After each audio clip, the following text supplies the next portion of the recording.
jìnnà sí wọn bí sánmọ̀ sílẹ̀ o ara ló ń ta wọn ṣe mọ́ o náà bá sunkún sójú bẹ̀rẹ̀ má ti fi ìgbín sọ kó fẹ́ yẹ ẹyẹ fò lọ ìgbín sọnù sígbó wọ́n dúró títí ọwọ́ wọn ò tó ìṣó máa ṣe ta ní kókó ṣòkòtò tí olókùn ó dá kìtìyàn ó dórí àwọn lọ́tẹ̀ o.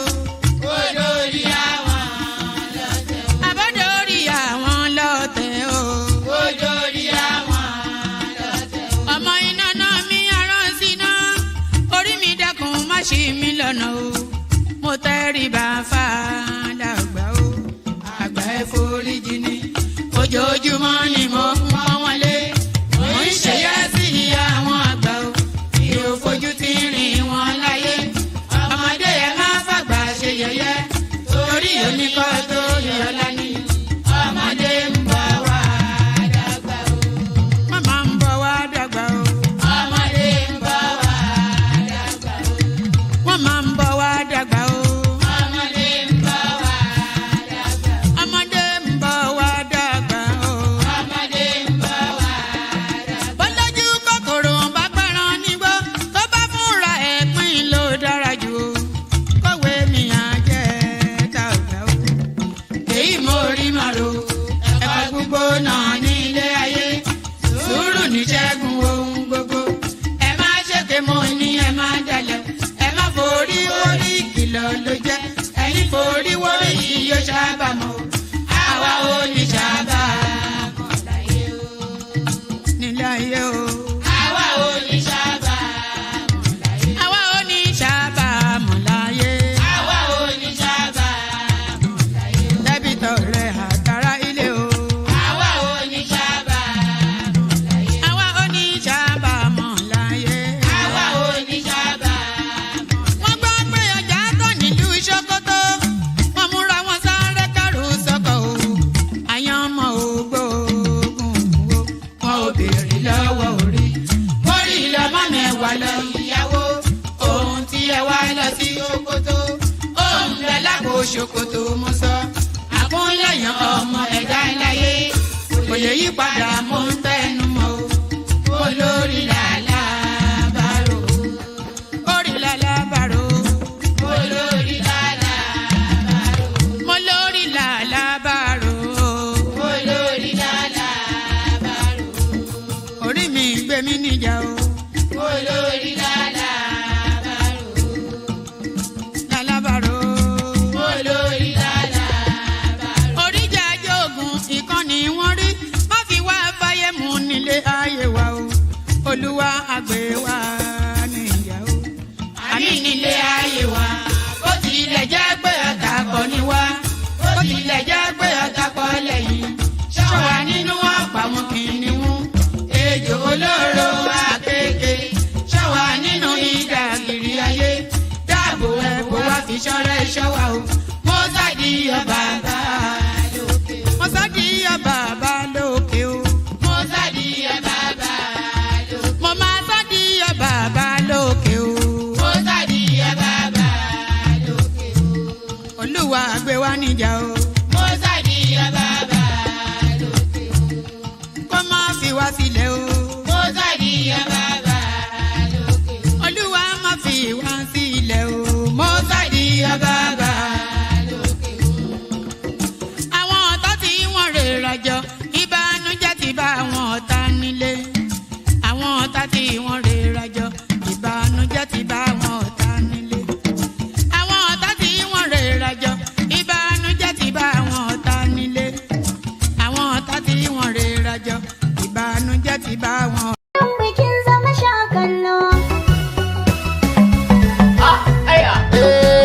APC Olúrẹ̀mí Tinubu first lady. Sai Tinubu. First lady yan kasa cikar sarki. Sai Tinubu. Jirgin ceton kasar mu yayi lodi. Sai Tinubu. Shishar da ta ci kwal uban yadi. Sai Tinubu. Kankara mai cin uwar uban rodi. Sai Tinubu. Ga wani sabo da kabbala wunji. Sai Tinubu. Dan wakar shi ya so ta dau saiti. Sai Tinubu. Kudin wakar ya biya a duk minti. Sai Tinubu.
So I wonder how many thousands of dollars was used to commission that.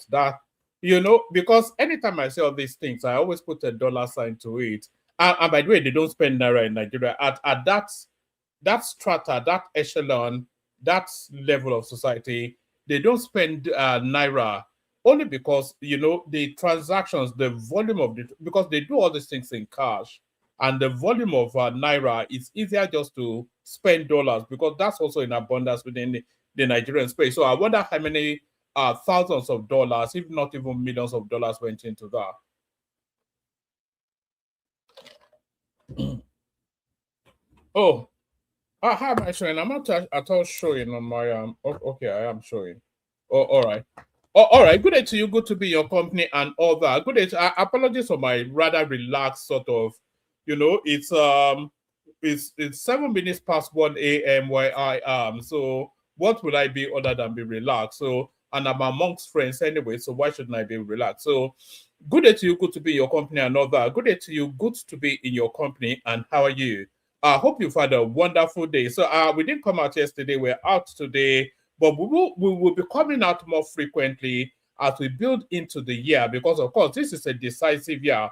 As soon as we say Merry Christmas this year, that essentially by the time we wake up from Christmas this year, we will have either a new president or Tinubu continue. So we only have this year now as the buffer between now and the elections, because I think the elections cannot be later than March, almost certainly February. So really this year, very, very important. So we'll be churning it out. We'll be engaging in the conversations. We'll be having all the permutations. We'll be looking at the runners and riders as we already are doing, because the runners and riders are known anyway. I don't think the president of Nigeria come April, May 2027, I don't think the president will come as a surprise to anybody. We all know who is likely to be. It's one of three names, isn't he? Almost likely Tinubu, probably Atiku, and then by some quirk of distant chance, by a lottery win, it could be Peter Obi, most unlikely. But the president that will be announced is not going to gravitate out of those three names. We know it's not going to be Chowore. We know it's not going to be Prince Adewale Adebayo. We know it's not going to be Kwakwanso. So we know all of these things. Only then to know that the conversations we're going to be having is going to wrap around those three names: Atiku Abubakar, Peter Obi, and Tinubu. So we will regurge, align, realign, look at the dynamisms within the political space and see what that tells us to permutate. Because the last cycle of elections, that was when we started streaming, really, actually. Just round about the last cycle of elections was when we started streaming. And by all of the permutations, we got it right. We did all of the charts. We went through every detail and we land banked on how the results will play out. So we're looking to repeat that success story again. So, and by the way, if you're not already subscribed, please subscribe. Very, very important conversation takes place here almost every single day. Very, very important conversations with high-functioning Nigerians. So if that is your diet, if you have a taste for that sort of thing, then this is exactly the place to be. Very, very important conversations are taking place amongst high-functioning Nigerians, from diaspora, from Nigeria, international, national people, all at the level of function, and probably the lowest IQ amongst the people you hear here. So if I'm the minimum baseline, then you can know that it only gets better. So all that. So so have I said good day to you, by the way? Good day to you. Hope you're having a good day so far. What will make me have a good day is if you clicked on the like button. So click on that thumbs up button right there. Give it a big fat thumbs up with the like button. So do that. If you are not already subscribed, please do that as well. As you can, is it highlighted on the screen? As you can see now highlighted on the screen, we're looking for 10 new subscribers. And because my lips are so dry, no wonder people actually carry Vaseline and all those sort of, I'm so perched.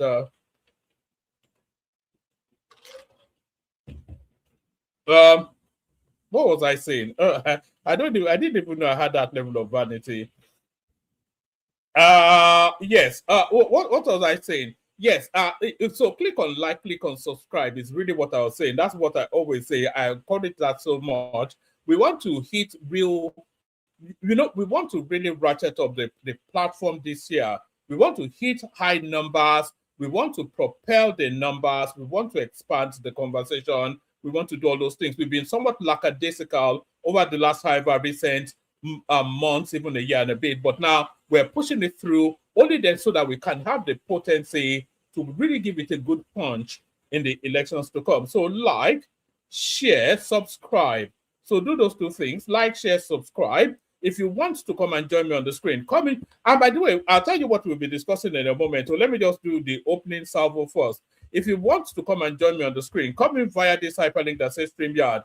If you've never been on before, then we're especially looking for you to come on now. We're always and forever canvassing for new voices. So you be the new voice of the day. So we're always we're ravenous for what we have an insatiable appetite for new intelligent voices on the platform. So you'll be the new intelligent voice, the birds in the course of this session. So like, share, subscribe, click on the hyperlink that says StreamYard, share the links just as widely as you can, super chat towards the stream. We need to be seeing that as well, actually, because there's a, you know that I actually pay for this app that I used to stream. I mean, a lot of you don't know, but it's paid for. There's a lot of things that are paid for. I don't canvas much, but you have to make your own donations via the super chat because there's an expense to all this streaming.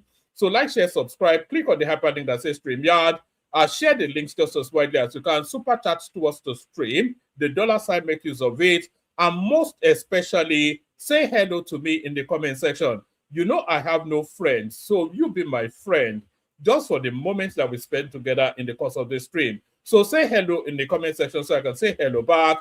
So that is Agbadorian Omotinubu right there saying hello. The elegance that is Chioma right there, impossibly beautiful young lady. There she is right there saying hello. That's Michael Babs right there. Where hello with a thumbs up for man. So that's Michael Babs. And then we have Adana right there saying hello. Good to see you, my guy. And on it goes. So say hello in the comment section. Then as soon as I pause for breath, then I'll say hello back to you. So all that. So a whole raft of things to discuss. We'll be discussing Kenneth Okonkwo permutating towards the politics to come. We'll be discussing that. We'll be discussing we might even be discussing the feud between Seun Kuti and Wizkid, with Wizkid telling Seun Kuti that he is bigger than Fela Kuti. I'm not quite sure about the audacity of that statement, but should we even start with that? I didn't even mean to start. I wasn't even going to mention it at all, but let's start with this. I am bigger than Fela. Wizkid replies Seun Kuti. So I'm not quite sure what is going on in the world of the Amugbos, but one Amugbo to the other is talking some gibberish, I'm assuming. Grammy winner. Did Wizkid actually win a Grammy? I'm not aware that he did. Grammy winner Wizkid has finally broken silence after days of criticism from Seun Kuti, who accused Wizkid's fan of disrespecting his father, legendary Fela Kuti. The dispute ignited last week after Seun publicly accused his colleagues' fan base, known as Wizkid FC, of disrespecting his late father's legacy by drawing comparison between Fela and the Grammy winner. So it's to my shame that I don't actually even know the music of this Wizkid, but whatever he has done in life, I don't think it quite comes in any comparison to Fela Kuti. I mean, the audacity is just tell me in the comment section if there's legitimacy to it. What is his song that I should be aware of? What has he done? I mean, the audacity that you want to compare yourself to. I'm rather annoyed now, actually, and I don't even have any beef in the fight. I don't care for Seun Kuti. I don't know who the F-U-C-K Wizkid is, but the audacity from some Ajegunle boy or wherever it's from, Mushin or Abeokuta, telling us that it's bigger than Fela Kuti. I'm not sure I can accept that. The level of the rascality, unbelievable stuff. I am bigger than Fela. Wizkid replies Seun Kuti. Grammy winner Wizkid has finally broken silence days after criticism from Seun Kuti, who accused Wizkid's fans of disrespecting his father, legendary Fela Kuti. The dispute ignited last week after Seun publicly accused his colleagues' fan base, known as Wizkid FC, of disrespecting his late father's legacy by drawing comparison between Fela and the Grammy winner. In a response shared on Instagram stories, Wizkid posted a video of women defending him, saying he has done more to promote Fela's work to a new generation. So, is it a Fela copycat sort of thing? What does he actually do? Maybe I'll look him up after this. I am aware of the name, but I don't think I know that video. I know who else do I know? I know Burna Boy, but I don't know his music. I only know that video. I know Olamide because I like that's the song da da da da wo da da da da wo. So I like that one. So, but I don't really know any of these people, and I don't really give a fuck about them. So let's just leave that there. Let's go on to, I just saw that in part, I wasn't even going to mention it at all, but there it is. I have mentioned it now. Still like and subscribe, by the way. So now, let me take you to somewhere else, totally different. Now, there's a lot of criticism going the Tinubu administration's way. There's a lot of criticism going in the direction of the Tinubu administration.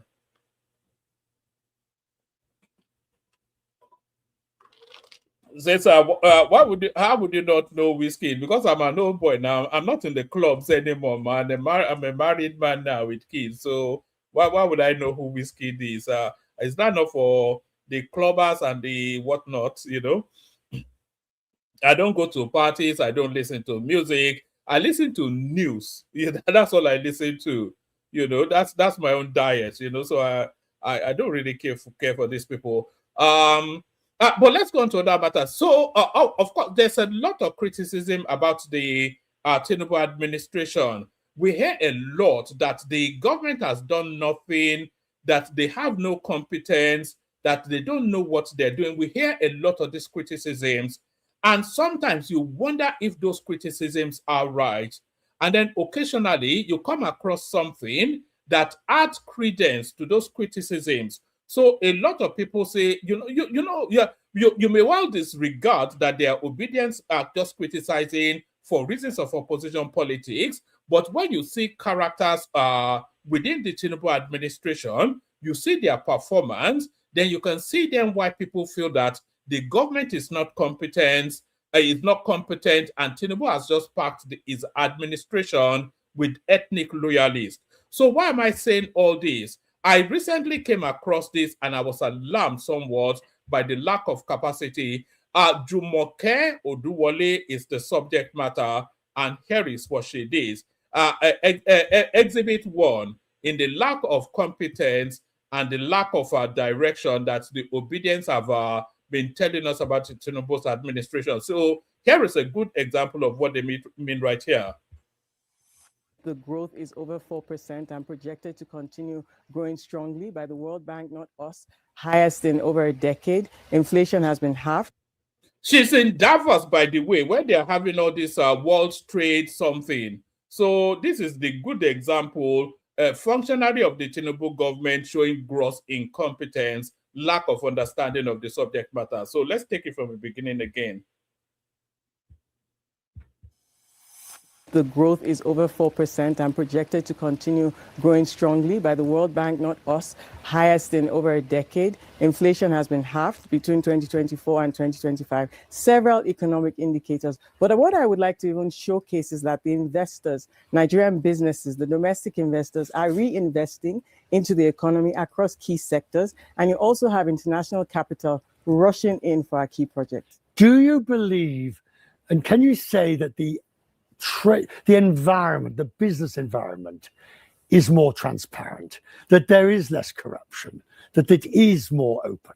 I can say that it's slow work. You know, I worked on business climate reforms for nearly a decade, so I know that it's a sustained intervention. Indeed, that's why I got this job. And so when you think about, for instance, trading through the ports, we have a single window project that's going live at the end of this quarter. When you talk about investors coming in, the decisions that they're taking are based on the fact that they can do business with the Are you not alarmed by the lack of competence of this woman, who clearly doesn't know what she's talking about, if we're to believe the obedient space that tells us that the administration is packed with incompetent, clueless people? So if this is an example of an incompetent, clueless person, then more, please. We need more of this level of incompetence. She's in Davos, by the way, where decisions on global financial matters are made for the year. And Nigeria has a permanent house there now. And this is our public face at Davos.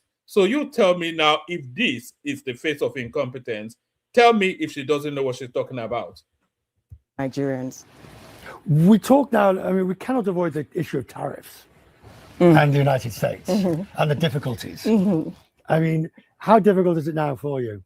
Well, you know, to be honest, we're staying the course. The United States remain our strong strategic partners. We launched a commercial investment partnership in June last year. U.S. businesses work very closely with Nigerian businesses. And, you know, businesses just want to do business.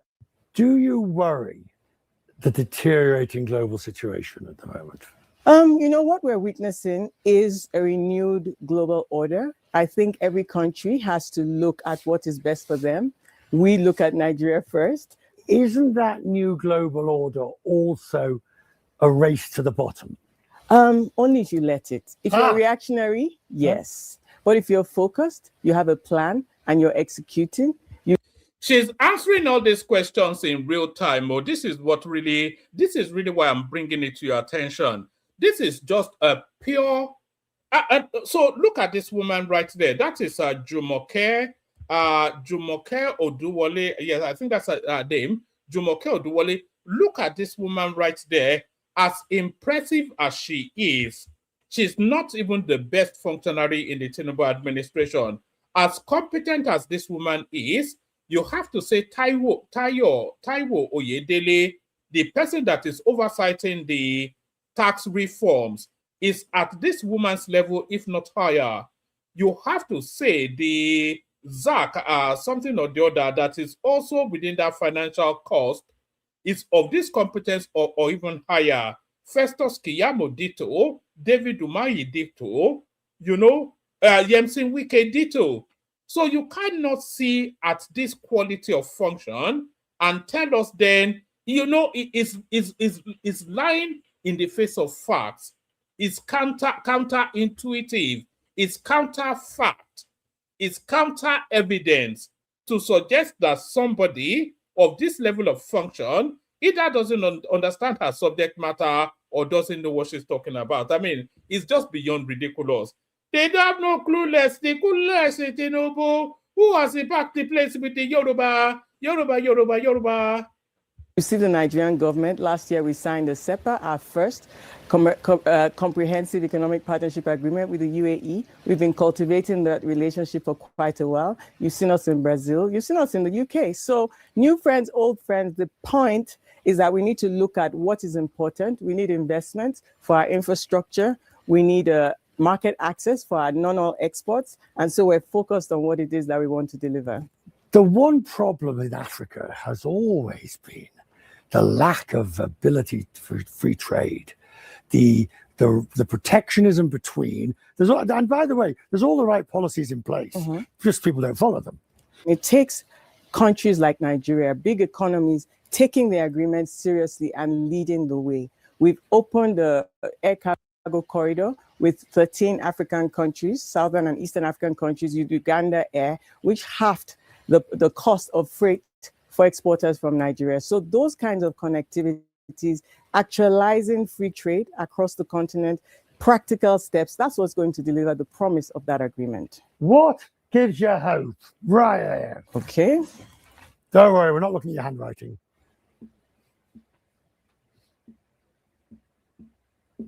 Oh, cheap shot. Yes. Cheap shot. You know, you asked me Minister. about Africa. What gives me hope? The African Continental Free Trade Area, Nigeria paving the way, Nigeria pushing on all exports. You and never on miss all the exports, opportunity, do you? 20% up. Yeah, I'm going to charge you for the advert. The growth.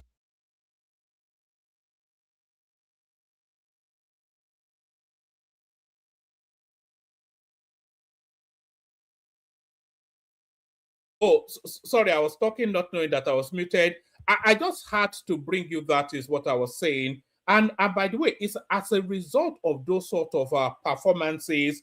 So there is nothing that woman doesn't know. Jumoke Oduwole, I think her name is. There is nothing she doesn't know about her subject matter. And she never misses an opportunity, as the guy just joked with her. She never misses an opportunity to advance our country, especially in the trade and development sort of area, which is our portfolio. So it is as a result of the heavy lifts, the 9 yards. If they are saying 9 yards and heavy lifting, what this woman is doing at Davos in that interview right there is the heavy lifting. So businesses are listening to what she has to say, and more importantly, they are listening to how she's saying it. So she's saying all the right things with all of the right lexicons and all of the right tonality to open then the opportunity for business to transact. So when you hear somebody like this, when you hear her in flow, if you're an international business space, you automatically vest confidence in somebody like this. And all of that, the offshoot of all of that, is it the offshoot of the upshot? The upshot of all of that, let me call it that. The offshoot or upshot of all of that is really, it lands us in this space right here. So here is now the latest IMF. And by the way, these IMF projections, they mirror so many things. So this is the latest IMF update on forecast for growth globally. So the biggest growth to come out of the United States, of course, Germany as well. And the percentiles, by the way, is to do with the size of the economy. So a 2.4% growth is quite massive in the United States. 1.2% growth in France, in Germany also, and the UK as well still. China, Japan, India, Russia, Brazil, Saudi Arabia, and who is in the top 10? So the top 10 growth projections, Nigeria is there. So this is as a result of all of those performances that you're seeing from that lady right here. And here is a look then of the IMF projections. It says World Economic Outlook growth projections, and these are based on raw data and the implementation, the confidence in the capacity of the drivers, all of that. So this is it right here. The IMF then, with the estimation that Nigeria is going to be one of the top, and look at that growth projection, by the way, 4.4% is almost unheard of. I don't think quite we've yet seen that in the history of that country. And here it is right there. World Economic Outlook growth projection. United States, of course. So the World Outlook for advanced countries, United States, Euro area, which is the European Union, and then goes on. United Kingdom comes in there, Spain, etc. I'm not quite sure where Spain is experiencing growth, or Italy. And then emerging and developing. So these are the Asian countries. China at the top of that. Emerging developing Europe, Russia there, Latin America and the Caribbeans, Brazil, Mexico, Middle East and Central Asia, Saudi Arabia stands alone, Sub-Saharan Africa, your country and my Nigeria, of course, leads the way. So it's as a result of the sort of performance that we saw from that lady right there. Let me send the link in the comment section. We don't have an abundance in the news, so this is going to be somewhat a participatory sport. So if you want the conversation, then just follow the link and come into the studio, and then come tell me what your thoughts are. So we go back then to Nigerian politics, and we find out what are going in the Nigerian political space. What going? And by the way, sorry, can we have the numbers going up? Like and subscribe, if you will, please. We want those 10 subscribers. We were shooting for 50. Now we're reducing it to 10. So at least 10 is a reachable target. So 10 new subscribers, please be one of the first to take us on that journey. So here is now, we're back to Nigerian politics, and this is Akim Baba Ahmed, who is the older brother, by the way, of Dati Baba Ahmed. Some of you may or may not know. If you did not know, then know now. That's the older brother of Peter Obi's erstwhile running mate. And this is what he has to say about Peter Obi, his younger brother's boss. I don't know whether about party primaries, especially having to go head-to-head with Atiku Abubakar. That man seems to have a master stroke in winning party primaries. Talking about Wike now? Atiku Abubakar. And I'm saying whether or not Peter Obi needs to learn something from Nyesom Wike. Sometimes when you lose, you have a lot of wisdom to share in your loss. And I'm saying that for those who think Peter Obi, the only reason why Peter Obi will be in the ADC is because he's going to be the flag bearer of the ADC. And people are forgetting that there's a Rotimi Amechi in the ADC. Yes. People should ask Bola Tinubu who Rotimi Amechi is when he ran against him for the ticket of the party. Yeah. And perhaps you should go and ask Nyesom Wike the kind of dramatic political game Atiku played against him in the PDP 2023 political primary. And that's what I'm saying. It looks very dicey, but it looks like they are very strong candidate that could be the flag bearer. I think almost certainly, and I'm guessing now, if ADC goes to convention, and it almost certainly will, and it will only because that's what Vice President Atiku wants, he will get the ticket. And then I'm not quite sure that is breaking news to anybody. There is nobody that knows anything about the Nigerian political landscape that doesn't know that Atiku will get the ticket for the ADC. So quite why Peter Obi went there remains a mystery. The only thing that unravels that mystery is that he has a behind closed doors agreement that Atiku will give him the vice presidential slot. And it makes infinite sense because Peter Obi comes with votes. So Rotimi Amechi doesn't come with votes now. So there are three players in the ADCs, as we all know. Obi, Atiku, and Rotimi Amechi. So they are all vying for that ticket. And as we all know, the ticket will go to Atiku Abubakar. We all know that. But then who does Atiku then pick as his vice is the question. Rotimi Amechi has the money to run a presidential campaign. He sponsored the Buhari's campaign in 2015 that brought Buhari in first term. The whole of River State money, the whole of that election was run with River State money. So we know he has still the residues of that. And we know he stole a lot as the Minister of Transportation. So he has the war chest for an election, Rotimi Amechi. So we know that. But then Rotimi Amechi doesn't carry, he can't even win River State. I doubt if Rotimi Amechi can bring 100,000 votes anywhere right across the country. It doesn't have the followership. But Peter Obi comes with a guaranteed 3 million votes minimum because the Southeasters, at least, that's a voting bloc. So that's where the decision is. So Atiku gets that ticket as Akim Baba Ahmed is saying, and we all know anyway. So Atiku gets that ticket, but then the decision he has to make is, does he go with the 3 million Obi votes as his vice, or does he go with the war chest of Rotimi Amechi as his vice? That's the only decision in the ADC. But the presidential ticket is not up for grabs. And people are forgetting that there's a Rotimi Amechi in the ADC. Yes. People should ask Bola Tinubu who Rotimi Amechi is when he ran against him for the ticket of the party. Yeah. And perhaps you should go and ask Nyesom Wike the kind of dramatic political game Atiku played against him in the PDP 2023 political primary. And that's what I'm saying. It looks very dicey, isn't it? But it looks like they are very strong candidate that could be the flag bearer. I think almost certainly, and I'm guessing now, if ADC goes to convention, and it almost certainly will, and it will only because that's what Vice President Atiku wants, he will get the ticket. And then a lot of people will walk out because a lot of people are in that party only for the same thing. It was Okay. So that's where I wanted him to land on. So there's so many permutations that are possible within the ADC journey. So what and the permutation that Akim Baba made is putting forth there, is professing there, is permutating there. His permutations is also as realistic as anything else.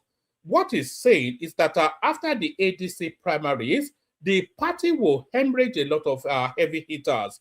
Rotimi Amechi has always said that he's not advised to anybody, he's only interested in the ticket. And Rotimi Amechi has also said that power should retain in the South. So he has said those two things, he has said them repeatedly, and he has said them publicly. So if he's going to stand by those two things, that power should retain in the South, and he's not interested in anything other than the main ticket, then if the ticket goes to Atiku, then there is no reason for him to be there anymore. So we're expecting after the primaries, Rotimi Amechi to pull out.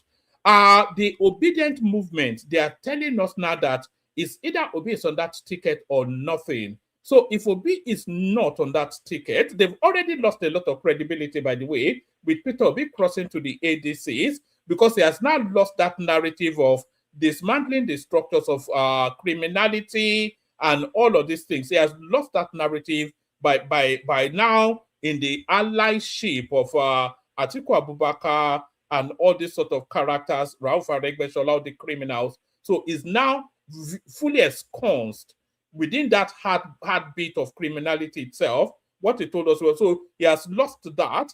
So if they now tell us that if he doesn't get the ticket, they will pull out, and they don't pull out if he doesn't get the ticket, then they are completely fucked. They are completely fucked. They have no standard. They have no stance to stand on anymore. You know, so what exactly do? Then it boils down to what it always was, which is just an ethnic jingle. You know, because the only narrative then left is the Igbo presidency.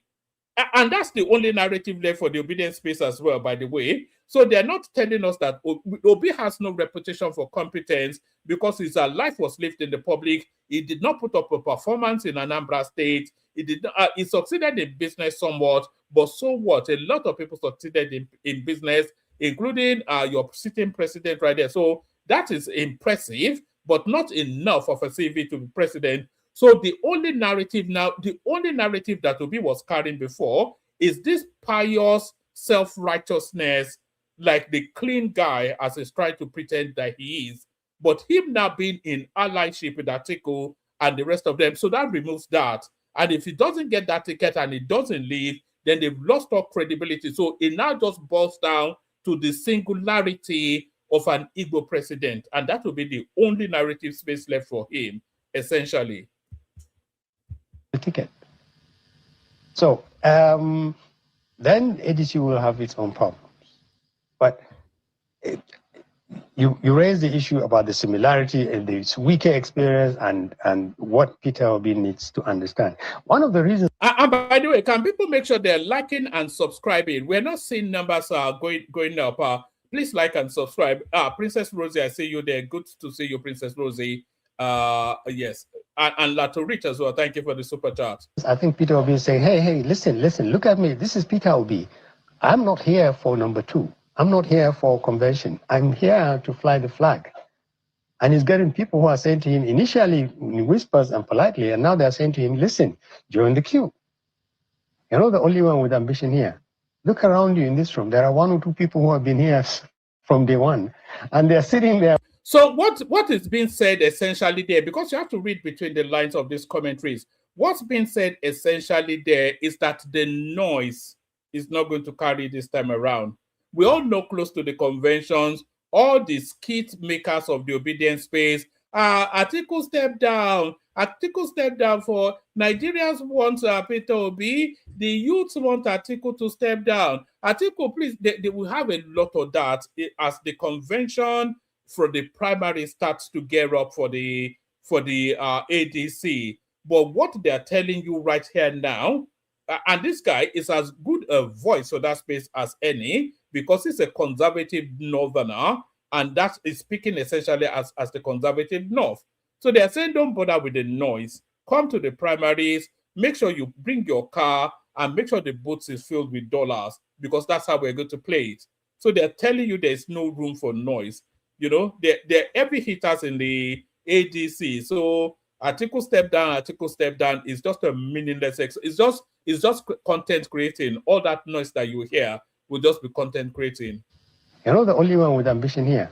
Look around you in this room. There are 1 or 2 people who have been here from day one, and they're sitting there waiting. And you're walking here and saying, Peter Obi doesn't do conventions, or he just goes there to be anointed. So ADC will bleed after its convention, because almost certainly Vice President will get the ticket. And when he does? And when he does, some people would walk out. It will be severely damaged.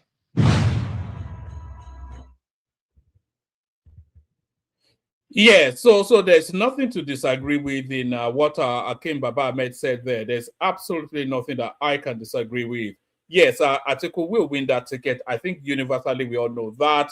And a lot of people will hemorrhage from, especially at the top tier of it. We expect Obi to leave. And I expect Obi, by the way, to leave and then retire. You know, I don't expect him to leave and then go to another party. I expect Obi to leave and then withdraw completely from the race. You know, maybe he will endorse Atiku, maybe he won't, but I expect Obi to leave and then retire. Otherwise, he would lose all dignity, he would lose all respect if he doesn't do that. And Rotimi Amechi, equally, I expect him to leave and just retire. Because, of course, we don't have one power going to the north. Let me play you this. Yes, do I want to play you this? What else do I have for you? Actually, I did have the Kenneth Okonkwo one, but it's always heavy going. This Kenneth Okonkwo, it never stops. It just goes on endlessly, witlessly. The sum total of what Kenneth Okonkwo is saying is that he's slamming Peter Obi for joining the ADC, although he's inviting him to contest. He talked about Atiku and Amechi, so that's just what he has to say.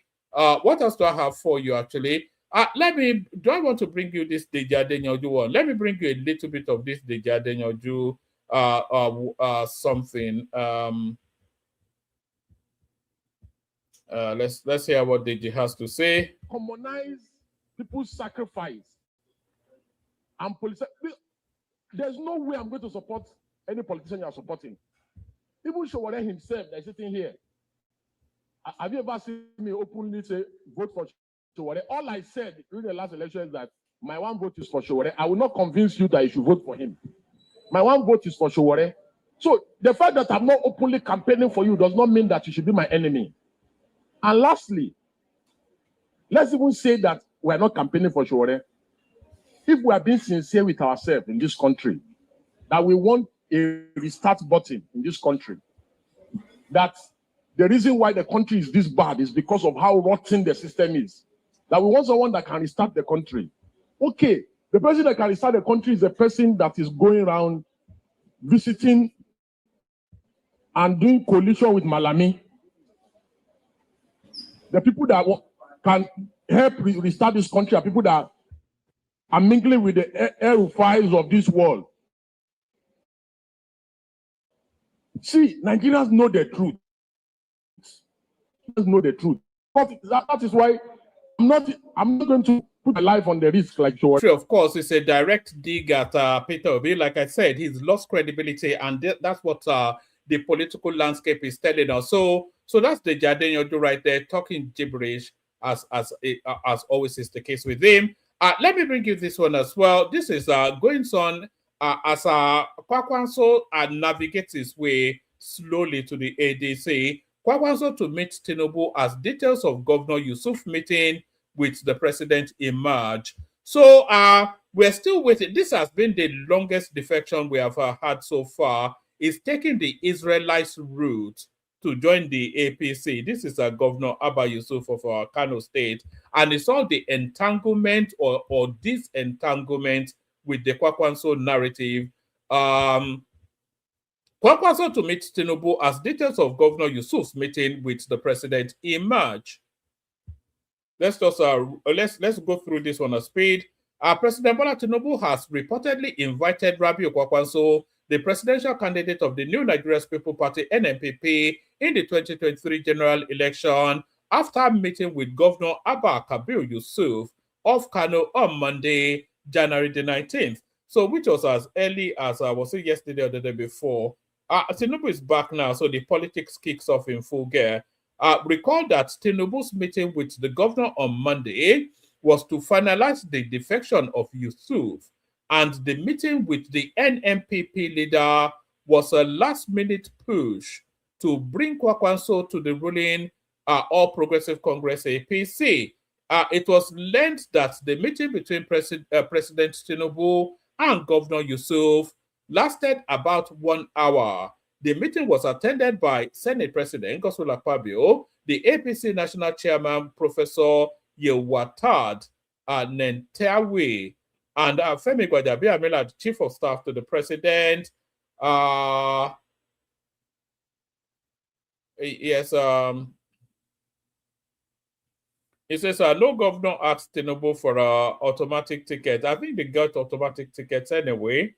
Kwakwanso denies endorsing Yusuf's defection. I'm not quite sure his endorsement. This guy is also battling for his own political life, because if he doesn't play this cleverly, he could lose all political relevance. That's Kwakwanso, of course.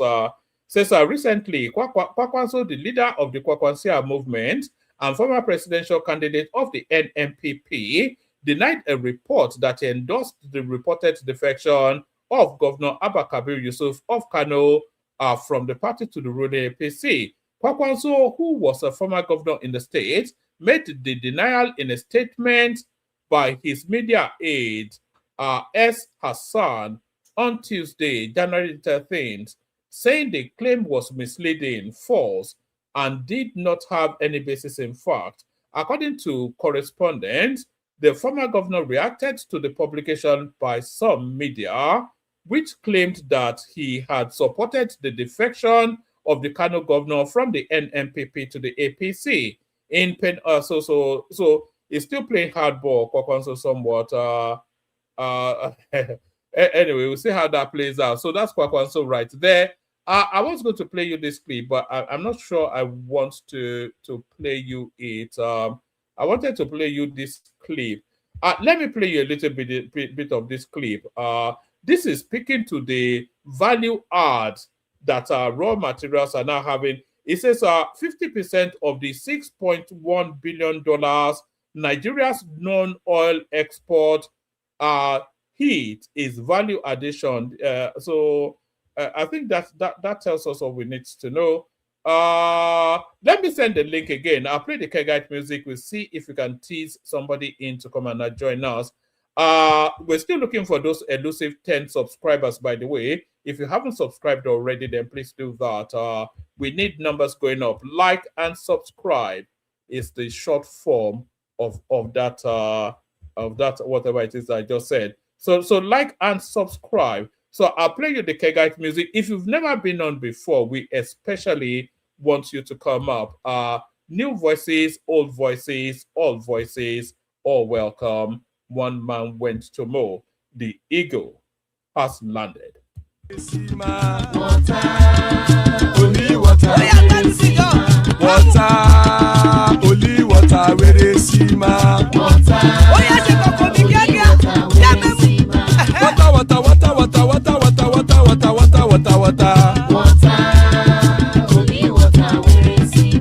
Hapa o naido.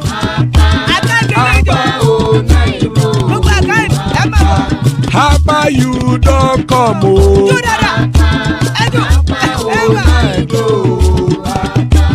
Hapa o naido.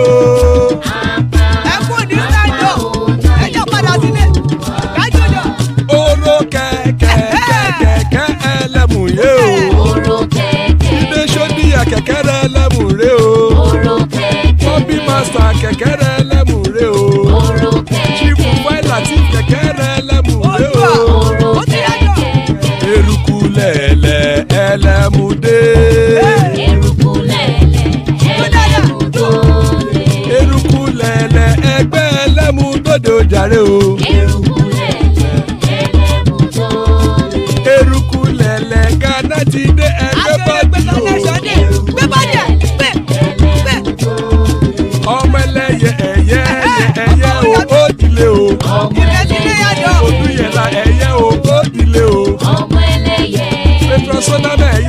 dìlé o pẹ̀tọ́ ṣọ́dún kẹ̀yẹ rẹ̀ ó dìlé o ẹlẹ́kọ̀ọ́ ọ̀run mú ìní o.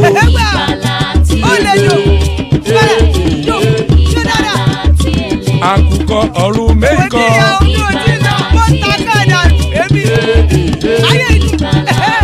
ikú kò ní ríwà gbéṣe o.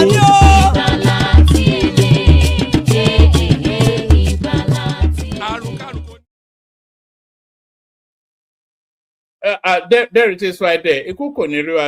May death have nothing to do with us. We've got AY joining us, so hopefully he's there. I want to play you something actually before AY comes on. There's a clip that's been going viral on the social media space.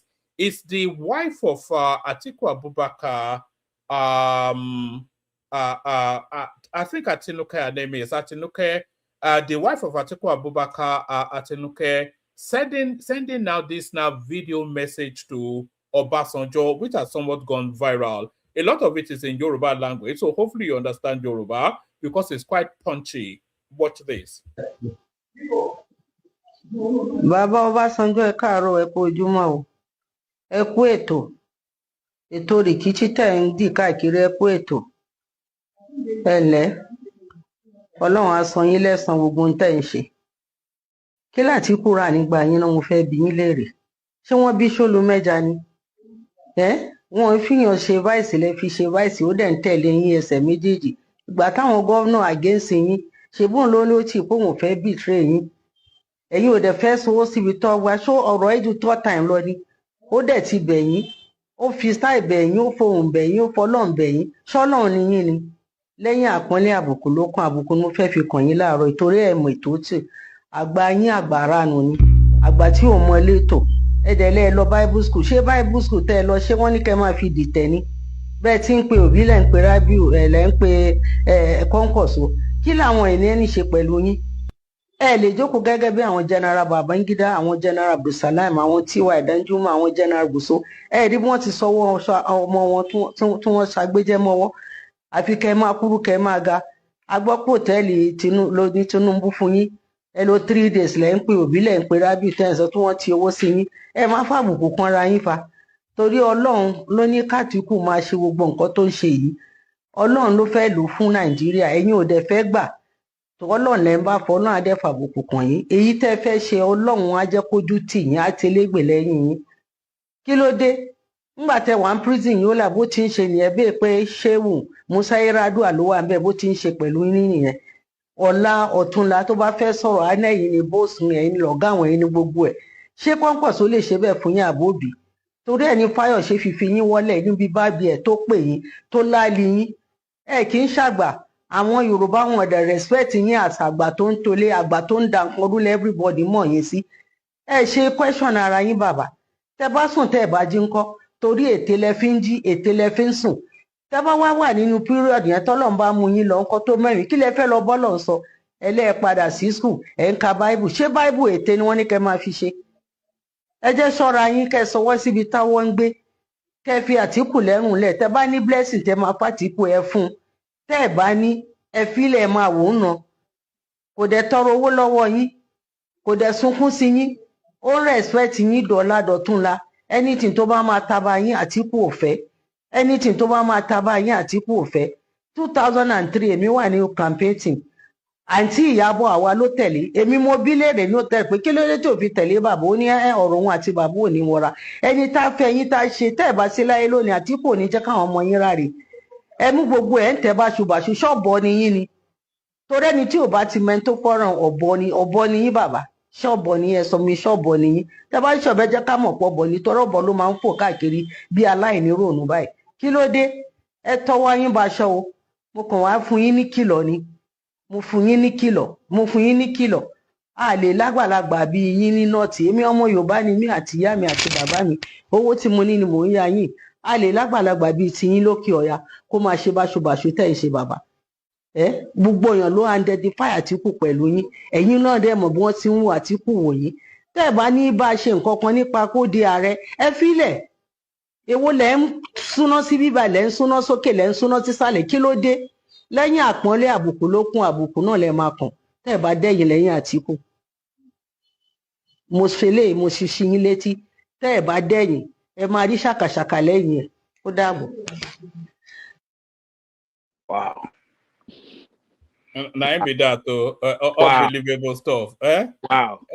You know, it's unbelievable stuff. So for the benefit of the people who don't understand the Yoruba, hopefully you understood you understood that why. But that was Atiku, the wife of course, your incoming president, who has now sent out this video message to Tinubu, warning him to desist. No, cease to and Obasanjo. desist. To Obasanjo.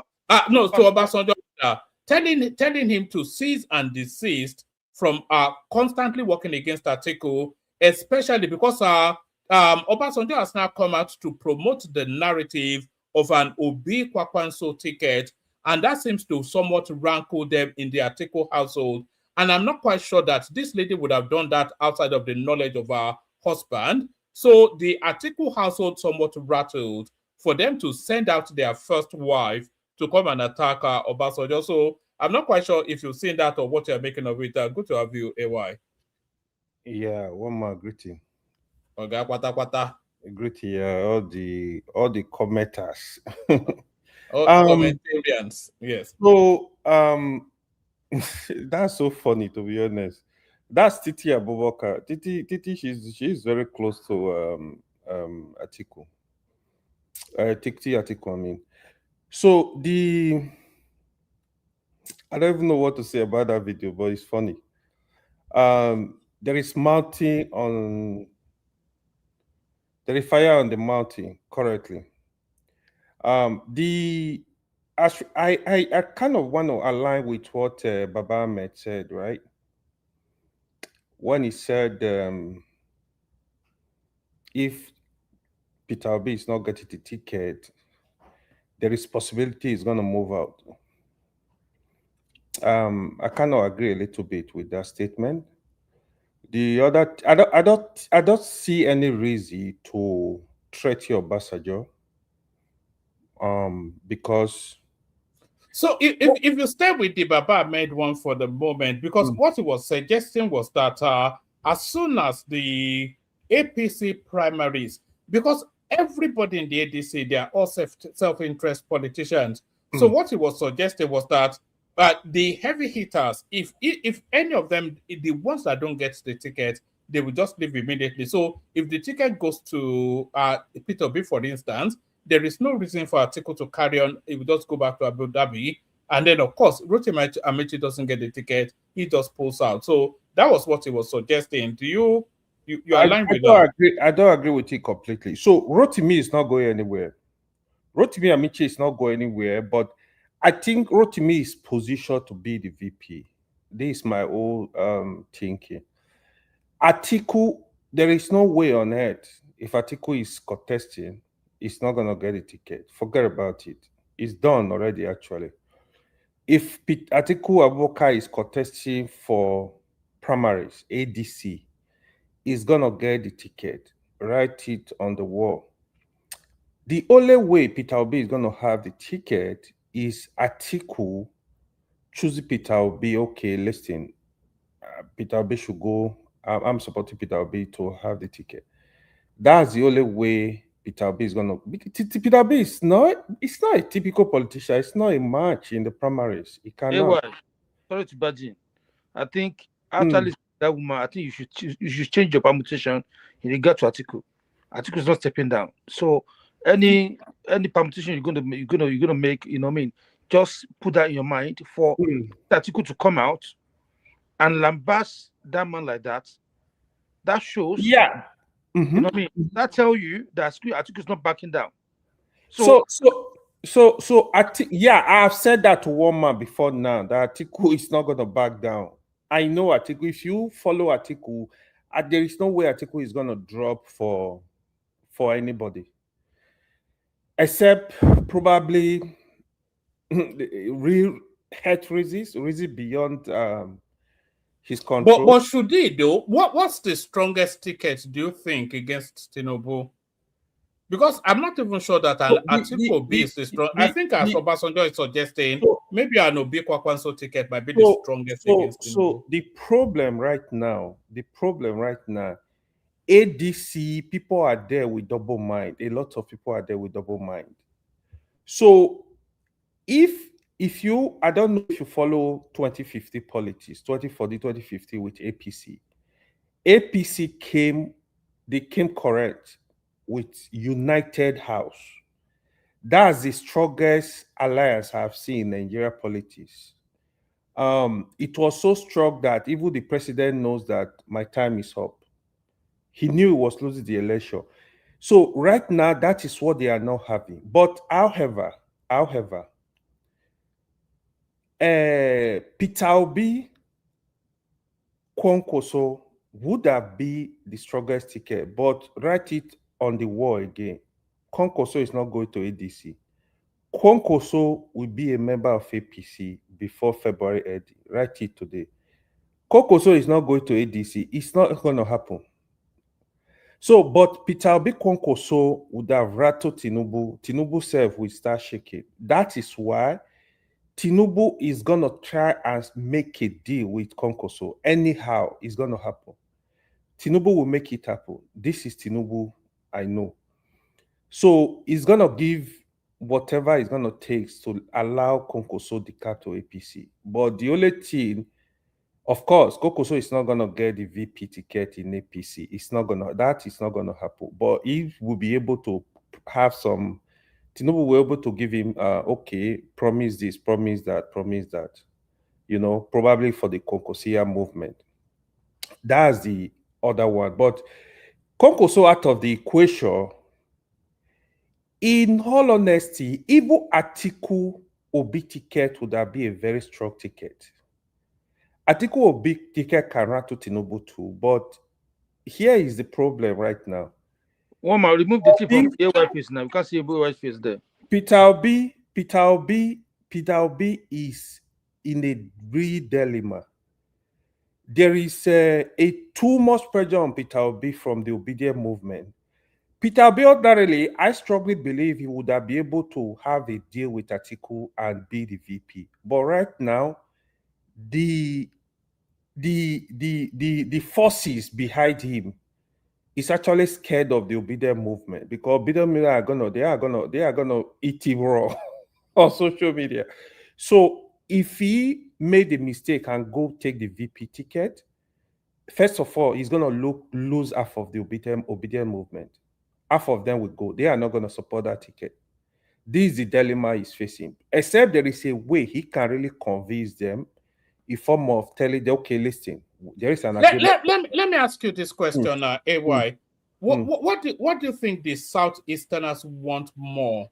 Do they want political relevance, or do they want the power to retain in the South? That's the question. So if they have Peter Obi as the vice president to Atiku, then they're still they still have the political potency of that office. Do they want that over power retain? Because everybody says power should retain in the South, power should retain in the South. But I think the Southeastern politics, it leans more towards being relevant. And I think you say he would lose supporters, but I don't think he would lose the core Southeastern supporters if he subordinates himself to Atiku, because they will get two things. They want Tinubu out because they hate him, especially the Southeasterners. They hate that guy they just hate him. So they get that, and then they also get political relevance. So I think he can sell that to the Southeasterners, and that is a guaranteed 2 million votes. Yeah, don't forget. To sincerely, don't forget. Let's remove Peter Obi from the equation. Even without Peter Obi, except Peter Obi is gonna go to a different party to contest, then he's gonna have the vote of the Southeasterners. But if Peter Obi withdraw from this election today, Southeasterners, they will align with Atiku. They are naturally for Atiku. So if you ask Tinubu and Atiku to contest an election, Southeastern majority will vote for Atiku. Atiku will win Southeast. That's settled. Now, if you have Peter Obi on that ticket, then it's gonna be like more vote. It's definitely gonna happen. The only problem Atiku is just that they destroyed the PDP, right? My fear for Atiku, I don't know. Atiku is just unlucky, to be honest. I strongly believe 2023 would have be it was just the time for Atiku to be Nigeria president. But he played very, I don't know, very childish politics. Because ordinarily, Southeast and South-South, these are PDP struggled. But here is the fear now. South-South is gone. South-South is gone to APC. APC are going to win South-South. So you have only Southeast to kind of like add to your northern votes. So this is where it become kind of tricky. I don't know. There is too much greed. Like you rightly said, Rotimi Amechi, she does not have that political clout, correctly. It cannot do much. So the two people to really, Rotimi Amechi will be a good VP to anybody. But when it comes to the presidency, the person that will be president in ADC, the candidate, I will say Atiku or Peter Obi. But for me, Atiku is too old to be Nigeria president. I don't think Atiku should People keep forgetting that. By the time we get to that election, his official age will be 80. Yeah. Even though his Mugabe age will be right about 90 or look something. at his son, Naibu, his son, just moved to APC. I think Atiku children should be playing politics, not Atiku. Atiku should rest, If at all Atiku want to really rattle Tinubu, he's just gonna give the ticket to Peter Obi. But again, there is something I'm not gonna say yet. Giving the ticket to Peter Obi is gonna be a different kind of kettle of fish because the dynamics is gonna change. That's what people don't know. Now you ask yourself, where will the northern vote go if assuming it's just Peter Obi and Tinubu? So there the northern votes will have to stay with Tinubu now. That is the difficulty. That's what they are not seeing yet. It's just that my fear is the country is going to be very polarized. But Tinubu is still the man to beat for now. It's going to be difficult. It's going to be really, really difficult. Except the only person that can defeat Tinubu is Atiku Abubakar, not because he's a strong candidate. But that's the only person that the North will vote against to remove Tinubu. They are not going to vote. I mean, we all know what's going on now. Peter Obi has 8 years. If they vote him in now, let me tell you something. They are actually be considering Goodluck Jonathan evil. The thing is, the North, when it comes to politics, they are fair actually. That is why the North might not even vote for Atiku. They might look at, let the South complete their 8 years. Don't forget the political interest, the big wings, their interest in the North too. For example, somebody like El-Rufai, somebody like Taboa, somebody like Okonkwo. These are people that have interest in 2031. They might be looking at option of listing, let the South complete their 8 years. So the power comes. They would prefer to take VP positions. So that they're looking for a way to oust Atiku, but Atiku is tough a bit when it comes to primary. He knows his way around. Because what happened with the ADC, Peter Obi was not playing the politics of ADC. He was just there. So Atiku men have hijacked ADC already from the almighty David Mark. They've hijacked the structure already. Forget, David Mark is not going to give you any free affair, anything. He's in fact, it's worse than Abacha.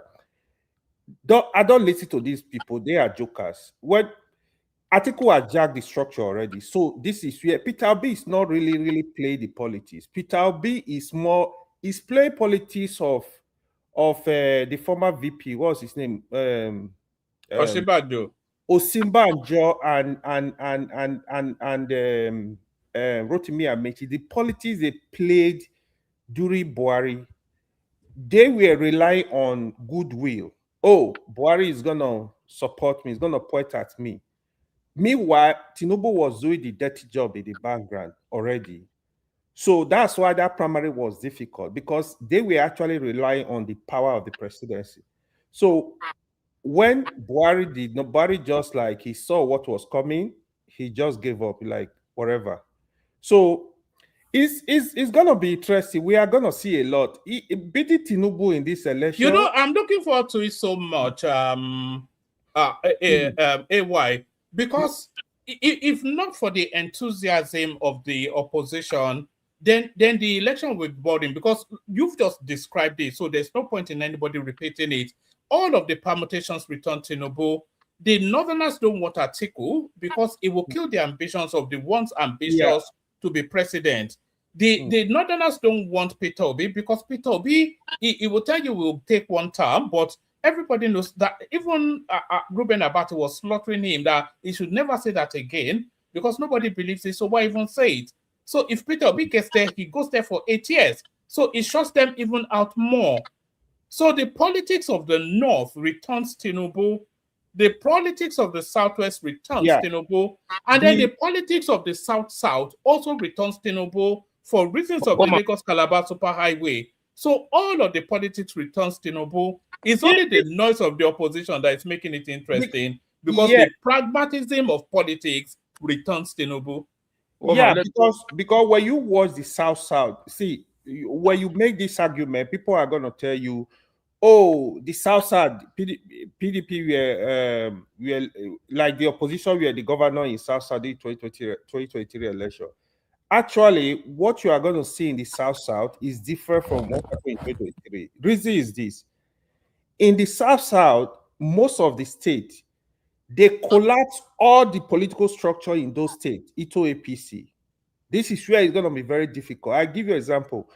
In Edo in 2023, you have PDP strong, you have APC strong, you have Labour Party strong. Labour Party in the presidential election was the strongest. Right now, you have all the politicians, the PDP, majority of the PDP, they are in APC. Labour Party, even the last senator is in APC. So this is where it's going to be tricky. In Delta, it's the same thing too. The PDP moved their structure to APC. So what you are going to have is, they are going to rig the election. This is the truth. They are going to look for anyhow, they will get the number out for Tinubu.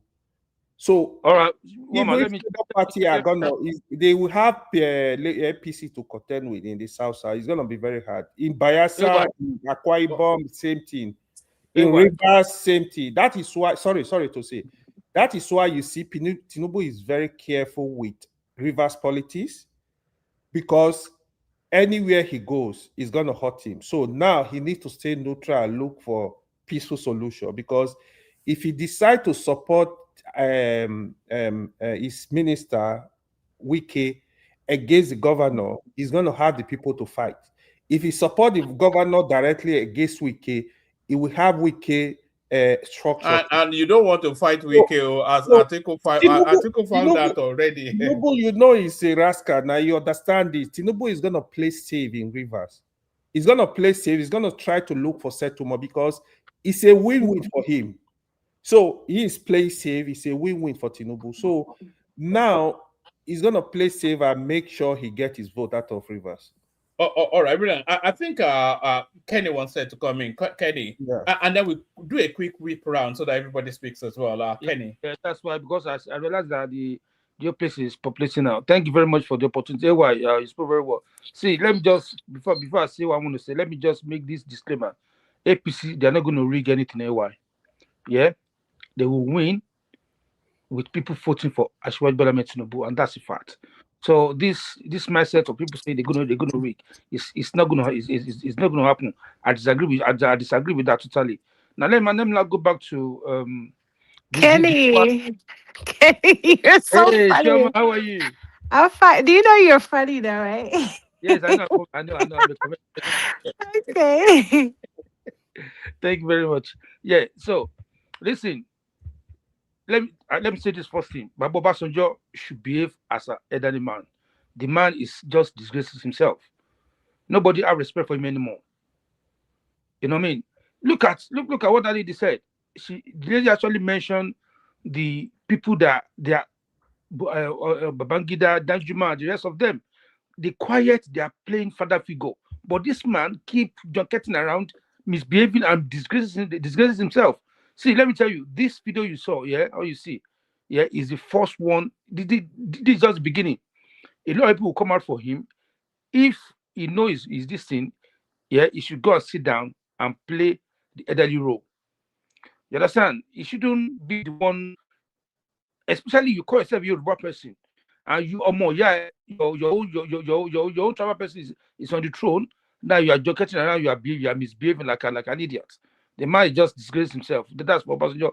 If you have ear, you should go and listen to the force of people and relax and leave politics for the younger people to play the politics. It shouldn't meddle, in their matter, and that's it.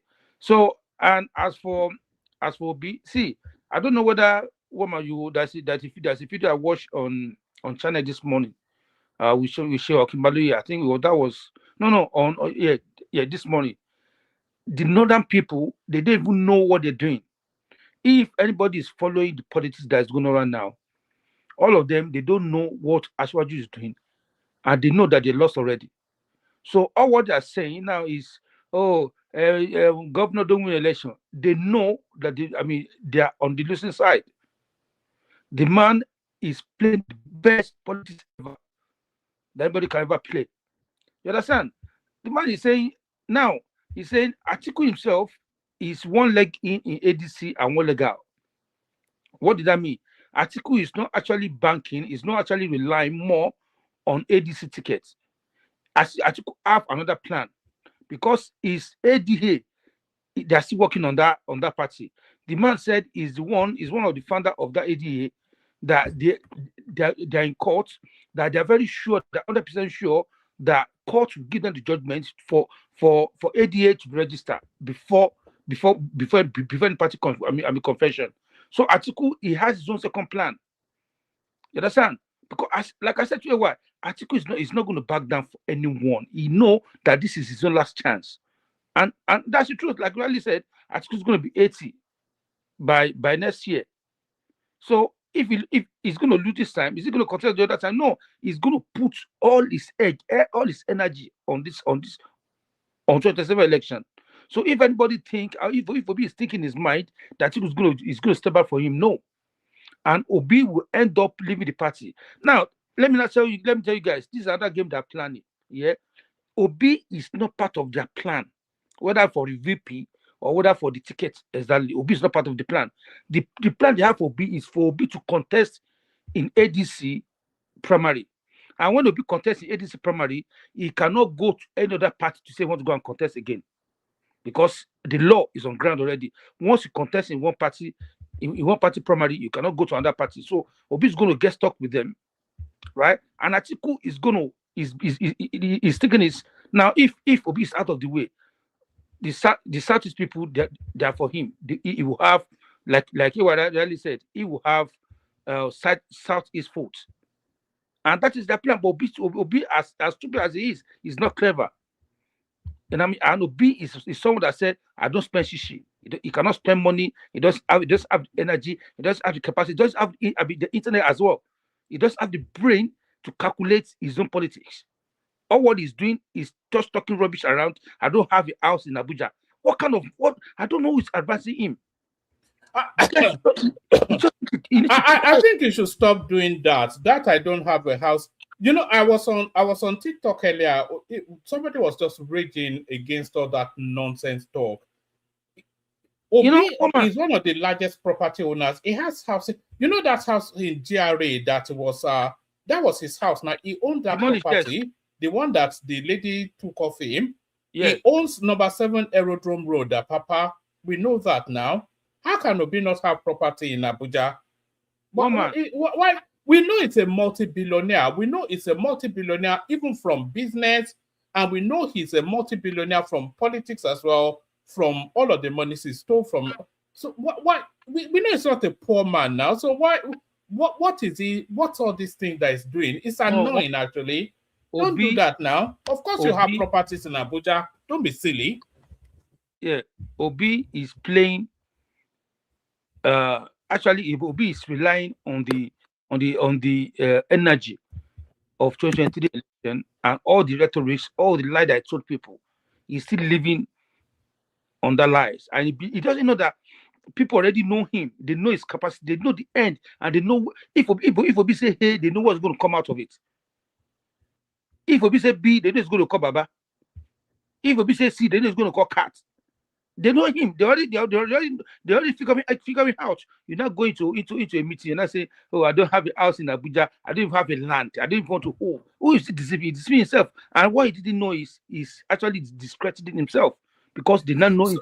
Sorry, what message does that convey? What is it? What do you think he's trying to put across when he tells us he doesn't? You know, and technically he's right, or he doesn't have. Can I answer the question? One minute. Yeah, let me land it, and then you can answer it.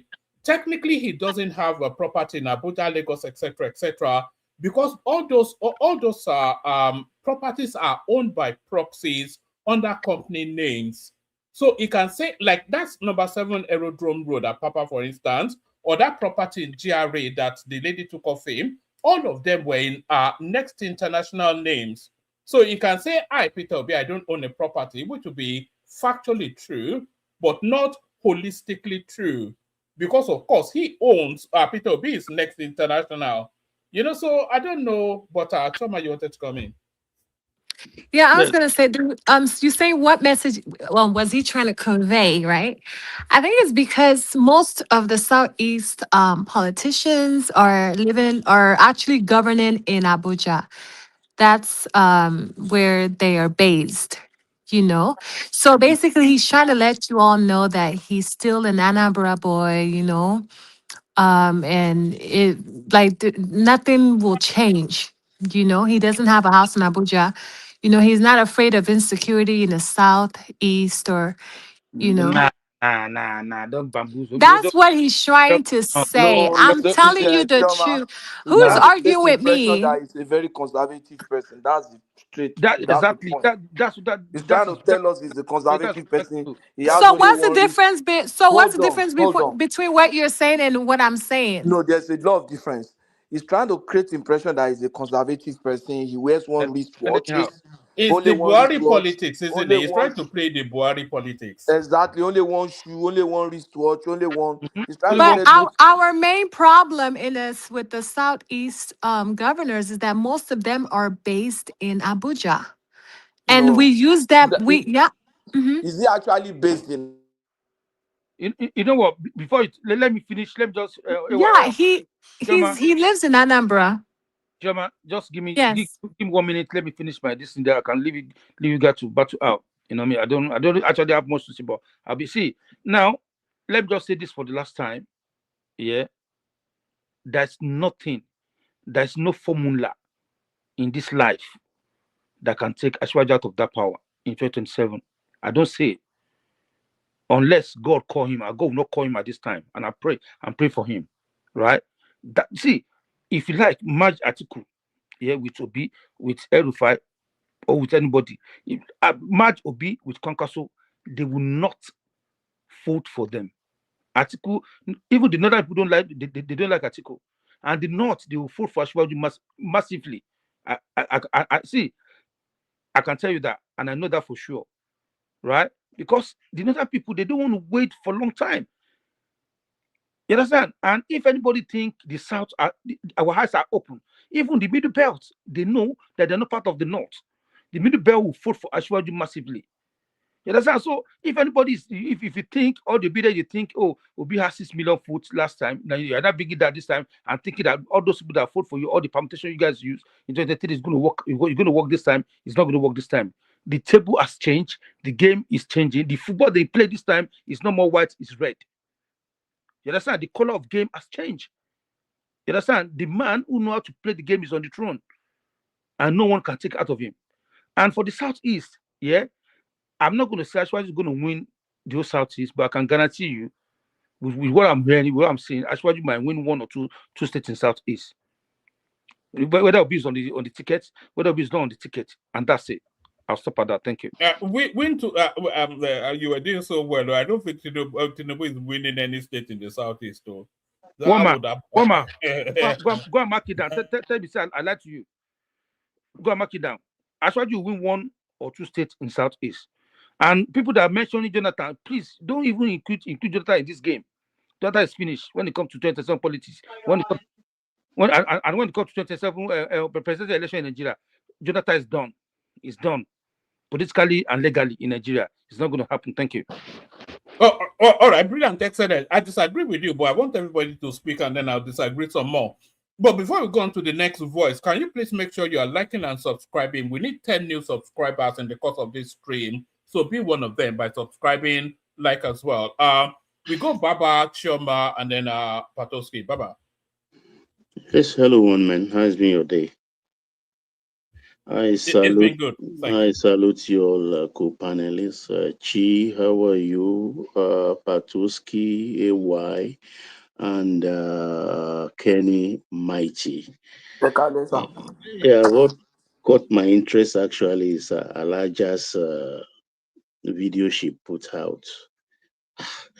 When I first saw that video earlier in the day, I was going to hide under my desk because that's what we all think in our head. Of a woman to come out and say it, I say, yeah. If I say 20% of what she said there, they go beat me for house. So, they go beat me for house well. But I think what brought up the angst of the Atiku household was the trip Baba OBJ took to Mina Hills yesterday to IBB. Actually, we spent only about 30 minutes with IBB with a very thin file, which he handed over to IBB and then left in a private jet back again. We don't know whether he visited Abdul Salam or General Theophilus Danjuma. You know, Baba goes around, he's trying his luck, but the anointing is that he doesn't know the opinion these people have of him. He was their boss in the military, and as retired generals, he's still their boss though. But I think Baba should just let this thing rest because it's causing more confusion and it's becoming a problem even to Obi himself. Because let's twist it. Obi accepted to be VP to Atiku. He accepted. He's not telling any. Only few people, very, very few, are privy to that. The rest don't know. And his aim, like it's not his normal cunning way, is if he goes there, he will just feign things, and then Atiku gets the ticket. He makes him the VP. But now events overtook his plan. The obedience that went in blindly with him to ADC. They are now saying no, it's a big ticket or nothing. And Baba OBG has come in now to push him further, reassuring him that they can easily make Atiku to step down. For where? For where? A man's last hurrah. The thing he has been pursuing all his life. He has spent fortunes. He had missteps. And now he stands a chance. How are you, boy? He stands a chance to get it. And the winning ticket, why he initiated everything was to go with Obi. They made promises to each other. Even though we all know that those promises will be betrayed. Both of them are not even sincere. Now Obi is between the hard rock and this thing, as they say it, or between the devil and the blue sea. He doesn't know where to go. So that's why he's not a card carrying. He just declared by mouth in Enugu. That declaration. Because he's supposed to register in his ward. and carry a card. It's not a card carrying member. He's just mouth member at the moment. So Atiku is going to dig in. If we have to go by what Elijah Titi says in that video, Atiku is contesting, and he will not leave that ADC for anybody. So what happens now to Obi? What happens? You can see he dribble himself into a corner. That is when you are too cunning, thinking you are the most clever. That's the kind of situation you find yourself. But Baba, can you not see a situation where Obi is not on a ticket at all? I've been You've saying always that, said it, and I'm beginning to believe that. The only place he can run back to is LP. And of course, they can always work something out with Dati already holding the seat for him. Because by what Dati said after that famous declaration in LP headquarters, the next day he made an about-turn speech again that Obi can come back and run with him. There is no problem. So he's boxed himself into a corner, and I just pity him. When you are too clever at times, your cleverness will work against you. Because Atiku will run, and he cannot primary with Atiku. If he primary with Atiku, then he's stuck. Obi will come third in the ADC primaries. He cannot naturally, of course. He can't primary against what's it called? Rotimi Amechi now. Rotimi Amechi will beat him hands. Rotimi Amechi came second in the APC primaries now. He beat Oshiba and Joe. He beat all of them now. Apart from Tinubu. The primary Wike did that Atiku defeated him in 2023 that caused the whole problem now. Wike alone, to the delegates alone, to the delegates that voted alone for Wike. If Dele Momodu is to be believed, $30,000. I calculated it. To the delegates on that night alone, $7 million cash. $7 million cash. That's how much these politicians. Okay. So when Rotimi Amechi is handing them $20,000 each to vote for him, and Atiku is handing them 25, is it their good conscience that will then make them pick Peter Obi because they want a better Nigeria? I mean, they think by making noise, abusing people, and being insolent will make Atiku to back down. Does it look like who Ologomgom will be afraid of any Ologomgom to say because you make noise, then I will withdraw?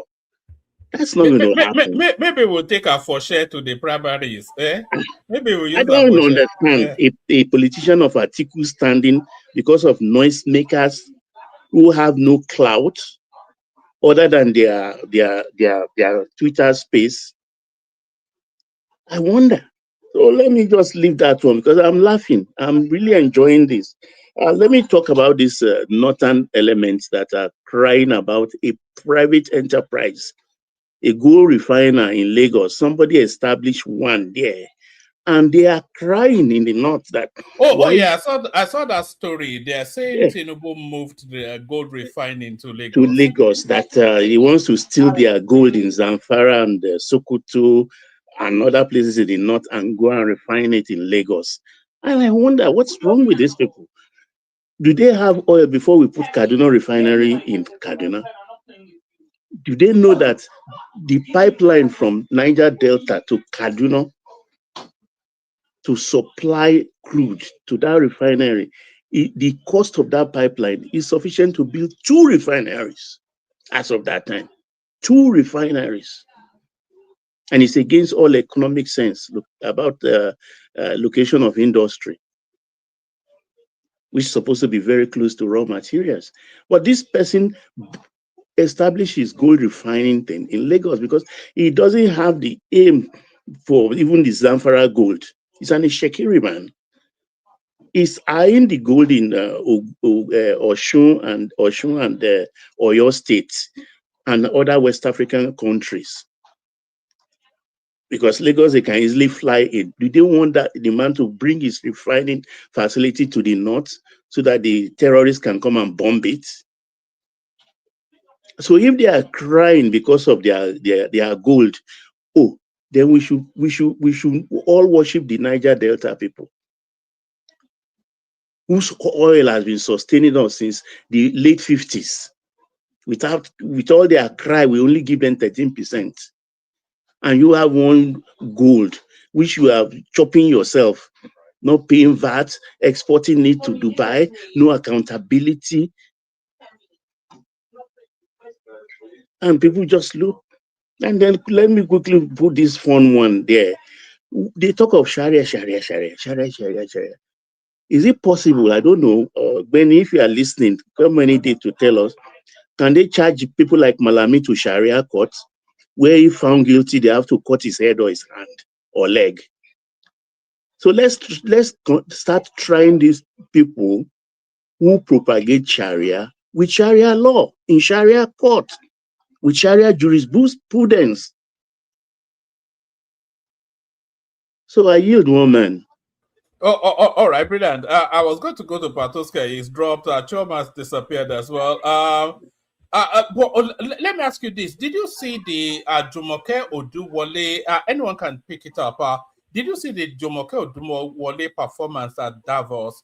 You know, I'm insulted that you are just discovering her. No, I've always been aware of her. I thought she was in the wrong portfolio. Actually, I thought her talent was he's a brilliant egghead. He comes from a family of academicians, and the father, I think, is a medical professor, and the mother, I can't remember now. So she's brilliant, and she's very young. I think sorry about. Yes, sir. We open Nigeria House in Davos now for the first time in history. I think she was working with Buhari government as well. Oh, do you know? No, yes, I heard that. I think she was working with Oshibanjo. That's correct. If memory serves. I know her. Yeah, did she not come out of Ogun State? I think she came out of that. The same route of the former Minister of Finance, the one that she's a Jebu stroke Ibadan. Yeah, I know about her. She's brilliant. You know, our political landscape is interesting. Price of food is coming down. Nobody is talking again. No, I saw that coming out of Abuja. The Abuja residents are somewhat. They are thanking. They said they are thanking the president for food being cheaper or something. But we had a woman. Yeah, sorry. Go ahead. Where you finish? No. I was just going to say that we had the anticipation of this, that the whole of this year, there's going to be a lot of feel-good money pumped into the Nigerian space. The price of food will continue to drop. Life will become a lot more pleasant. And then after the elections, then they will reintroduce those hardship again. But they are going to give them feel-good all the way to the elections. That's always been the plan. Yeah, I hope so. But one thing I'm gonna say, it also seems like a lot of Tinubu supporters, they tend to underrate Peter Obi and Atiku a lot. You don't do that in politics. In all honesty, Atiku and Peter Obi, you cannot underrate them, because politics, things can change very quickly, because these people are sitting on 5 million plus supporters. Votes, let me say votes. That's gone, my brother. That's gone. It's not gone. It's not gone. I can give you 100 names of those that are supposed to be last time. Hold on, sir. I can give you names, of people that they are supposed to be with their money, everything last year, and they're not supporting him this time. It doesn't matter. It doesn't matter. Listen, don't forget. Obi got into this the 2023 election. Just, I would say, less than around 6 months to election. No, that's not true. That calculation is not true. That's not true. What is not true? You guys when did you always say, start listen, hearing the obedience? you guys always say Obi got election 6 months. That's a lie. Obi contest with Atiku before. People know Obi.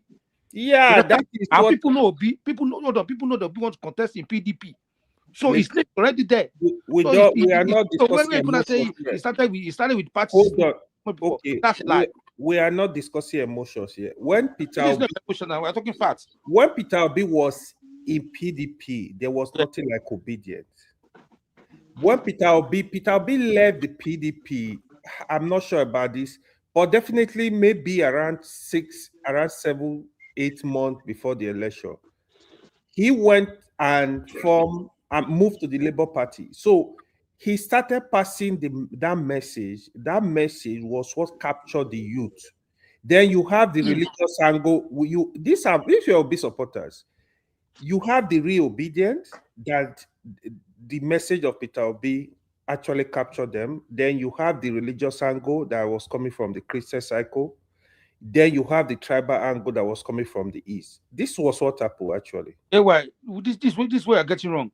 The NSAS people, listen, the youths already on ground following Shuwere, right? And Shuwere didn't do the right thing by carrying them along properly. So those guys already on ground looking for where to land. Yeah, they form NSAS all over the country. They were looking for someone to lead them through because they were faceless during their son's time. You understand? Then Obina came out, started telling people that I'm innocent to go and verify. Now they now follow him blind. Okay, now this one at least is better than this other people. Let's follow him. That's Obi is not the one that built that. That is what I'm saying now. Is the message of Peter Obi. See, my argument with you is that followers, they're not there anymore. No. Don't say that. They are there. They are there. They are not there anymore. Sorry, Kenny. AY, and to you, Kenny, as well, but AY first. How many voters do you think Peter Obi is bringing to the ADC? How many voters? If you give the ticket to Peter Obi, right? Currently, yeah, he lost a bunch of these voters, especially if you look at it, if you give this ticket to Peter Obi, the Christian community will still align with Peter Obi. The core Christian, the extreme form of Christianity in Nigeria, they will see align with Peter Obi. See why Tinubu lost the first election. See the way you're struggling. Hold on now, hold on. Come on, be coordinate yourself. So why Tinubu lost Lagos State? The major reason was because of the Christian vote in Lagos. It's not because of the non-Yoruba people in Lagos. Even the Yoruba Christian in Lagos voted against Tinubu. People did not understand. And do you still think in 2027 that same, let me using your word, Yoruba Christian will still vote for Obi? So why I use the extreme Christians in no answer. I just asked you, think they will vote for him? Let me just quickly answer you. Yes, the extreme end of the Christians, they will see align with Peter Obi. In Lagos, right? In Lagos, everywhere. I'm talking specifically of Lagos now. Out of your love for Obi, that's a lie. No. I don't discuss emotions. So I'm discussing emotions. Hold on, Kenny. Let me please. No. You still have the floor, but I'm not quite sure that people are grasping what you're saying. You have fundamentalism in the religions. You have the fundamentalists, you have the liberals, and then you have the, what AY is saying is similar to the hardened Islamists in the north. They will see not beyond Atiku Abubakar, because that's and that was the sort of votes that also Buhari was commanding, extreme fundamentalism. So the fundamentalist Christians, they would not vote for anybody that's not a Christian now. Baba, and Peter Obi is the only Christian on the ticket. Is that not what you're saying? Can I come in? Let me quickly say this. Let me say this. Sorry, Baba, you come in. Let me quickly say this. One of the reasons why Peter Obi actually won Lagos again, and a lot of the South State, because he was underrated. The reason why Peter Obi will not win in Lagos in 2027 is because people are not fully Okay, aware. They will drive do safe, okay? to make sure he will not win the state. It's not going to happen. This is the difference. So Okay, even Baba, in the South, I remember telling people Peter Obi was going to win some state in the South. Some people will argue with me. I said, Hey, well, I disagree totally. Let Baba come in. But before Baba comes in, you still not answered my question. How many votes do you think Obi will be will be bringing to the ADC? How many votes? Just as president or as VP? As a candidate. As a candidate, I would say minimum of 4.5 million votes. Oh, all right. Okay, I disagree with that, but to be conservative, I don't think the Obi, because as Kenny was just saying there, Obi was just a vehicle for so many disparate interests at that time. The NSAS a bulk of it, the religious votes a bulk of it, ethnic votes a bulk of it, and people who like him a bulk of it. So it's going to hemorrhage a lot of that, you know. I don't think one man.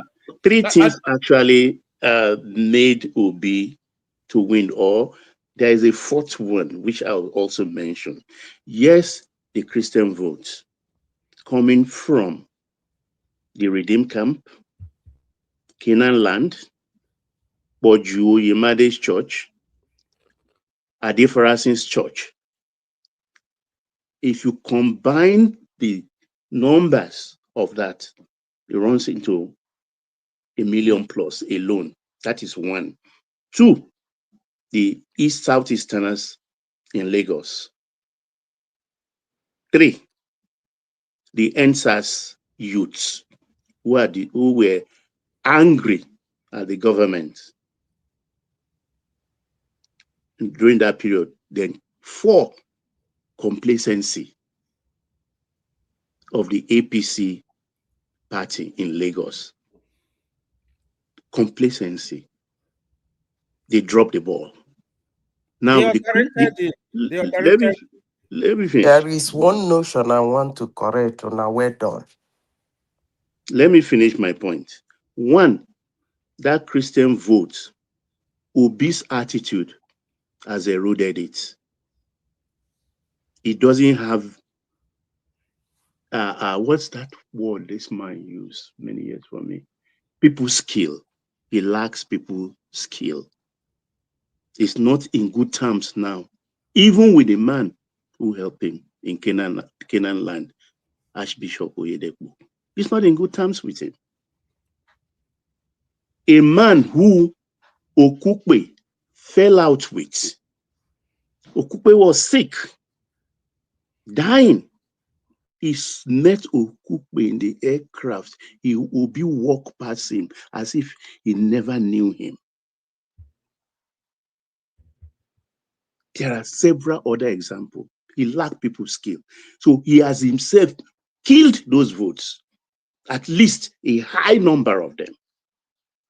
Those votes are not available anymore.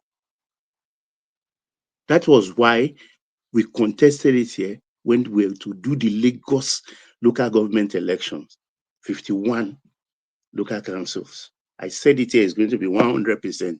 Oh, the Vuvuzela went to town. By 7, 8 o'clock in the evening, results were announced. 100% score. Because that local government election is a reflection of how the general election will be. And I want to go on record quickly. In 2027, if Obi gets 100,000, votes, we'll party on this platform. You mean in Lagos? Yes, if you get 100,000 votes in Lagos, we'll party on this platform. Let me just put it in my okay, start arranging your budget. So because Obi will get a lot of votes. Kenny come in, and then Zita. I think Zita wants to push All back right. against something, but Kenneth Zita. Yeah, you see, but Mama, you see, this is why I push hard and I disagree in totality with what Ewa was saying. Is Sorry, Kenny. Can people please like and subscribe? We are not seeing numbers go up. Help the industry, help the ministry. We want 10 News Club subscribers, as you can see on the screen. If you're not already subscribed, please do that. And whilst you're doing that, please like as well. Kenny. Yeah. So, like Baba Ali said, yeah, the last election, even the one they did in Alabra, Obi lost his own polling unit. His own people, they are not following him anymore. In Alabra, where he come from, not talk of Lagos State, people's eyes are red, people's eyes are open. Even those churches Baba mentioned that give him and support that time, is not going to happen this time around. And the reason why, yeah, Baba actually mentioned it briefly. The reason why APC lost Lagos State is because of the people, the party themselves lost they lost the election, not because of it. If the party stand on their ground, yeah, and they do what they need to do, they will not lose it. And what is the margin of losing that we're talking about? What is even the margin? Not up to 10,000 votes. You understand? Despite that, they didn't put all their energy on that. On that vote in Lagos State, we lost by 10,000 votes. Coming 2027, at least one man, I will say again for record, Obi has lost 70% of his followers. People that vote for him in 2023, he had lost 70% of them. Edo State is an example. Edo State used to be the headquarters of obedience. Can you boldly tell me now of today that Edo State belongs to Obi now?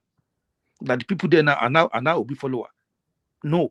His own candidate, the person who raised his hand during the gubernatorial election, he lost woefully in Edo State. So if anybody is coming with their own thinking that Obi is going to come with the mindset of 2023, you are in La La Land. The game has changed. I'm telling you, it's not going to happen. So even in Abuja of today, yeah, I can bet you again, mark it down. Local government election is coming in Abuja. APC will do marvelously in Abuja. So all those areas, even in Kaduna, you're talking of Christian, the call Christian. In the southwest, we don't do fanatic religion. We have our open mind. We are not fanatic Christian. We are not fanatic Muslim. We are not fanatic traditional people. That's who we are in the southwest. I don't know about Southeast. So you understand? Kaduna, where Edova come from, go to that state now. They are singing praises of the Christian community in that area. Are you telling me they're going to vote for Obi because they blindly voted for Obi last time? It's not going to happen. So go back. All right. Kenny, answer the question that I put to AY as well, and then we hear from Zita. How many votes do you think Obi is carrying into the ADC? Because I don't think it's more than 2.5. But how many votes do you think Obi is carrying into the ADC? Good morning. No, hold on now. Patrick, you have to stop doing that now. Can I come in? No, you can't come. You've just don't do. I've told you too many times that you can't do that. So please don't. Just. I said I want to say something. Oh God. Oh, sorry. Carry on, Kenny. Now Obi is going to come with minimum or maximum 1.8. One man, can I contribute? Not yet. Carry on, Patrick. Kenny. Obi is coming with 1.5 to 1.8 million, and that's it. That's what's go. And those others is digest. Allow me. Majority of those 1.8 million are Igbo people. 80% of that 1.8 million I give you are Igbo people, and that's it. Thank you, sir. I think Obi's votes are more than just Igbo people. Zita, you wanted to say? I said majority. Yeah, no, majority. That's always been his base anyway. Well, do you know why? Do you know why I say that? See, for them to go to the American people and cry for Trump and rejoicing that Christian are buying this thing is going to work against him in the north. They're not thinking about that. You think not? They forgive. They don't forgive. That's the only good point you've made tonight. Yes, that will work against Peter Obi in the north. I agree with you. That's the only good point you've made. Okay, that's I'll be making good point. That one alone it will work against him massively. So if they're not permutating or they're not calculating, they should go and sit down and calculate that this thing very well. they go to America and open their camera and they are rejoicing. Hey, we are the one who they should come. Even at that time, even when see another one, and this is why the Southwest is not for Obi. Let me tell you, when this banditry, when they go to Kwara, do you know what they are saying? Some of the people are saying, they say, "Thank God, yes, God don't catch you. The bandits they are coming. Lagos State is the next." That's what they're saying. You think people don't know?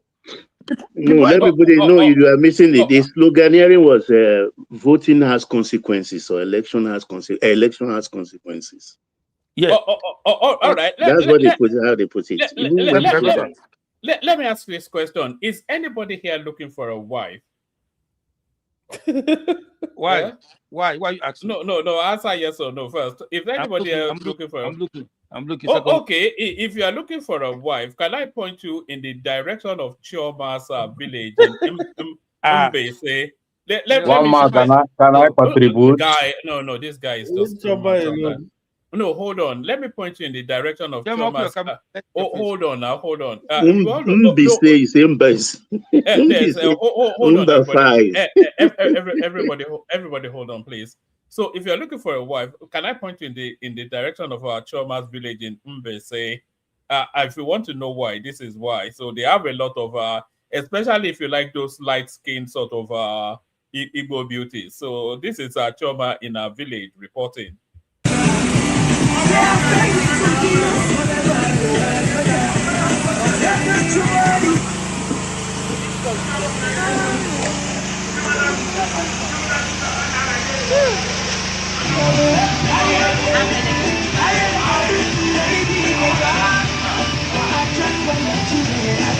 Say hi.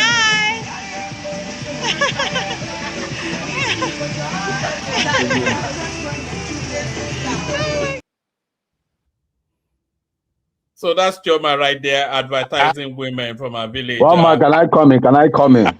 What is wrong with this guy now? Relax now. I don't know, but you are talking long time, man. Since I was here, you talking long. No. Mike, you are talking long time. Allow others to talk. Hold on, Patrick. Let allow others to say one. Allow others to contribute. My guy, I don't want to remove you now. Let Chioma speak, and then you come after her. Chioma. Are you selling those babes? Wait, one more. I have question for Baba. I want to ask question. Guy, I said let Chioma speak. I want to ask question. I'm just going to remove you if you don't stop now. Let Chioma speak and then you go after her. What's all this now? Don't do that now, please. Chioma. I'm like the halftime show, to give these guys a break, to diffuse the whole situation. But yeah, the video would have been nice if the gen was so loud. Did you hear the gen? At least I heard the music, Kiss Daniel. I love that track always. So that's my copyright strike right there. But that's my best Nigerian artist anyway. Kiss Daniels. Yeah. He's he's very responsible. Yeah. I don't know any of his songs. I will have to go and listen. Hey, go and listen to Mama. Listen to the collaboration with Davido and all the rest. You guys are not patronizing me. You're not patronizing my music too. My woman. Yes. No. Hold on. Do you know that that Kenny Mighty here is one of the exciting Fuji artists emerging out of the UK. Juju music. Did you know that? Is this your third album that you are promoting now? Yeah, this is my second one. Mayo Mekun is the hit track, isn't it? That's being played everywhere. Mayo Mekun. Yeah. It's on Spotify. We have to get the link and put it up. You should. And if you're having your parties, if you are loaded with dollars, that's your artist right there. I'm his agent. Just come via me. It's only $100,000. It's $100,000 a show, just cheap at the price. It'll be only $100,000. So, one minute, I wanted to make just one comment real quick. I'm not going to interrupt. I just wanted to say that, I don't mind Tinubu, winning the 2027 election. I mean, things have been stable aside from insecurity. However, I would like for him to choose a Christian vice president, which I believe he will, because Trump is on his neck. So that's good. And plus, Atiku is not old. He's not old yet. And Obi is likely will get more than 6 million votes. It's possible, But I don't, as I said, I don't mind Tinubu becoming president because things have been stable so far. With my experience being in the village, living the real Nigeria life, it's been real and things been stable so far. So Were you doing your American jig or something? Did they even understand you? Did they understand you when you you speak? one man, you should With have your showed them American you should have showed them the American cow. One man, go to NBC. Look at you. You don't One know man, what's you going should on. have showed them the cow video. No, Choma, that was at what the you end, said now. Did you No, send me that another? that was not. That was us cooking outside with the woman, firewood and all that good stuff. woman, Imo women are expensive. Oh, you need to let people know too. Yes, Hey, and the They thing are, is, they are We have one to pay. We have money I've to been pay. seeing some clips. Say why emo women don't actually even like emo men. They are always complaining about emo men, the emo women. I don't know why. They prefer either Lagos men or Anambra men or something. They say they are too stingy. The emo, what's his name? It's Prestige. Is he not an emo man? And yes, where is No, Yes. one man, one where man, is The Igbo Igbo? difference man, is that one Imo man. I'm State gonna tell people. the truth. Igbo men are very generous. No, There's no issue. emo, not Igbo. Emo I men, think No, Igbo different. men are one man. The Well, I, issue I, they I have don't have with that experience though. Igbo men are a lot of women are praisable men. They are generous. They take care of Yeah, their most husband. Igbo men are very generous. I never have issues just going through their wallets. I've really literally go through their wallets. I don't ask for money. I just go through the wallet, just taking You my just own grab. share. Yeah, and swipe. Yeah, I don't. I don't even have to Igbo ask. men are It's a very given. generous. Yeah, Generous Very but with their generous human wife, being. their but women. how come they are isolating people from emo then? Even the emo women are complaining about them. I one don't man. know. One thing you will understand is that Imo State is kind of different From from Balam. the other 4 states. They are highly learned. In I'm fact, they are the not most learned now. learned. Let me finish. Come on. They are the most learned state in Really? Igbo land. And you see, when you make your money out of academics, like you're a professor, you're a medical doctor, you're a lawyer, you don't really lavish money. Like, you be prudent with your money. Quite unlike somebody who is in business. When he hits, they eat.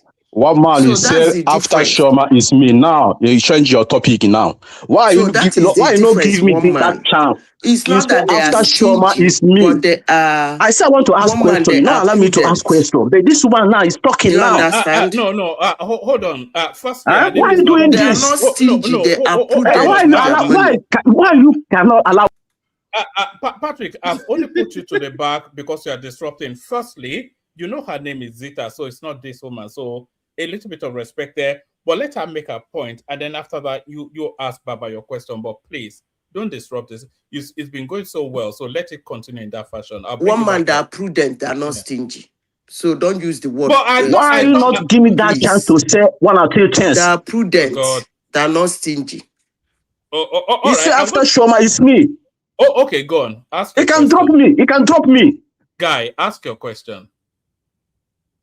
I want to submit. No, not. I want to say it's my turn now to. Okay. You are in the last stage now. How is it your turn? I came here No, before why? you, so why should it be Well, your turn? I even came before Chioma, so Yeah, why is it Madam your Peter turn? was here before you. but why are you talking? It's not your turn. Why are you talking? It's not I your came turn. Why here are you before talking Chioma. now? I came here Why before are you. you So talking why is now? it your Now, turn? All right. So sorry, with your permission and for the One man, benefit of remove this peace. baboon from here, No. Joe. Let him just have a say. Allow him. And it had better be something meaningful. Or after forcing your way in, You better have something meaningful to say. I carry on. Let's hear it. P2B. Yeah, good day, everybody. Well, it was before you One came man, you in. see, because I came here because of Baba and Mike Abi, say Peter Obi can never get 4 million votes 2027. You see, politics is not a Omona meeting where you will gather two or three people I didn't say that. discussing. I talked about Lagos, 100,000 Okay, Peter Obi cannot get 100,000 votes, Abi. in Lagos. You see, politics is not for mouth, it's for action, you know.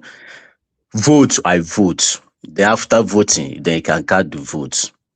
Now, the same thing you guys saying 2022, 2023. You continue saying that again in this coming election. Let me tell you guys, you see, before end of this year, 2026, most of governors, senators is saw now decamping to APC. Most of them will decamping back. Politics, well, let me finish. Politics is not now that. After primary election, you will see what's happening, whether Tinubu will win or not. Never drink wine now. Just calm down.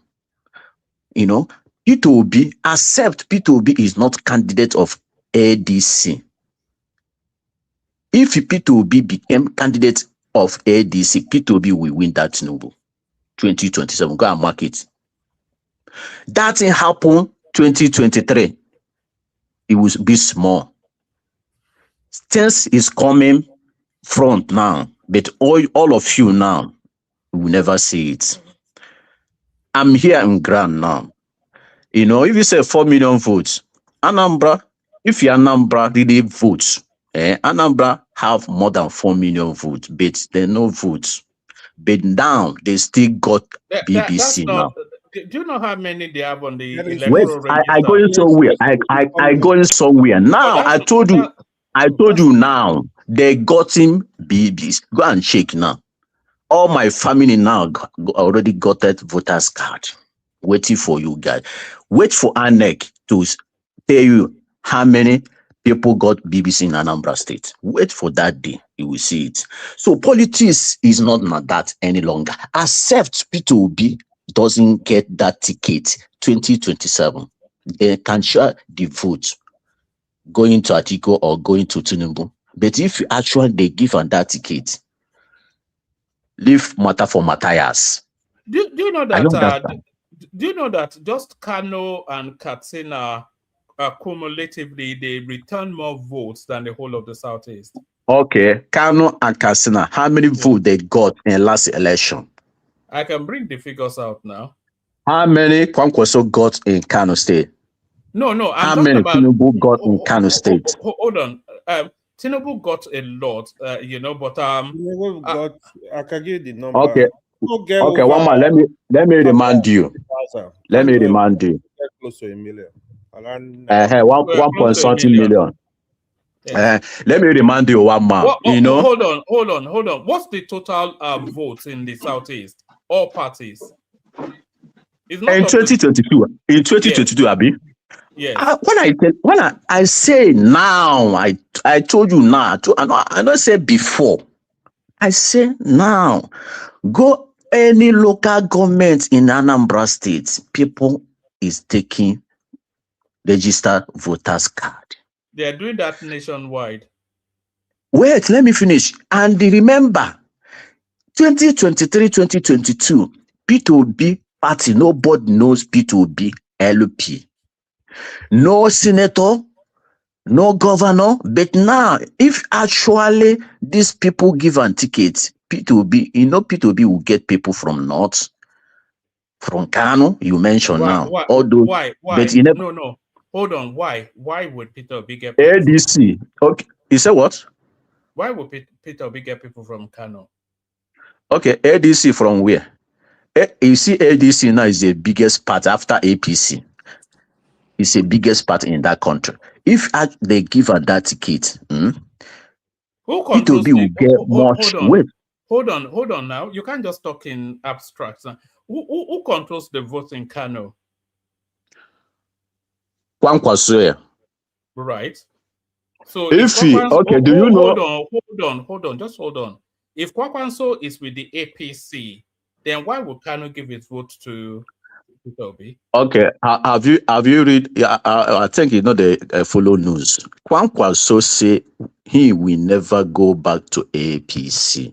If he say the governor, I want to enter APC, Kwankwaso say no, I cannot because APC they promised him before. Do you know APC promised Kwankwaso before that last 2 years or 2015? That promise, they never fulfilled that promise. Kwankwaso said he will never go back to APC. Then it will be come to president now. Kwankwaso or any other northern man will be his vice, and that person will be somebody not that people know very well. Hold on. Look, guy, look. All right, just one more minute because I'm not sure you are on board with politics. Kwakwanso will be joining the APC by the end of this week. Is meeting Tinubu tomorrow. Even Yusuf is declaring tomorrow, Wednesday. Is meeting Tinubu tomorrow. What are you talking about? One man. You see what he's saying. Can you hear me? Sorry, can I just mention something? What this guy is saying that you are probably not hearing is this. The Southeasterner, they rallied around Obi in 2023. They tried, but when they saw the result, that result will motivate them to mobilize more and get more people to register. You cannot say how many votes is coming from Southeast. Now they will see that, so this is possible. They are going to work harder. So APC needs to work. They should not be thinking, oh, it's not going to happen. They should work as if it is going to happen. Because 2023 will become very tight if they have that kind of mindset. That same lackadaisical attitude that they had that made them lose Lagos. If they are saying, oh, it's not going to happen, it's not. If I am if I'm an Igbo man from Anambra, that I didn't register before, I will say, so this thing can happen. I will register more to make sure it happens. That's the issue. So I'm sure politicians in APC are not reasoning like us. They know that it can happen, so they probably would make sure they come out. APC are doing more than that. They even do their own electronically right now, so nobody's sleeping. That's what I was just say that. You know why? Said that you know thing why now? I said so? They sleeping. Who said that thing? They comment. Huh? That what? Who said that? It will motivate them to register more. Who said somebody that? said so. Oh yeah, I would hear. Can I finish my submission? Who said that? Already. Let somebody else speak, please. One man, give me 2 minutes. One man, are you people taking my time, though? See, my sister. You see, politics is not to come and get them. You know, I will advise you to focus your job in America. Leave politics for politics people. You know, when you come to Imo State, Emeka Ihedioha is coming to governorship. Listen, can you stop attacking the woman now? You need to stop attacking the woman. You need to one man. Uche, one man. Wait, it's my time. It's my time. You should take this fool to stop attacking me on this platform. It's my time. Allow me to finish. Hold on. I'm going to mute you for a second. So as Kenny just directed, you can make a submission without going after Zita. Zita is one of the star performers. But that's not an attack now, one man. Okay, I'm here. I heard you. I heard you. I heard you. An attack. No. Listen to me. That person that is saying it's not an attack, I say he shouldn't mention me in any way. It's not an attack. He said, I don't care whether it's an attack or not an attack. He didn't He mention should your do his name now. submission and get away. It's not. Okay. He didn't mention Listen your name. to me here. When I make my submission, I use one man. You say you should focus our job in America. Listen, when I make my submission, I do not make reference to anybody. And I wouldn't like anybody to make reference to me. No, you do your submission and then you leave it at that. Please. Anyway, for peace to reign, Let not make this place let's leave rowdy. it like that. Yeah, because for peace to Please reign, but these are do your interactive platform. submission. Do We not can make address reference to ourselves. anybody. We can address Whether ourselves. the person is in politics or the person is not in politics, it's I none think of you're your overtly just business. being sensitive. We are You just here overtly to being make sensitive. submission. You get I'm me? not supporting him, but I think Please, you have not. please, I beg you. Please. He used to be rude, but not I said, today. please, I beg you. Patoski, there's a history to it.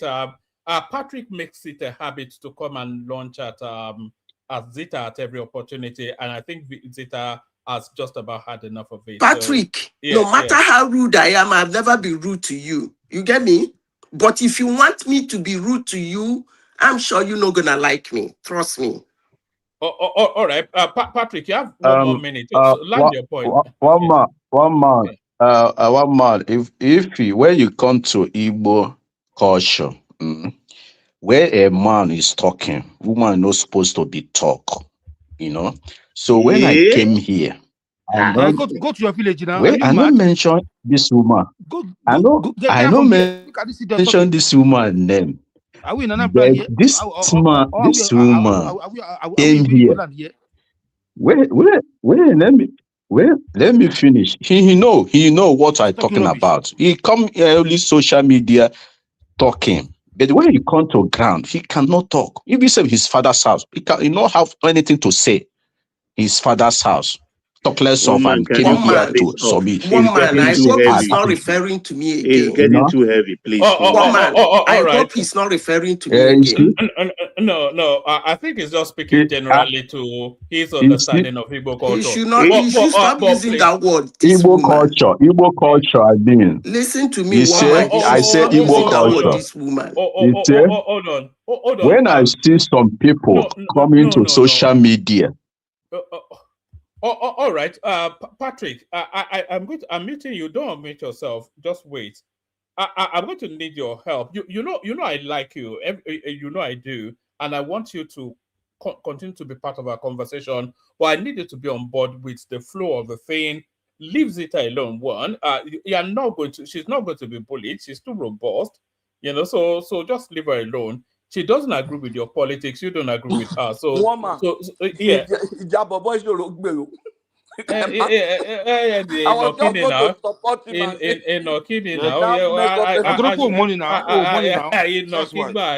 But so just leave her alone. We know you want to champion Peter Obi, and then we go to Zita after you. But please leave her alone. She's had enough of it. So let's just let it be. Carry on. Okay. But when I say in my culture, I not mention anybody's name, So 2027, I was say before.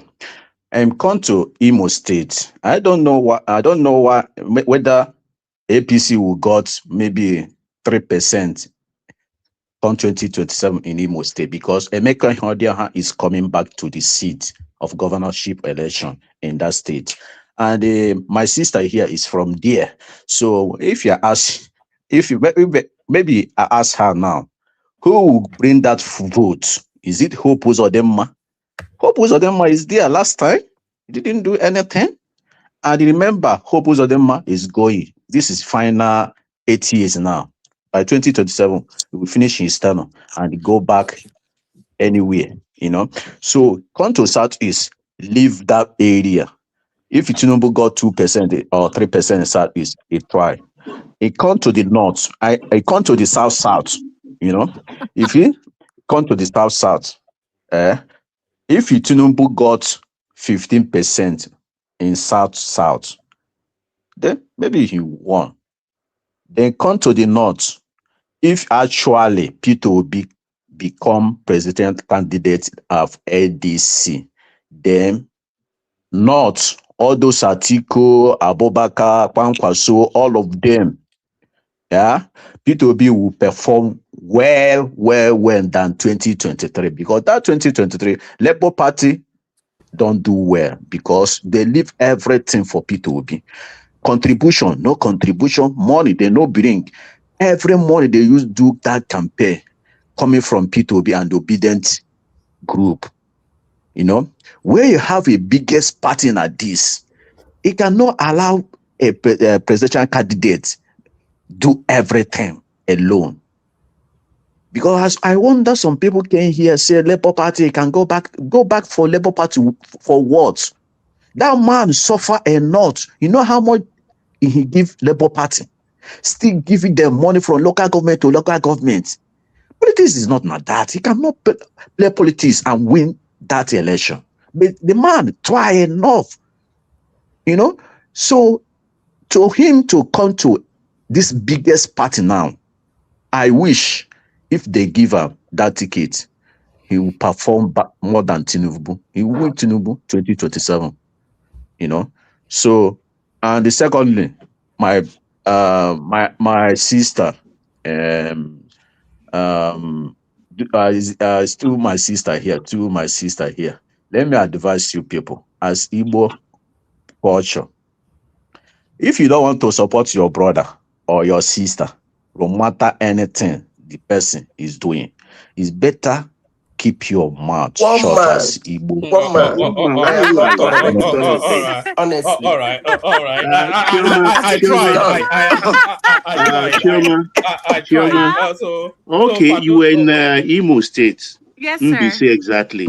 Can Yes, you sir. tell us what in your eyes see as far as progress is concerned? I don't want to use my mouth to say it. In terms of progress, I see more houses being built from people living in abroad. What about the And roads, the roads infrastructure? horrible.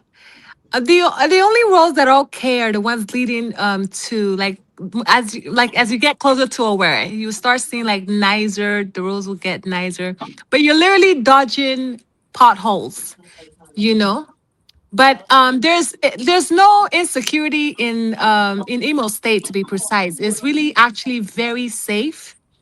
Um, I was, I was walking around like anyhow, and I went to Okay, church, I went to church, y'all, and my first New Year's service was in Imo State. I was so proud of myself. God is good.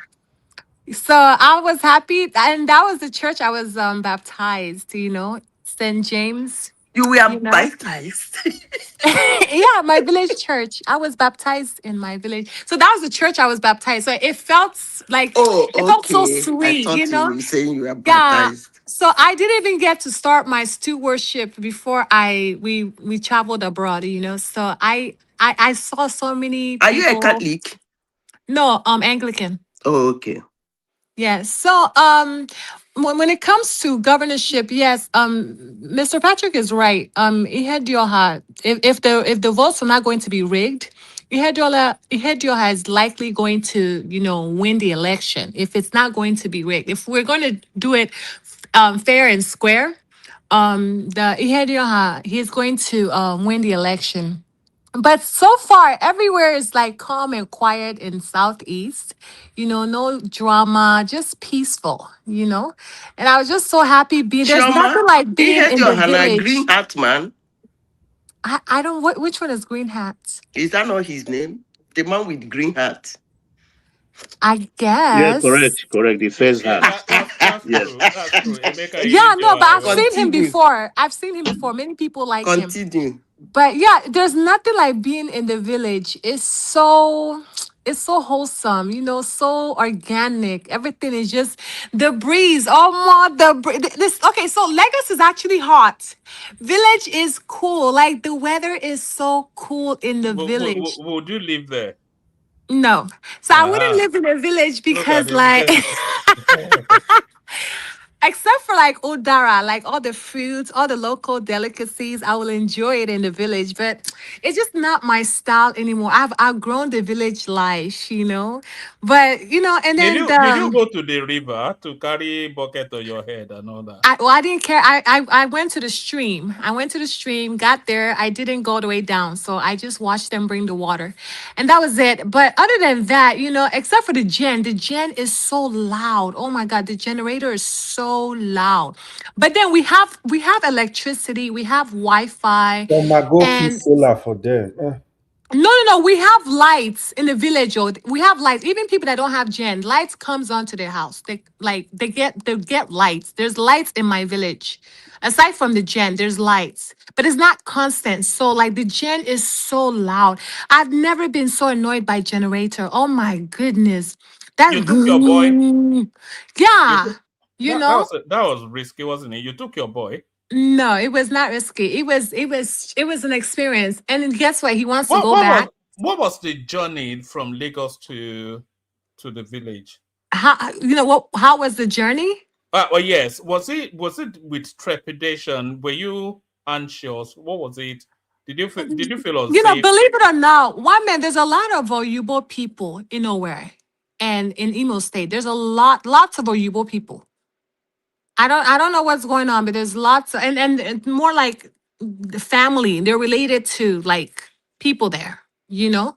You mean that Yeah. live there? I'm noticing The- that some Oyinbo girls are living in the a lot of southeast. Yeah. yeah, I'm saying like even older generation, like grandparents, they came for the holidays with their kids.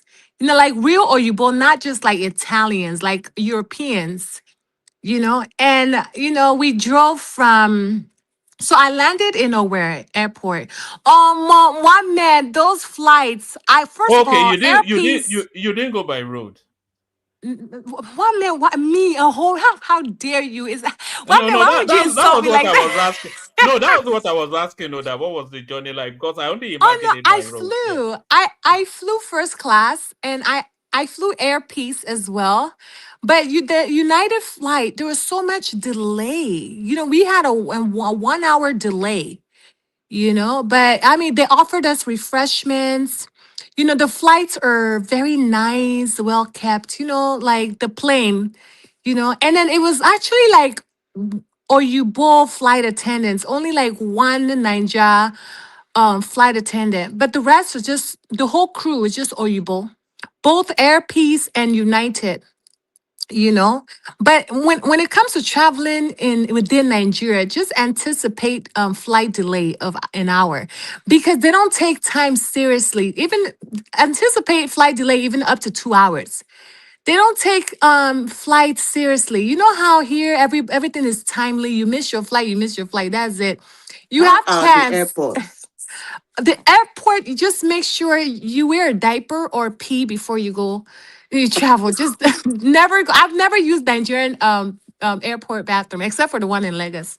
That one is clean, but I don't take risk anywhere else, honestly. But I mean, there's fan everywhere in our local airport. There's fan everywhere, almost fan everywhere. They try to keep it, fresh. It's not hot, but there's fan. It's not like AC. It's not like one of those strong ACs. And no, it's just fan. Fan, just kind of hot, a little hot, not too hot, but If you I know. knew you were going to Owerri, I would have given you prestigious number. He's I usually know he doesn't. wanted to invite me to his event, and I told him that I'm up for it, but he never followed up.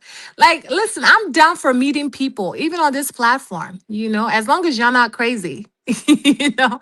But yeah, it was a good experience, and I'm always open to going back, even to my village. It's my village, and I always love to go back to my village.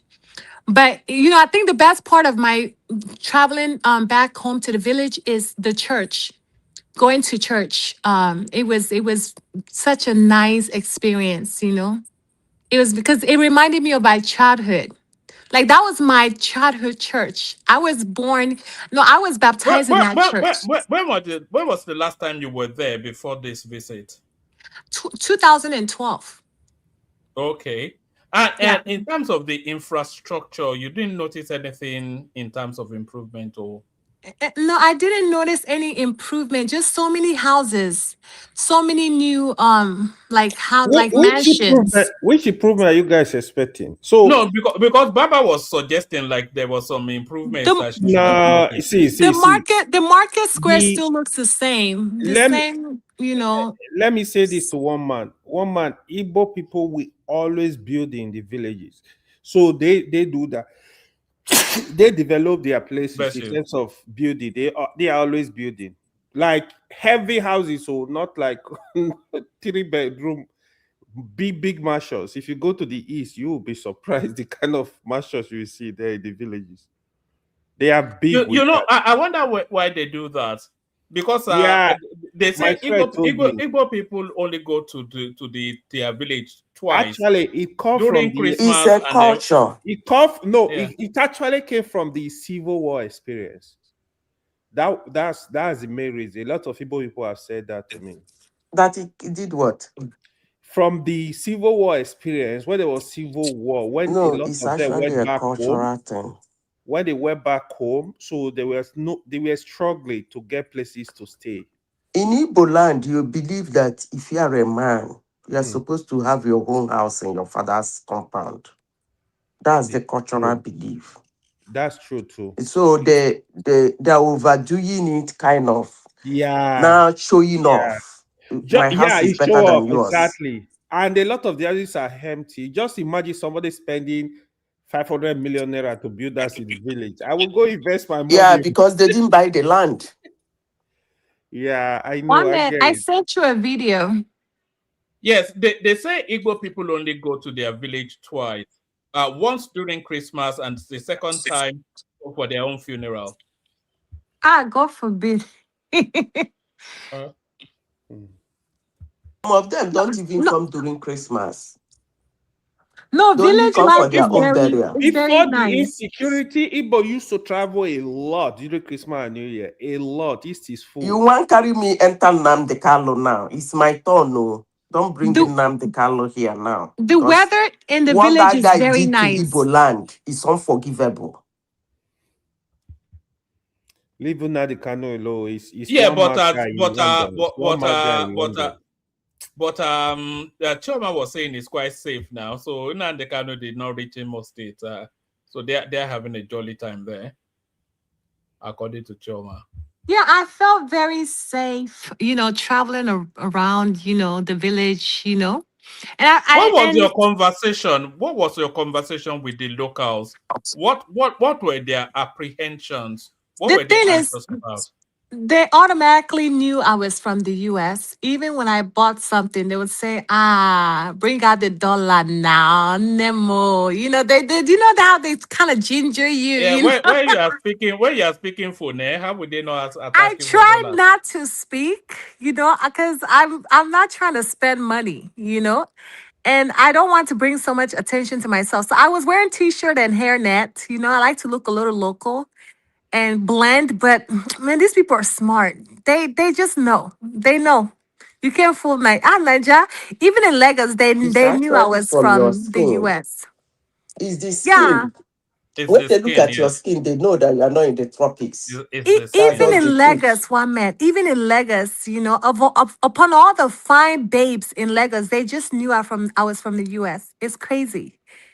And then the way they will stare at me, they just knew, I mean, beautiful girls, they were just staring at me like I was some kind of a goddess. It's interesting. And So oh, one now, man, which one is one goddess? man, I saw rappers, like literally international rappers in Lagos. Like, You sent me the picture now. What was that one you sent me? yes, that was Wale.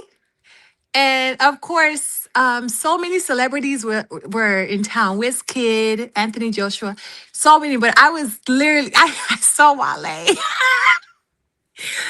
You saw the video of me, Wale, right? It didn't acknowledge your presence now. One It didn't man, look. don't be a hater. Don't be a hater. Okay? You wish you were there. Let me show You you. wish you were Let there. me show you, Choma. Let me One show man, you. no.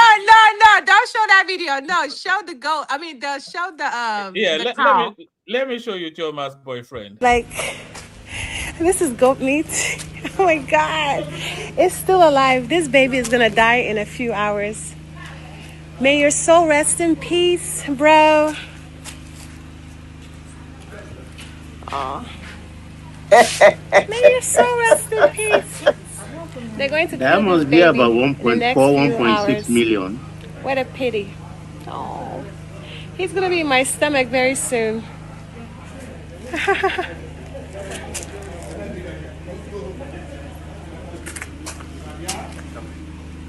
Oh. You know, Yeah, it was fun. I will find it very difficult to eat meat if the even I chicken watched them. I if it watched was them killed kill in it. front of me. Yeah, if I I'm there, watched they them. kill it. I will find One it man, difficult to eat do you it. know the crazy thing about it? I stood there waiting for them to kill it because they kept, sharpening the knife, the two guys. And I'm like, I man, kill it they had like myself. 3 knives. Yeah. They kept sharpening the knife, and I'm like, "Well, can you guys hurry up? I want to see the action." First of all, they tackled the nama down. We call it Yeah. nama. The They leg. tackled it down. I'm like, "Oh shit!" They told me to move out the way because he might hit me. I mean, with the horn. I'm like, "Oh my god!" They tackled him down, and then he was like losing his breath, and then they tied him up some more. The next thing you know, they They cut his cut the throat. I neck. was like, "Oh shit!" Yeah, they cut his throat. I'm like, "Oh my Yeah. god!" These are things. What was Mhm. the occasion? What was the occasion, or is it just for Christmas? I'm gonna just keep it personal, All but right, I'll tell okay. you later. But Is it was did your Normal fun. boy witness introduction. that? Normal introduction. Yes. That because Wow, that's I witnessed it growing up. I think everybody needs to witness the natural way of us eating animals. We got to kill it first. Yeah. Yeah. you know. Yeah, I mean, and then, oh my God, one man, if you see the stomach of this cow and the intestine, I was like, oh my God, these are the intestines I was eating. It was so big. Yeah. Hey, it was like a pregnant woman. It was so big, blood everywhere. But those guys are so professional. They kept everywhere like clean, Clean. like in one area, all the blood in one Yep. area. Yep. And if you see So how my was it the malams? Was it because usually the Was it no, Hausa malams? no, people? it was my people. It was, Ah. we have people in the village that does that. And then Yeah. the way they were trying to hide, some people are trying to hide the meat, trying to take some meat. I'm like, these Wel- village people, these my Welcome to people. They Nigeria. were fighting over people trying to hoard the meat, hide it, all those, things they do. It was fun. It was just a fun experience. I loved it. Next time, just try and kill like 3 cow. 3 cow. That Why means three? cow. Why three?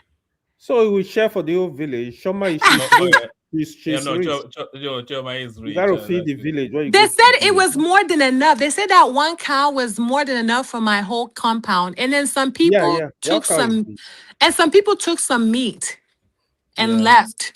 And they had a whole fight over some people That taking that meat that without is a very permission. big cow actually. There are smaller cows. That one is very big. Yeah, it was no, honestly, village life is so fun and Very calm, fun, easy and especially when you're with genuine family yep, members, yep. and you can feel safe. You know that all these Were, people were will you protect you. were you the only Abroadian, or is it Abroadian Oh in no, there? I saw my other. That's this see that when you enter a village, that's when you realize that all these so-called first cousins and cousins you have in America, they're not your real cousins. That's when I saw my distant cousins. Yeah, I saw them in the village, and then that they realized that we're not real. Like they're like my, let's say, sixth cousin. They're not like my real, because in America we're like, oh, that's my cousin. But in the village, they realize that we're not even in the same compound. Your compound is like maybe like 10 blocks away. You get my point? All those cousins we So relate how is with the in prices America. of things in Nigeria? Oh, everything is cheap for me. No, no, I don't mean for you. Oh. Okay. You said you've not been there for a long time. Okay. Oh So no, you wouldn't I'm know. always traveling. This is my third trip. This was my third trip this year. And you didn't see any reduction or Choma is Mm, super rich. I Choma don't is not see. I, is I not in don't that think like class. that, That's why. Madam Zita. I don't even when I went to one market in Lagos, and it was a local market in like where you will see like a freeway and people crossing the freeway. It's a big local market.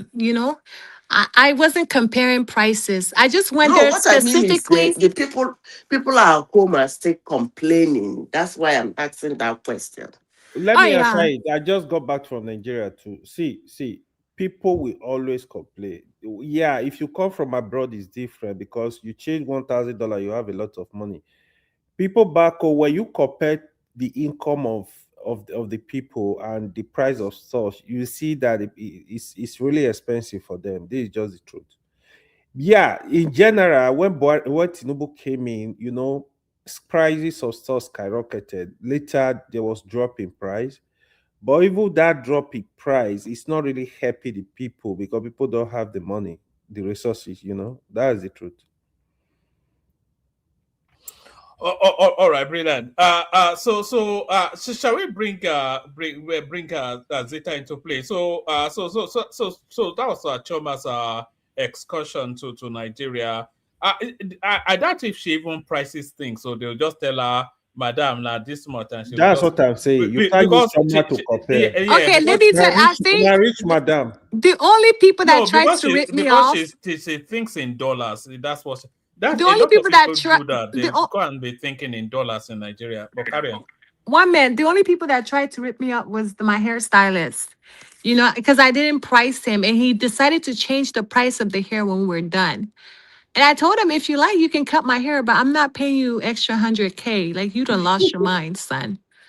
Even when I was in Ijebu, doing that type of hairstyle was like 30K. And he's like, well, that's Ijebu. I'm like, well, I don't give a F. Do whatever you want. I'm not paying you 100K. What the hell? What do you think you did? So that's the only guy that tried to rip me off. And he's still going to do my hair after the fight. The guy, is it men Yeah. that are doing here now? Yeah, it's the guy that did my hair. And he's so talented. Is it like a Bobrisky sort of No, I think he's straight. He's straight, but he's very talented. He tried to rip me off, but I think he's gonna be all right. He did try to hit on you, so he will do it for free. No, he knows I'm nowhere near his level. So he didn't even Come on, try. man. You'll be surprised you see a multi-millionaire now. Stop playing with me. Look at They that. why stop. And nobody even noticed that she says she's paying 100,000 naira to plait hair in Nigeria. Can you imagine? I didn't braid my hair. Oh no. I don't braid my hair like that. One man, Nigeria, it was to style my you hair. know how much they spend on hair. People spend more than $1 million naira. Don't play with these guys, so they ball. It was a frontal. I did a frontal wig. You mean those killer Sheraton girls? If you go to Lagos, more women they do hair. They don't plait hair. They don't do single braids, man. It's for local girls. Like big girls don't do braids like that. I did frontal. Like with my wig, extensions. All right. I don't know what that means. So yeah. Well, all I know is a razor. You must know. My wife doesn't even do her hair. She cuts it, and she just cuts it. The same barber that cuts the children's hair cuts her hair. You are lucky. You are lucky. You are saving. And she just decided not to use the wigs after a while, and then she just I don't know, maybe and she just cuts it. She cuts it Grace Jones. You know that Grace Jones cut, As long as she's beautiful in your eyes, that's the most important thing. I was gonna tell. She's a beautiful woman anyway. You'll see her picture. Yeah. That is why one man is one man. Can you? So AB was saying that I'm always saying that Nigeria is not working. Nigeria, I always say that, even though it's my third trip to Nigeria, right? But it's because I relate to the common people. Look at this girl. So I understand the people's plight. She's a grassroots babe. Period. Spending 100,000 naira on hair. She relates to the common people. Period. And the common people, they don't even see 100,000 in a year. Never mind. Look at this girl. Anyway, Choba, do you want to land it? Then we go on to Zeta. We still got Prince Daddy as well. Patrick is there as well. I would like to land it by saying that, I have come to the realization that I feel like Tinubu is doing well so far. And I don't mind him winning the next election, like the 2027 election. I don't mind him winning as long as he changed the Muslim ticket to Muslim Christian ticket, so that, it can, it's just the right thing to do, you know. Yeah, but I'm very proud of our first lady. I like educated first lady that are very outspoken. Remi Woman, Tinubu is that is the other educated. thing that Yeah, she's educated. When did she become educated, Remi She's Tinubu? very classy. That's the only, honestly, that's the only Classy. reason I like President Tinubu or She's his always wife. slapping people. When did she? Because No, she's always slapping. She was no, fighting with Dino Milaya at the House of Rep.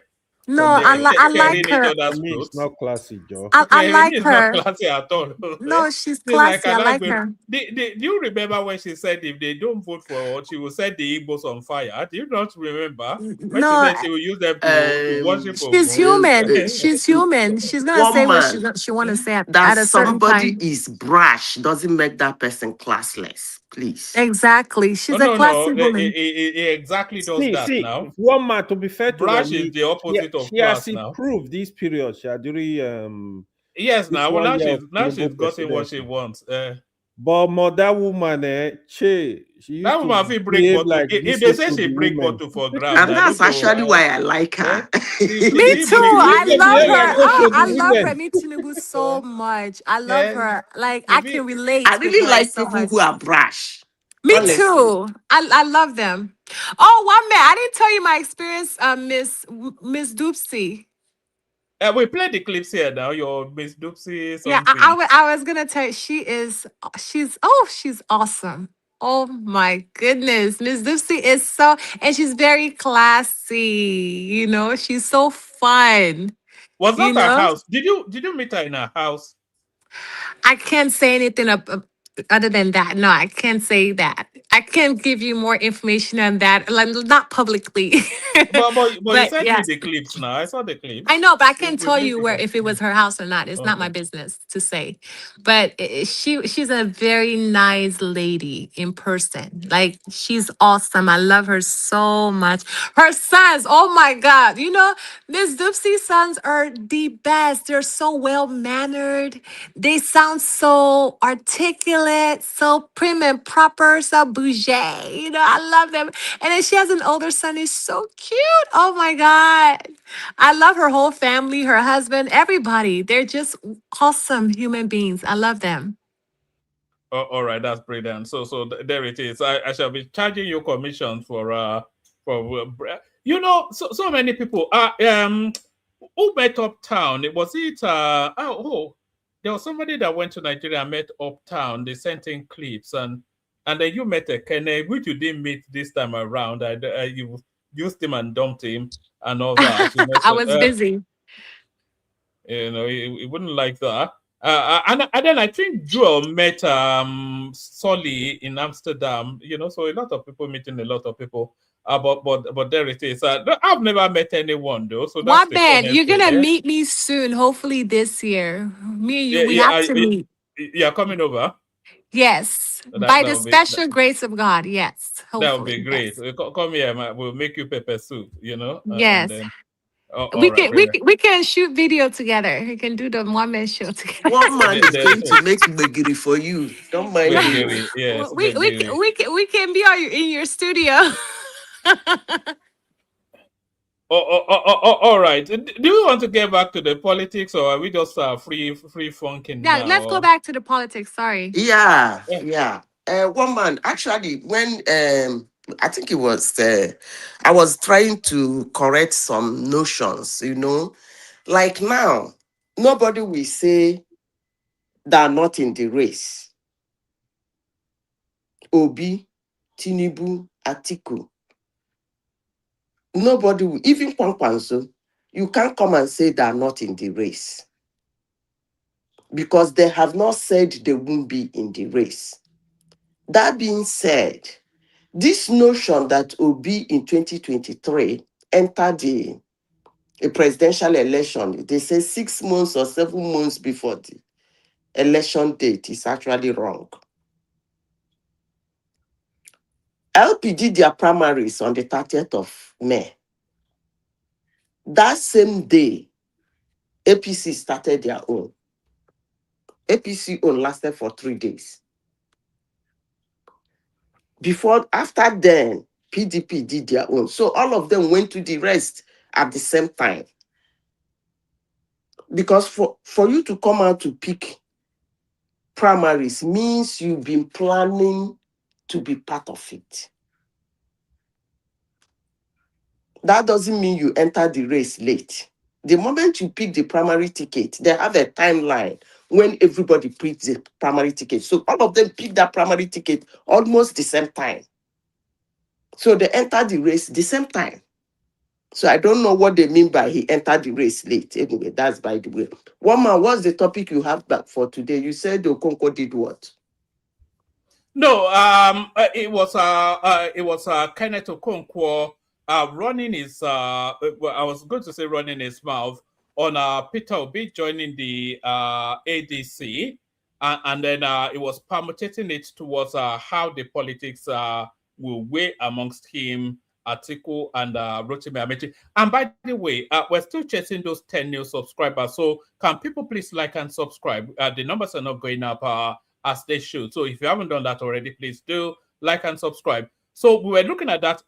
So off the back of Kenneth Okonkwo, we were then back in that narrative again. Because of course, Zita, for the rest of this year, up to January, the conversation will only ever, there'll be only 4 names that will be mentioning Peter Obi, Atiku Abubakar, Rotimi Amechi, and Tinubu. So the permutations again permutating, and we were just sort of because Obasanjo now came out and said the ticket the ADC should be presenting will be should be Obi and Kwakwanso, to the point that Atiku's wife then came out in a video clip to lambast Obasanjo and say, look, leave this guy alone. He served you for long enough.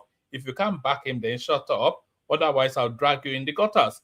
So it's just getting messy. So all that. I don't even know why Obasanjo is doing what he's doing. He should go away, because the lady was saying that, look, Babangida is sitting there now. Abdul Salami is quiet now. So why don't you just let go? That guy has not left Aso Rock since 1999, Obasanjo in his head is still president. Actually, if he wants to continue running around, he's one of the presidents of Nigeria that I respect. I won't take that away. I respect him. But there is something he's doing now that I am struggling to place my hands on why he's doing it. Unless he come out to tell us, because is he telling us that he just discovered Obi? Or he has discovered Obi before now? Because this Obasanjo in question has the powers in his hands to make Obi the president of Nigeria. He didn't do that. It was in his hands.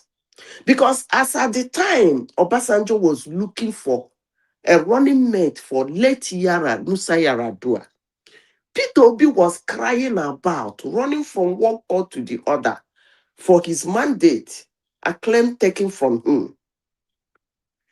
If he knows Peter Obi that much, he would have just tapped him and said, come on, guy, forget about that governorship. Come and be the vice president to Musa Yar'Adua. And Musa Yar'Adua died, Obi would have been the president of Nigeria. So why didn't Obasanjo do that? So why is this, all this is running, what? Obasanjo is cunning. And most times, what is behind what he's doing keeps me uneasy. And I don't like it. Honestly, sincerely speaking, he has opportunity. In fact, he has everything. He should have made Obi the president of Nigeria. I don't know why he didn't do that. Zita, there's a theory. It's somewhat left field, But some people, and myself not too distant from those people, believe somewhat that in some convoluted, multi-dimensional chess, Obasanjo is actually a Tinubu agent. And there's a reason people are saying that. Shortly before the 2023 elections, Tinubu went to meet Obasanjo in Abeokuta with a small entourage. And then when they got there, Obasanjo took him. They went into a room together, just the two of them. They had that meeting for about 1 hour. And then after that meeting, Tinubu just got into a car and they just said blah, blah, blah to the press and off they went. And a lot of, because as we all know, Peter Obi is very much a factor to Tinubu becoming president. And I think they still feel that Peter Obi will still be a factor in Tinubu retaining that presidency. That is the, yeah. Yeah, you know why I think you are somewhat right is that if Obasanjo actually was working for Obi, he could not even hold Ogun State down for him. Because Obi won Lagos, he would have won Ogun State, where his super supporter is, but he didn't. I don't even know whether he got up to 25% in Ogun State. So what is Obasanjo's plan? Maybe you might be right. You might be right. But let me say this. You see, woman, there are state time. Okay? There are state time. 2 weeks to the time, we will start seeing let them start their campaign. But what I'm saying is that LP was no party in 2023. It was a party that had governors. But saying that LP is no party is actually ridiculous. Because ADC, I don't think they have produced a governor. Please, if I'm wrong, you people should correct me. Hello? No, they've not produced. You know, they are actually even stopping them registering it, I think in Ekiti State or something. I think there's somewhat of a kerfuffle going on. So they're trying to prevent them from registering. Then we get out of that. What I'm saying is that if anybody think LP is no party, LP has produced, I think, 2 governors. ADC, they have not produced any governor. So if LP can struggle, what about ADC? That I'm not even sure they are. Anyway, according to them, they said the PDP is collapsing into ADC, right? Yeah, well, that's yet to happen, no. But I don't think PDP can collapse. It's a legacy party now. So how can PDP... When they say Makinde is going to come to ADC? Well, I can't see that happening, no. Who was it? It wasn't a Fayoshe that was saying that. I don't know, but that's what I heard, though. I heard that Makinde is going to come to ADC to contest for presidency. But No. one man, let's be real. As I said before, is going to be... somebody said Atiku doesn't need my respect, but I'm going to respect it. I don't respect that guy anyway, but if he's not on the ballot this year, I'll be very happy and I'll give him respect. Woman, I actually want to be Tinubu to be the forerunner in this election. I know why I'm saying that. What do you think the outcome will be if they came up against each other? Tinubu will flog him. Why?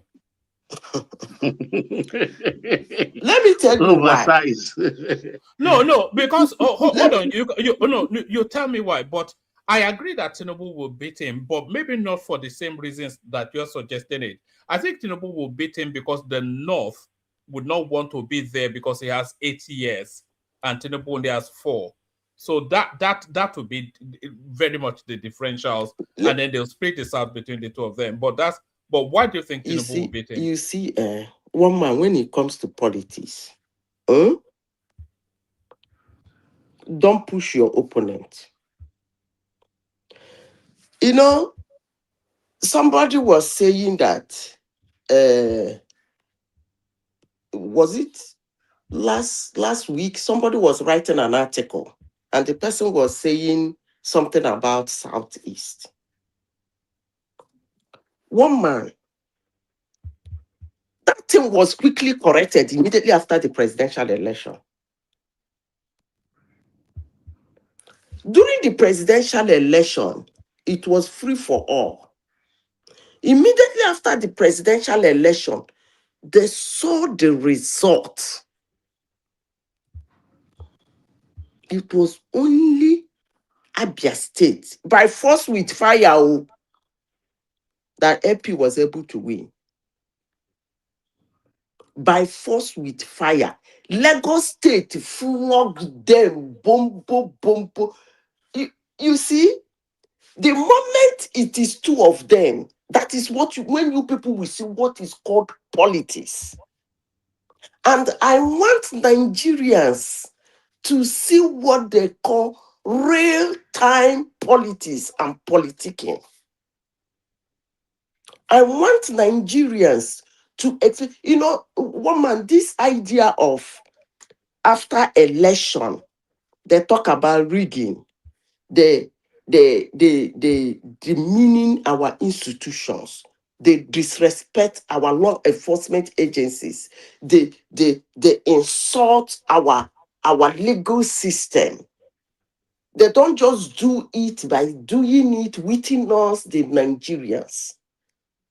One man, maybe you don't like reading. If you see what these people put out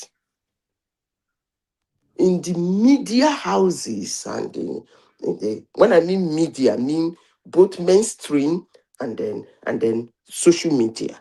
When I mean mainstream, I mean by newspapers and everything. It makes our interest not good. Our financial interest not good. So I want two of them.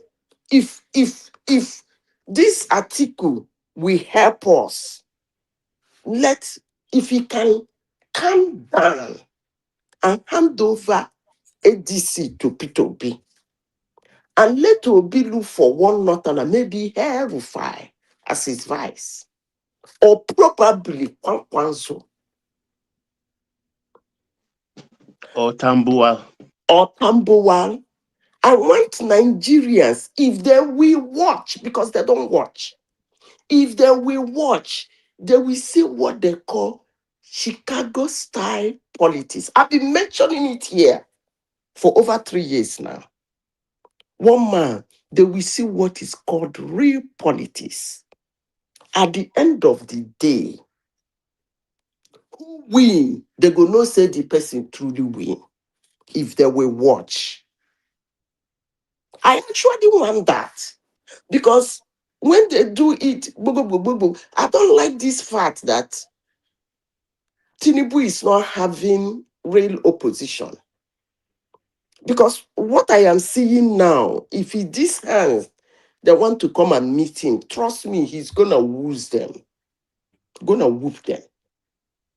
So I want that person they will bring, and people will say, hey, now let's start. Honestly, sincerely speaking. So that Tinubu will play I too would like to see just a one-on-one sort of. Yes. Either straight up Tinubu versus Atiku, or straight up Tinubu versus Peter Obi. And then the rest are just people like Showore and, But I mentioned it the other time about 2 days ago. One man, I want to ask her a question. Where is Alex Oti please, won I'm speaking. election by fire, by force? Please, it's my turn. Don't interject me. Yeah, carry on, Zita. Yeah. Want to push her back, please, if you want to push me, take permission. Say, please, can I interject you? Okay, please, can I interject you? Go ahead. Okay, where you say Alex Oti won that election by fire by force. I want to ask you, Tinubu won by what? Is it by slow, by down? You see, when I make an argument, I'm not on about the whole No, place. answer me. When you say somebody won the No. election I'm by not all fire, about the by whole place. force, What by I mean fire, by, what can do you you mean? listen? Can you listen? You asked me a question. If you can listen. Otherwise, I will end it and continue with my submission. When you ask me a question, don't go on about the whole place. We are talking about Alex Otsi. If you would have asked me, what do I mean by bypass? I'm sure you didn't understand. If you have understood it, you wouldn't have gone to Tinubu. So we are talking about Alesoti. We should concentrate on Alesoti. I made a comment on Alesoti. That's why you want to interject. So why are you taking it to Tinubu? One man, can I continue, please? Now, Carry on. Carry on. Now, what I'm saying is that, you see, in 2019, did you see what happened? Everybody went back. Everybody went behind. It was only two people. What's his name? What's this? Buhari and Atiku. They're from the north. And the rest of the politicians lined behind them. The war started. That is actually what I wanted. Although that time, people still claimed Reid, he won, he cried, and all those things. But there are things that are in place now that were not in place then. If Nigerians will respect their institution, respect their judiciary, and respect their law enforcement agents. I want that same scenario in a little bit of more organized electoral process play out now. The scenario of what happened in 2019, where nobody came from, Showore was a political content creator, so he was running around creating his content. That was okay. I'm not saying nobody came out, but I'm talking about real, serious-minded candidates. Nobody came out from the South. Nobody came out from the South, Southwest, or Southeast. They left it for the two Northerners because they believe it was their turn, according to Baba. Atiku picked the ticket. Buhari was still holding it because he was the president. And then the war starts. That's what I want to happen now. I want the whole Northerners to hands off. Let Peter Obi come out. First, Tinubu, and let all the politicians in Nigeria. It's going to be a real ugliness if it's just Obi versus Tinubu. It's going to be very ugly. That is what I want. It's going to be extremely tribal, very, very ugly. Yeah, that is what but I do you want. know what? Listen, It is easier than Tinubu Atiku. That ticket will be very easy. I want it to let them, everybody play their Dambro Bachege. Let Tinubu play his worst politics. Let Obi play his worst politics. With the If you do it conglomeration like of that, it will politicians be behind win them. Tinubu 100%. Try That is it like what I that. want. That is what I want. Because at the end of the day, anybody that survives it, in 2019, when Buhari won, I think he won him with 3 million votes, I think. 3 point something million, right? And he went to, Yes, thereabout, yes. Yeah. In one article with 3 point something million votes. And then when they went to the court, from one court to the other, when they got to, I think, appeal court, they brought evidence, but that was not enough. The result, where the alteration or whatever they think wasn't enough to overturn the election. Why Woman, I have a Take some paired water. voice. Yeah. Woman, why am I saying this? What happened in 2023 is still like a nonsense to them.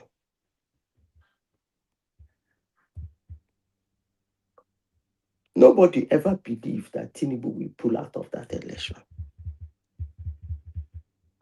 Only very few people that do good political permutation, just as he said, grab it and run. Those people saw him grab it and was running. Apart from that, even as I speak to you, some people see him as a political novice.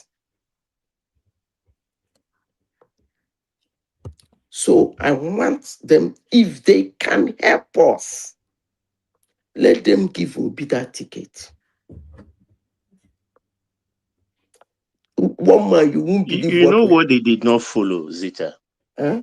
You see, Tinubu winning that APC primary. If you look at the forces, no, they don't understand. arrayed against him, and he won that thing. They don't understand. They don't. They don't. Excuse me. Let me be one man. Let me try to be a little bit straightforward. You look at somebody who is used to hustling. You want to pair him with somebody who is used to getting something on a platter of gold. Both Obi and Atiku. They are used to things being hands off for them. Tinubu is a struggler. He fights to get to where he is. He's used to it. It is not going to break him. So that's why I want them to come. I actually want these people to sweat. Come on now. Though I expected him, Zita, to win that primary, but with the gap, they don't see the gap alone, they don't see it. Almost double Chibike's own. I was surprised. No, they don't see it. They don't see it. Even that he won the election, they said it was rigged. So I wanted to play 2019, where the whole North we decide Obi or Tinubu who they are going to support. Zita, I wish you can see my face. I'm smiling at that ticket. The I'm prospect telling of you, Obi versus Tinubu. I'm telling you, I look for any day I hear say Atiku don't step down for Obi, I'm gonna pop champagne and say now let the politics begin. The fact is, Zita, if we had an Obi versus Tinubu, there'll be no new dynamic. We already know what we're going to get from Obi. We will get what we got in. There's nothing that shows us anything differently now. You have the obedience, just they'll just all over the social media. They'll just be doing just it's just that's never going to win. I'm just going around screaming. Let me tell you, screaming everywhere. One man howling. That's never going to do anything for the one man. You see this noise where the Northerners they do. The moment it becomes Tinubu and another Southerner, let's forget about Obi. Alone in the race, their eye go clear. The result will be, I beg, let this man finish his tenure so that we can come in. This one that is going to come in, who told you he's not going to do another 8 years? You will see what they call real-time politics. Come on now. But yes, go on, make land the point. Yeah. But the problem is that the people in question are actually headless. They won't see it. No matter how it plays out. Do you know the tragedy? Even though everybody knows how it's going to play out, when it plays out, then they'll come and tell you that it was rigged again. You know, even though That is the problem now. That is the problem. It's like a parallel universe. Yeah, that's the problem. Otherwise, if Nigerians are ready to learn politics in the real context of it, that election, since they overlook 2015, they still did not understand what happened in 2015. They still did not understand what happened in 2023.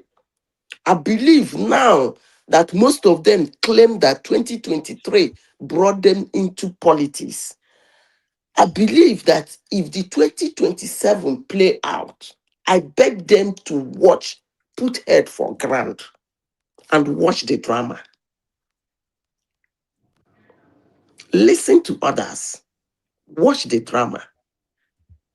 And let me see that north that we want another southerner to come in, promising him he will spend one time. Come on now. All right. Let's try and bring Prince Dad into the conversation. It's been here all the way through. I don't think we've documented his voice yet. So Prince, if you are there, let me play this clip, and then off the back of and it's just dropped there.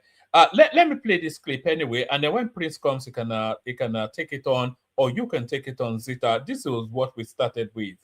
And I don't know whether or not Peter Obi has some things to learn from Nyesom Wike about party primaries, especially having to go head-to-head with Atiku Abubakar.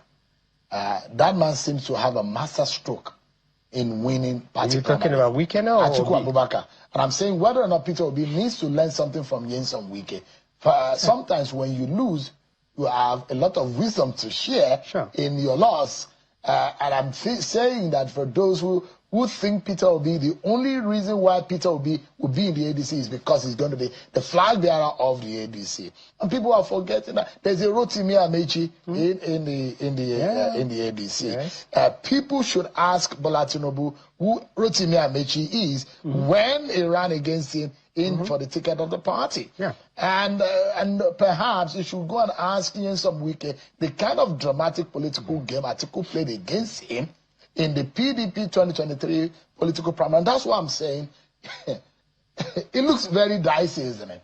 But it looks like they are very strong candidate that could be the flag bearer. I think almost certainly, and I'm guessing now, if ADC goes to convention, and it almost certainly will, and it will only because that's what Vice President Atiku wants. He will get the ticket. And then a lot of people will walk out. Because a lot of people are in that party only for the same thing. They want the ticket. So then ADC will have its own problems.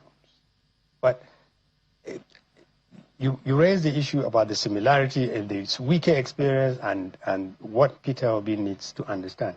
One of the reasons I think Peter Obi is saying, hey, listen, look at me. This is Peter Obi. I'm not here for number 2. I'm not here for convention. I'm here to fly the flag. And he's getting people who are saying to him initially in whispers and politely, and now they're saying to him, listen, join the queue.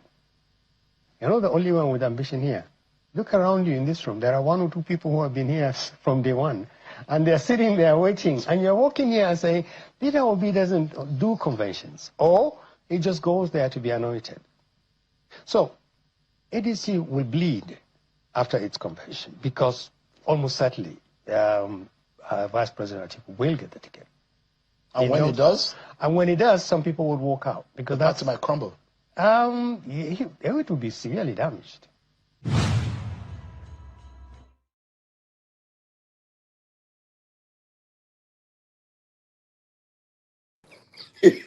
So that was Akim Baba Ahmed, the older brother of Dati Baba Ahmed, speaking to politics as he really does work, that vested interest, personal interest. And by the way, can people please subscribe? We're not actually, we only want 10 new subscribers, so you can help us with that if you are not already subscribed. Please do that.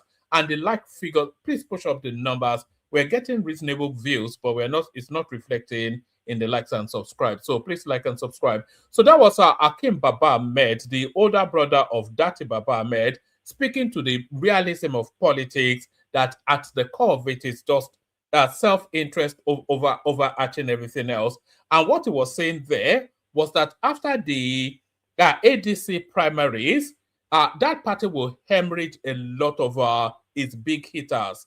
So whoever loses, only one person wins that ticket, and the people that lose that ticket, they will simply just walk away from the party. Rotimi Amechi, Peter Obi, especially. So that's what he was suggesting. I'm not sure if Prince is ready for us or Zita wants to take that on. We've got Ola here as well. Me again? Yeah, No. no. Huh? Are you at a game, Prince? Yeah, I'm at the game. Yeah. It's a little. Is she? No, is your okay. That's you are playing Daddy, Abby. So that's all right. That's Prince Daddy. His daughter is a promising basketballer, so he makes sure to be at the game whenever. So who wants to take that on? But let me bail out. Ola will bring it home. Bring Prince Daddy into the conversations just soon as you can. Ken is here as well. Ola, if you can cut it off at the 5-hour mark. For reasons of editing, so I'm going to be doing some editing on it. The super chatter, the big hitter today has been Chioma, who extends the remnants of our holiday money into the one-man show. So well done, Chioma. And then that's Tima Jack right there. Thank you, Tima Jack. Lato Rich right there. Good. Thank you, Lato Rich. Oh, and it's just the three of them. So yes, can people please like and subscribe? And if you want to follow Choma's example, do that, and Lato Rich, etc. Like and subscribe. Please push up the numbers so that we get more punch as the politics carries on. Sorry, back to you. Who are we speaking so that I will know? Who are those people that I think it's actually you now because yes, or Prince Daddy who is at a game. So I'll just coordinate it as you can. Thank you, everyone. See you tomorrow. Olabami cap and maybe 5 hours. Terrible. God bless. Yeah, if I'm the only person that is trying to speak, then I hereby declare both sessions. So anybody that want to speak, please speak. You come now to declare Basbos. Yes, I declare Basbos session. So, so anybody that wants to speak, speak. Okay. Can I say something? Are you inviting Patrick Kuche back? He's only here for the fight now. He's only here for let the them fight. declare Basbos. Yeah, let them. But protect Zita from that rascal. I don't need to. Anyway, never mind. Let me not say No what problem. I don't want to say. Maybe Patrick is from Latel. See, you see that thing that man said. Sorry, Zita. Let me also add this. I also brought this up, but nobody seemed to be picking it up. There's a fight going on between an artist called Wizkid and Seun Kuti, one of Fela's sons. And the upshot of it is that this artist called Wizkid, he now has the audacity to claim that he's bigger than Fela. That's sacrilege. That's sacrilegious. So that's a sacrilege, surely. There he is, right there, claiming that he's bigger than. Can you imagine the audacity of the kid claiming that he's bigger than Fela?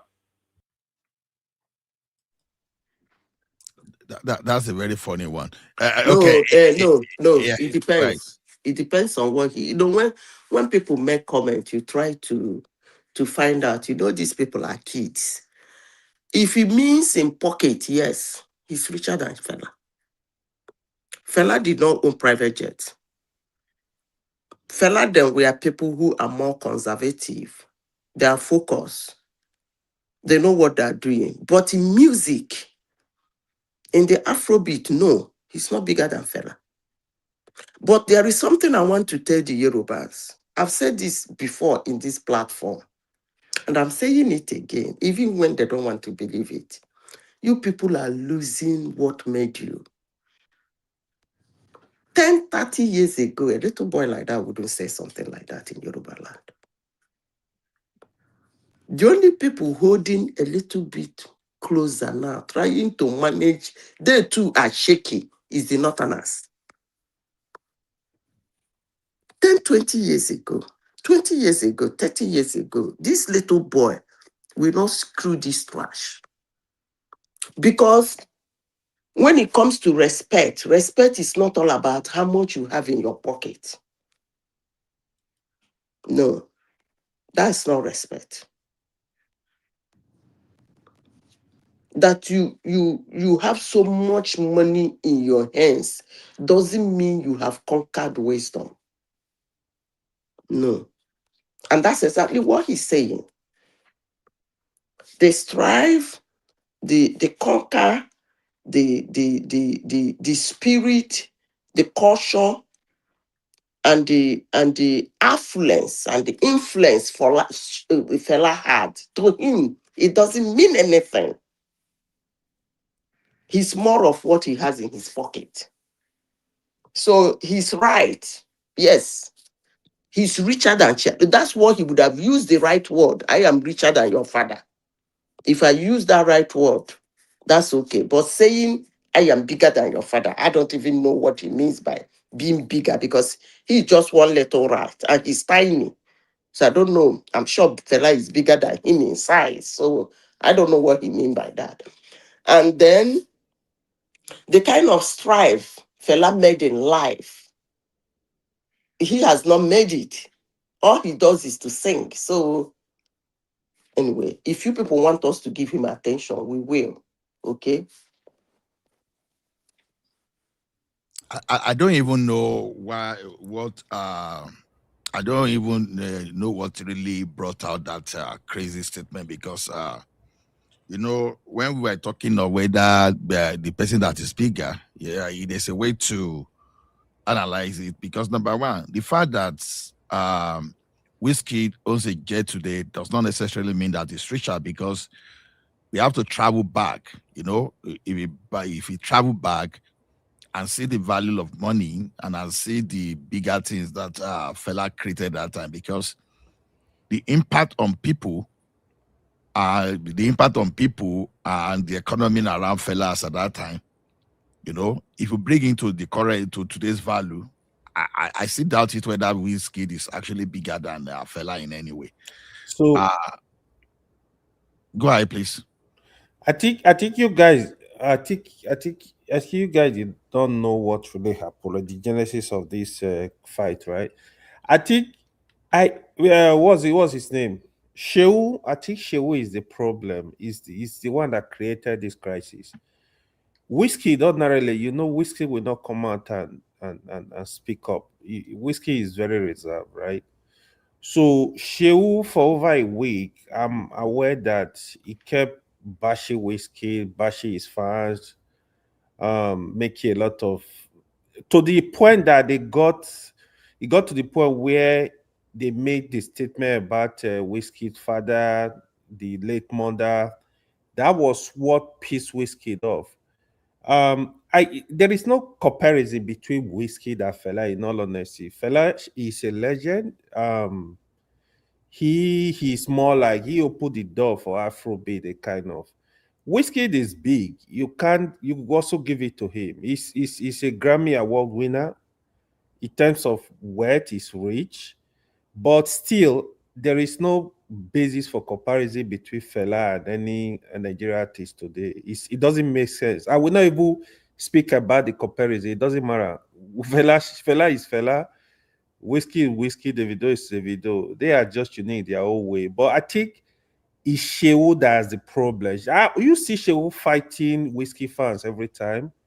I know these fans can be crazy, but Shehu should be bigger than their kids. He should be bigger than them. Like, he kept hammering on this issue every time, coming online, bashing Whiskey. He does that a lot. So I think this time he got to Whiskey. Whiskey needed to just like reply to him too. I think that was what happened. But on the basis of comparison, Whiskey that show a lot of respect to fella. Not only Whiskey, even Davido, other artists. They show a lot of respect to fella. Going for his there is this program that they usually organize.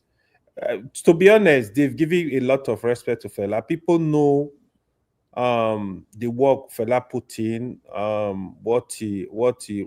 how he kind of like set up the stage for them. So I think they appreciate that, all of them. But Shehu, in my opinion, he is the problem. He's the problem. He should create his whole name and leave Fela alone. Yeah, he's Fela's son, but you don't see Femi doing this kind of nonsense, Shehu is doing too much. Is the problem. Thank you. Okay. Yeah, you spoken well. Now, this is just my own. Is that sometimes someone can provoke you, but at least more often than not, we should be able to manage our hunger or how we respond, because sometimes people might just focus on the response.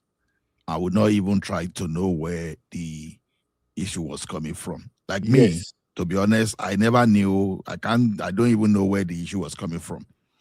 But when I heard that I'm bigger than your father, I was like seriously? Is this kid, does this kid understand that Fela Kuti is a deity? Yeah, He's a I'd like deity to on his even own. tell you, sorry to cut you short. Whiskey even have tattoo Fela in his body. That's how they revere Fela. So Yeah, I read yeah, that. So Whiskey, David, all of them actually, they honor Fela. I think Shehu kind of crossed the line this time. Whiskey was more like trying to get to him. I don't think any sane yeah, human being will compare I don't Whiskey with really Fela. think the way. Mm. Sorry to cut you in. I don't think your what's his name, Whiskey's response to whatever the so-called, what did you call him, Femi or Shun or whatever sort of Shehu. Fela is saying, his response is actually disrespectful. There is nothing wrong with his Hold response. on, let me No. finish. Let me finish. You see, a good child that has home upbringing, that according to you, reference a man to the extent of tattooing him on his body. If he wants to make reference to that man concerning the stupidity of his son, it should not be directed to the man. What stops you from saying, Where we hold have to on, balance things, we have please? to be fair, Okay, let because me chime in, Shehu and then you can talk insulted about. Whiskey Somebody will father not and the insult late your mother. father and you insult No, the that's a person's red line. father If that you claim you reverend. The guy does not reverend your father. Well, It if you doesn't cross the look, red line, the anything go. boy Do in not go to the question, gutter. did not tattoo your father's body, your father on his body. So he No. doesn't give a hook who your father is. As long as he's concerned, your father is personal non gratiae to him. So he can say anything he wants to say. But for you to leave tattooing your own father on your body and decide to tattoo the idiot's father on your body, keep it as so. Okay? That's why people don't like me. And that's why people like me. You I will not cannot. Okay, blame yeah, Whiskey. let me chime in, guys, please. I will not blame Whiskey on this issue. I'm telling you. Yeah, go ahead. So I saw the article. Nobody even told us what the article itself said about what Whiskey said. What did the article say? That it was richer than Fela, or is more popular than Fela? What did the article say? Do we know? Okay. Um, I like Whiskey. No, it's a nice, mellow guy. And just like as AY said, he has Fela tattooed on his body. Okay, fine. And just like is the AY talking, I think Show might be the problem. He's always looking for trouble, always talking, insulting people. Yeah. So I'm not sure the genesis of the problem what started it. But by the end of the day, Whiskey is a human being. Sometimes, no matter how reserved somebody can be, sometimes something can push them over the edge. So let's not make him into a god or an alien that doesn't have any feelings and he can misbehave. Anybody can misbehave. It Absolutely. doesn't matter. Okay, Absolutely. so I'm not going to blame Wizkid for going all the way. Of course, I don't agree that it's greater than Fela. Being great has nothing to do with money. Keep in mind, Einstein was not a rich man, right? Yeah. And is regarded as perhaps the smartest person ever. Even when he won the Nobel Prize, that is Einstein for physics, I believe, he gave the money to his wife. He didn't care about money. So money is not about if you're popular or if you're smart. Not not at all. There's no way Whiskey. I love Whiskey. I love his music. Music is great. I love him really, really. I mean, I do. But it can never occupy Fela's shoe. I mean, you guys live in the West. You guys live in the West. I go to places with a bunch of white people, and I went to a place one time they were jamming Fela music, and I asked the guy, "Do you know what you're playing?" He said, "Yeah, it's Fela Kuti." Yeah. I said, "Wow, bunch of white people." So Fela is great. I mean, he's great. He traversed many generations. He's just a great path. I mean, he created the Afrobeat, right? He created it. Not like he just found it. He created Afrobeat, and everything was built on Fela's Afrobeat, legendary. So that's what it is. Again, so the issue really is, come on, we are human beings. Sometimes you are one person, you guys are, you guys are going back and forth, then you say something just to hurt the guy's feelings. You don't really mean it. Yeah, You don't mean it, but saying that, that's gonna really hurt Fela. Sean's feeling and Sean's followers for saying that. But if you ask me, perhaps it did that in his mind. I don't think Wizkid meant it. I don't know, but know Wizkid and how chill he is. Again, I agree that's with my you take on it. 100%. If you know Whiskey is not loud. He's very private. If not, he's a superstar. You will not even see him on camera. Whiskey is not loud. He's not a loud person. You don't see him doing all those crazy stuff every time. Yeah, I'm not. You should not disrespect anybody. But when you insult somebody's father, you've crossed the red line. Don't be surprised what you get back. That's exactly what's up here. Yeah, like Fela is Fela. Me, I will not sit down and be comparing So Fela and Whiskey. I don't know. He said they insulted Whiskey's mom and father or late mother. So I mean, at the end, by the way, at the end of the day, it doesn't matter how great Fela is, anyways. You can't be insulting somebody else's father and they won't insult your father. They don't give a damn about that. I mean, so if that's what happened, it's tit for tat. That no big deal. You can insult Fela all you want. Who cares? If showing insult is dad, so you can insult Fela. Who cares? Big deal. Yeah, I completely agree with you. Somebody just wrote that Whiskey FC they triggered Shehu, but Whiskey is not controlling Whiskey FC. They are just his fans. So why will you bring in Whiskey when you are fighting his fans? Why are you even fighting his fans? If you are a serious person, just ignore and just move on. People will always compare. It's normal. Like people that don't. It's just like somebody comparing Rashidi Yekini and Victor Osimhen. To me, I usually tell them like it doesn't even make sense because Rashidi Yekini played ball like 30 years ago. Like why are you comparing with a striker of today? It was different time, different period. Everything was different. So Fela is a legend. He's a legend, no doubt. He did a lot for the game. So Whiskey, these are just little boys, just doing their thing. I don't think there is no room for comparison. Yeah, that is, and you know what? I wish I can give you the Bible verse, and that is true. There's no way you can compare the creator and the created. Okay, Whiskey was created, if you want to put it that way. Fela is the creator. You can't compare them. It's incomparable. When you even comparing Whiskey with Davido, that's fair because they are existing at the same time. Of course, exactly. Of course, you can do that. Not Fela. Yeah, but I think Shehu should just calm down. Stop bringing Fela to issues every time. You should deal. You are an adult now. You should deal with his own issues. Sorry, and by the way, actually, Fela, Sean, I like his music. I've seen him perform live. Is pretty good actually. Is very much like his dad on stage. He was nominated for Grammy too. I think twice even. He's good.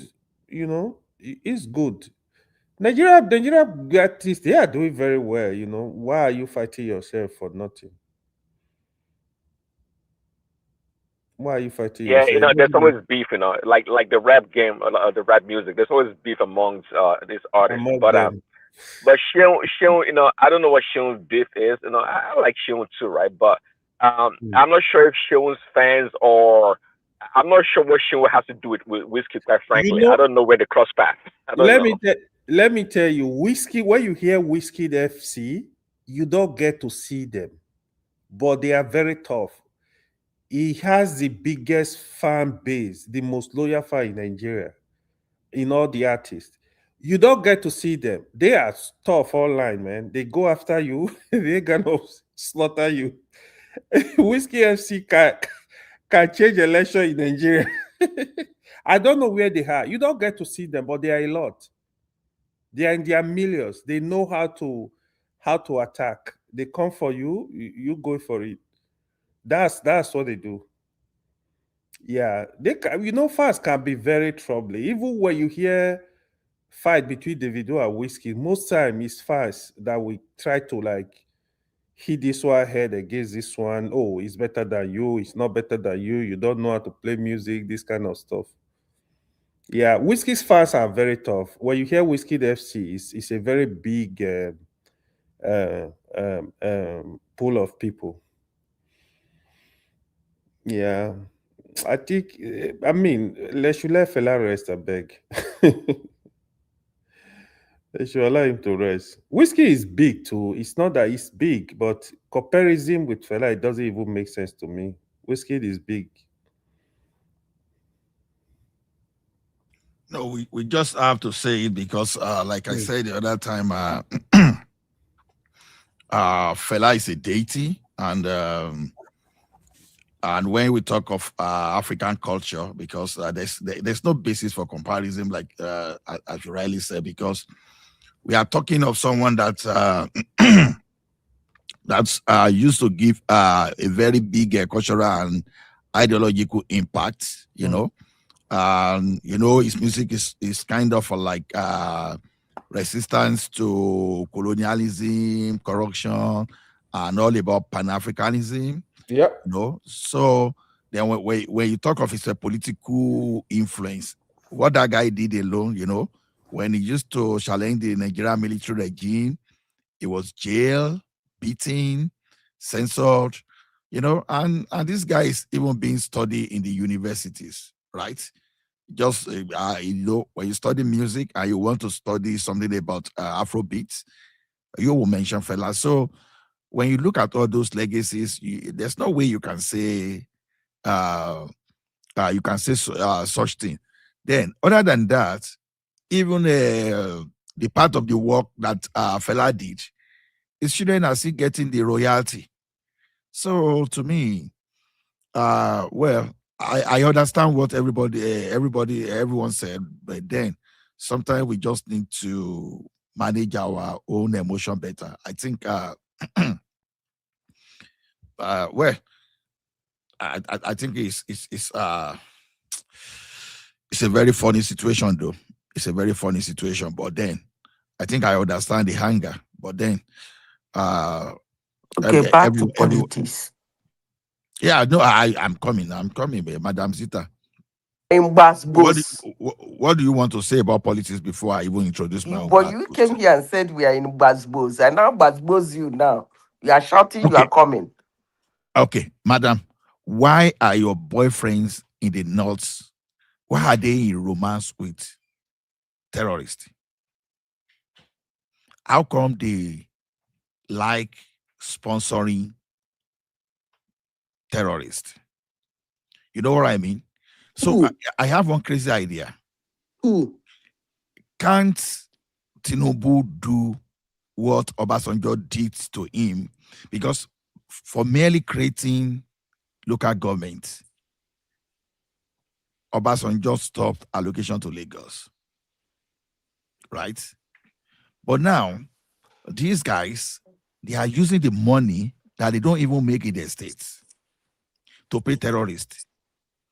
Don't you think it is high time Tinubu stopped giving these people all this money so that they stifle those terrorists as some kind of chief funds? Because the thing is, it looks like, not only looks like, it's not clear that some states in Nigeria are financing terrorism. What would you say about that? Yeah, like to what benefit? To what benefit are they financing terrorism? That's what we need to address. That's what we need to address because to me, the more I look into what is happening in Nigeria, the more I find it challenging to understand. Because the more you look, the less you see. How can a local government have a budget for terrorists? I won't use the word that bandit. That bandit is just another way to slow the rating down. So how can a local government maintain a budget for terrorists?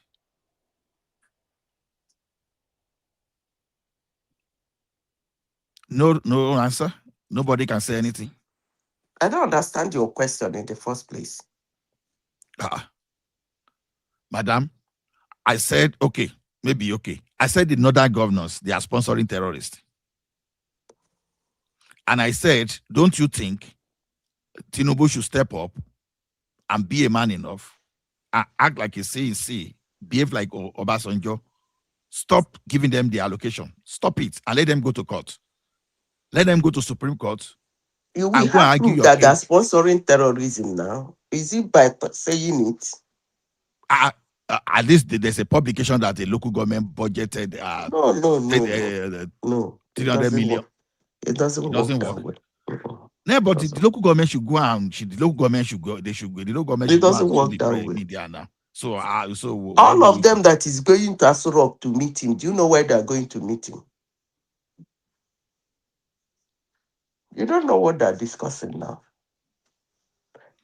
That terrorism something don't come on for Tinubu handle. But no, continue. That thing don't come on for Tinubu hand. It don't come off for Tinubu hand. But what I'm saying is, why can't just stop the allocation going to any state? When something don't come off for your hand, you go stop for allocation. It don't come off for your hand. He would have done it earlier now, but he didn't do it. I think Ogbeni or somebody explained before, you can't just unilaterally stop allocation go to the state unless maybe the court said so. You can't, for whatever reason, it don't matter. You have to give them the money according to but the law. Obasanjo That's did what it. it The is. sky did not fall. Were you not in Nigeria when Obasanjo did it? Did the sky fall? Obasanjo is a reckless man. We all know that. That's what this guy is saying. I said Tinubu too should be reckless. He has a military background. Unlike See, Tinubu is your what you call it? A typical civilian to the core. Okay, he believes in democracy. He does things really by the books. So it doesn't have any military background or police or whatever. No, Tinubu's not going to do that. And no matter what. Prince Daddy, okay, Obasanjo can hide under the thing that okay. Now, as the commander-in-chief of the country, you have like both internal and external aggression against the country, and your duty is to protect the citizen. And the allocation you are giving to a state, they are using it to finance terrorism. Stop that allocation. Let them go to court. And let Supreme Court say, okay, what Tinubu is doing is illegal. Stop the allocation. Stop giving money to terrorists to finance terrorists. We are here when Katsina State governor was, you understand, was using almost 100% of his energy to run after the judiciary to free some group of terrorists. What happened after? How many people have they kidnapped in the state now? So we can't continue like this. There should be, since those guys are irrational, I think under security matter, I think the commander-in-chief can be irrational too. Unless Supreme Court down say you must. Stop that allocation. Enough is enough.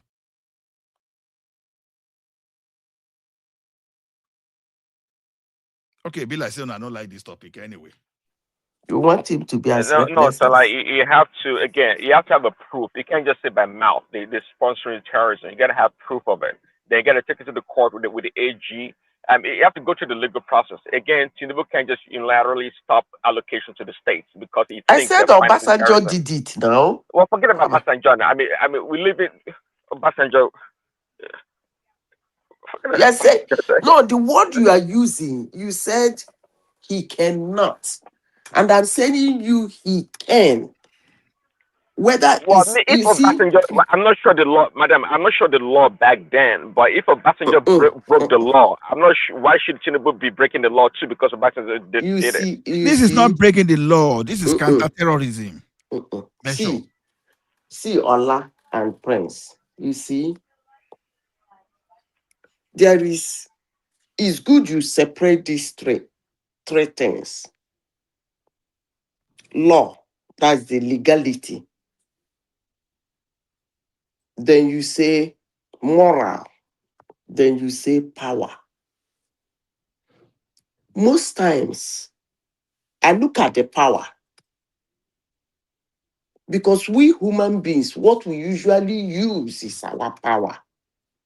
When we use that power, legal might query us, moral might query us. So when you say he can't, I said no, he can.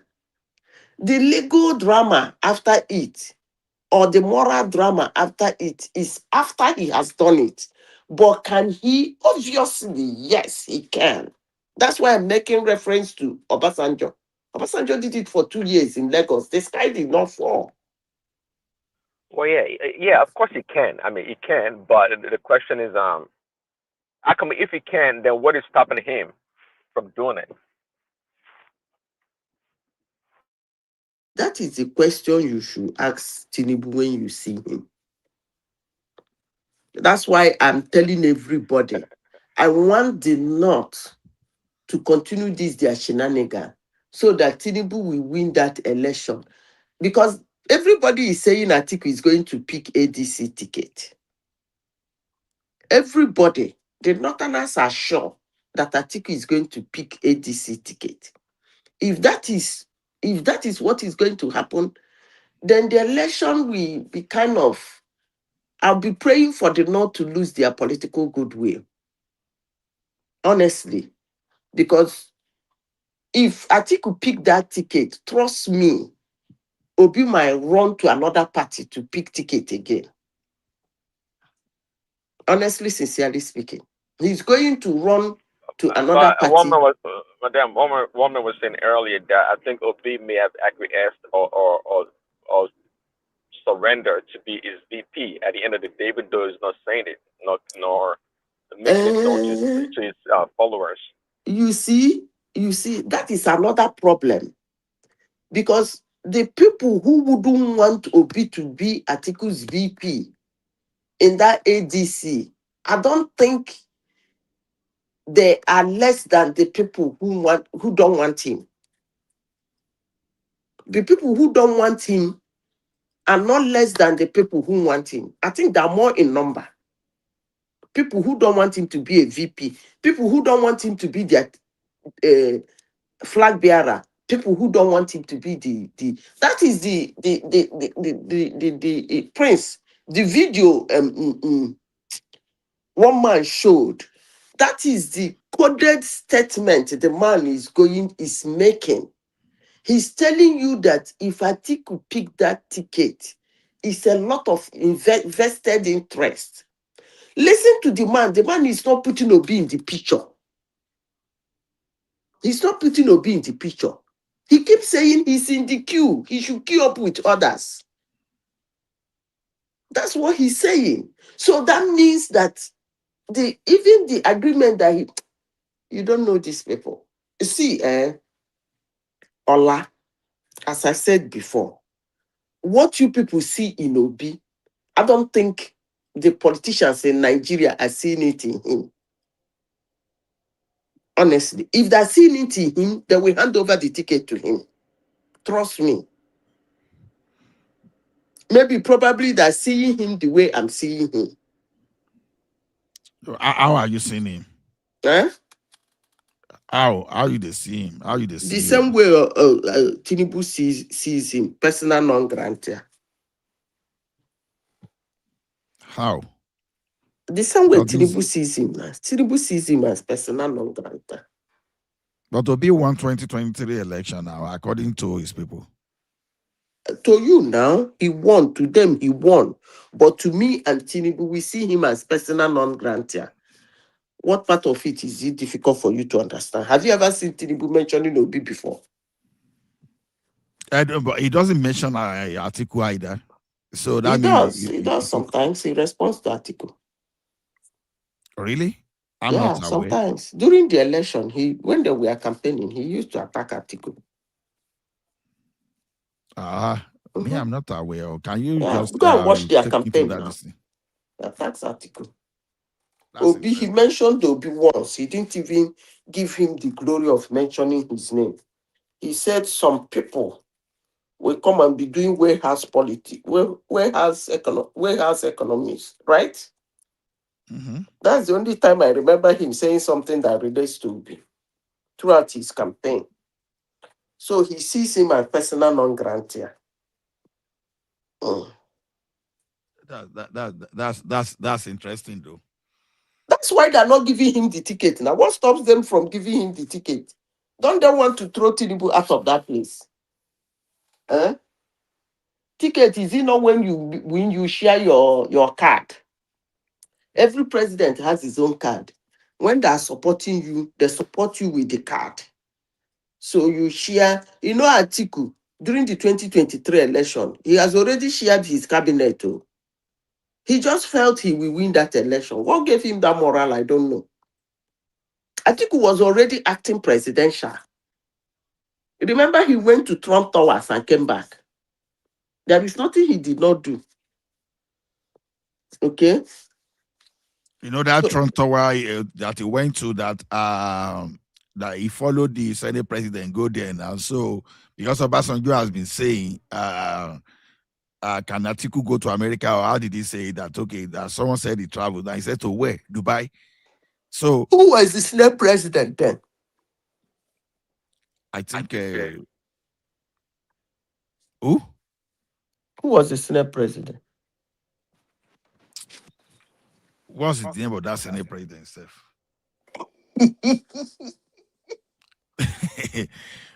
Anyway, who was the Senate president before this one?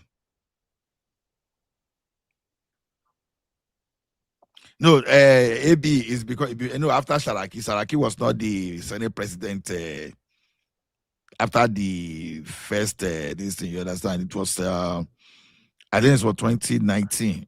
Who was It that? was somebody from the north. The north. Adamu something. Adamu something. The one Buhari picked for himself. Ahmed Lawal. I don't go. Do I even care? That he wanted to make president, according to them, they said he was his candidate, and Ahmed Lawal could not get up to 20 votes. I think that was the one. How you take no, madam? You could not get to 20 votes. How you and a big man you dey for primaries now? What was his position? Vice president. I think he came fourth or fifth. So it means that Amechi got more than him, right? Amechi came second now. Haba. Okay, Osibajo. So Midami Osibajo still got more than Elawa. Osibajo came third or fourth. Una don't forget. No, Haba. Osibajo came third. Say me, I get my focus. Now my focus, I focus on two people that time. It was only when those people missed. Who that I now are you focusing on? Tunde Bakari and Osibajo. You are an awful loser. Come on now. Waiting. So for your mind, you believe say what makes you support Tunde Bakari? Why should I not support him? No, I just asked you a question now. Give me one reason. At least a new person, a pastor, so with his Tunde own Bakari ideology. new. You see, when you people say this kind of a thing, at the time, honestly, is it that you guys we became new to Nigerian politics? Tunde Bakari was running mate to Buhari. You don't forget. How it can be No, new? no. Wait now. Tunde He said, Bakari has been in politics, lying hold on. like Now a you, lying machine, seeing he- unnecessary, ridiculous, never happening prophecies. So where did you say Tunde Bakari was new? was there anything wrong in me supporting him? No, it's No, new because it was a no, run. No, it was a running mate. It's different from becoming the president. no. The mission was to become the president, I not don't see anything in him. to the Bakari. Is new. I don't see anything in you Tunde Bakari has supporting never him. been a politician But don't like bring you that want. obedient stuff here. He's not new. Don't say because he's new. You can say you like him, he's this, he's that. I don't have any problem with you supporting anybody. But I've when you always supported Tunde Bakari, but you should be they laugh at me when I say at least should be now some people they support Shobore. Now the person I support be that Abi. make I shut up my mouth. But Not why shut I up. jump to your support? Why not? Why not? No, why not? Why not Tunde Bakari? Why not him? Why Why I not? jump to your support is because you said he's new. That's what jotted me up. He has never taken any political office in Nigeria, position in Nigeria before. Somebody will go do running mate, come do presidential candidate several times. Now you say he never take politics because he no win. Come on now. He no win. That's the point now. He no win when he was there. So you were supporting him to win. Tunde Bakari. No, I didn't support. No, wait. I didn't support Tunde Bakari Buhari ticket. I just want to make that unclear. You understand? Let me tell this you, guy, Ola, I have never seen a politician in Nigeria with Jonathan was support. my candidate throughout that period. I have not seen a politician in Nigeria with support. The day I will see them. No, I've not seen. Actually, madam, that means that you are one of those reasons that Nigeria is in the state we had today because good people ran away from politics and the medio and all this medio. Yeah, it's a kind of recycling of old cargoes. That's not my point. I'm not interested. The day I will see a Nigerian, I will support. That's not my point. Madam Sita, you remember that Tunde Bakari prophecy when he said that after Buhari, he's going to be the next one? Yes, now he has been. Forget the one he gave now that broke the newspaper in those days about the death of Obasanjo. You don't forget the man. Now today, the man just they throw away prophecy left, right. Not be the man where talk say in 2015 that what is her name? The Queen of England is going to die. February 20, that the Lord told. And the thing be said, the man started lying in the name of Lord, though. That Tunde Bakari. Every time, I don't know where his God day, whether not this God where we know, or whether he keep one God for inside in bedroom where they feed them with all manner of lies. That man can lie for prophecy, eh? Come on. And he will say it with all amount of he's being the 14th, he's going to be the 15th. He says it with all amount of confidence, impetus, with a lot of guts. He'll be jumping in the pulpit like this. Ba-da-dum, ba-da-dum, ba-da-dum, ba-da-dum, ba-da-dum, ba-da-dum. And still people, they follow the man. And even Ola come this platform, open his mouth saying they support him. I still open my mouth now. I see they talk empty today. So I don't stop you. Some people are supporting Shobore now, and some people are supporting Obi. So why can't I support my own candidate? You know? So the thing is, Madam Sita, let me just we were talking in the background a few days ago. You see, when people like you say you don't see someone you are going to support, you know, that's where I have problem with Nigerians. Take that problem with Nigerians as a metaphor, not necessarily attacking you. Now, this fine babe was crying, weeping on YouTube today, Aisha, because she was involved in student unionism and all those stuff. See, there are some things we do in that country that we are not really helping our country. The question I keep asking people: what stop Aisha Yesufu from becoming a local government chairperson? Because you, with such kind of brilliant idea, you don't have to focus on 250 million people at a go. You can start by even maybe your local government, probably you have like 200,000 people within your local government. What can you do to make life better for at least 60 to 70% of your local government people? Starting from there. Madam Sita, you go to your local government, go and become the chairperson. Dewale, leave that don't let me talk about your job. All those your kid that you are taking care of, you are taking care of in America. Go back to your local government and become the chairperson there. I want to become a Wujade. You're saying, how can you become a Wujade? How can a person become a Wujade, for goodness sake? Which kind of thing is this now? Don't worry, I'll find my way in. After all, I still want to be a Wujade, so why can't I come and claim that? Yes, I is from the royal family for sure.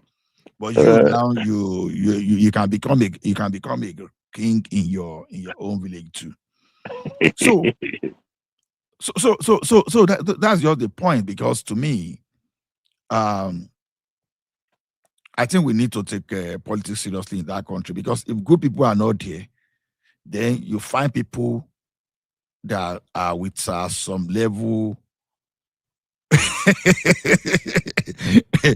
And they say you want to become a Ujali of Ekiti land. Ujali of it. The funniest thing is that they have a female among the contestants. I was like, when did they start having a female Ujali? Well, I mean, isn't that absurd? I've never heard that before. A stool as Abujale. I think culture can evolve. Well, Abatejo Show was from a female line, and she still become the king. So, no, exactly. Culture can evolve. There was a time that people were using their leaves to cover the body. Suddenly, wait a minute. they're using some. We've had a female king in Yoruba land before. Sure, you know. You remind me. I can't remember, to be honest. Are you sure? I go the lie. I go lie for you. Remember. I think I've heard similar story like that. I don't know. My mind is not. I might be wrong. But I think I've had something similar. I know that we've had several. We've had delays that used to be that are women, but yeah. There's some towns that they don't have region, they don't have delays. But something happened recently. Ekiti has this affiliation to Ife, not Oyo or Ibadan, kind of.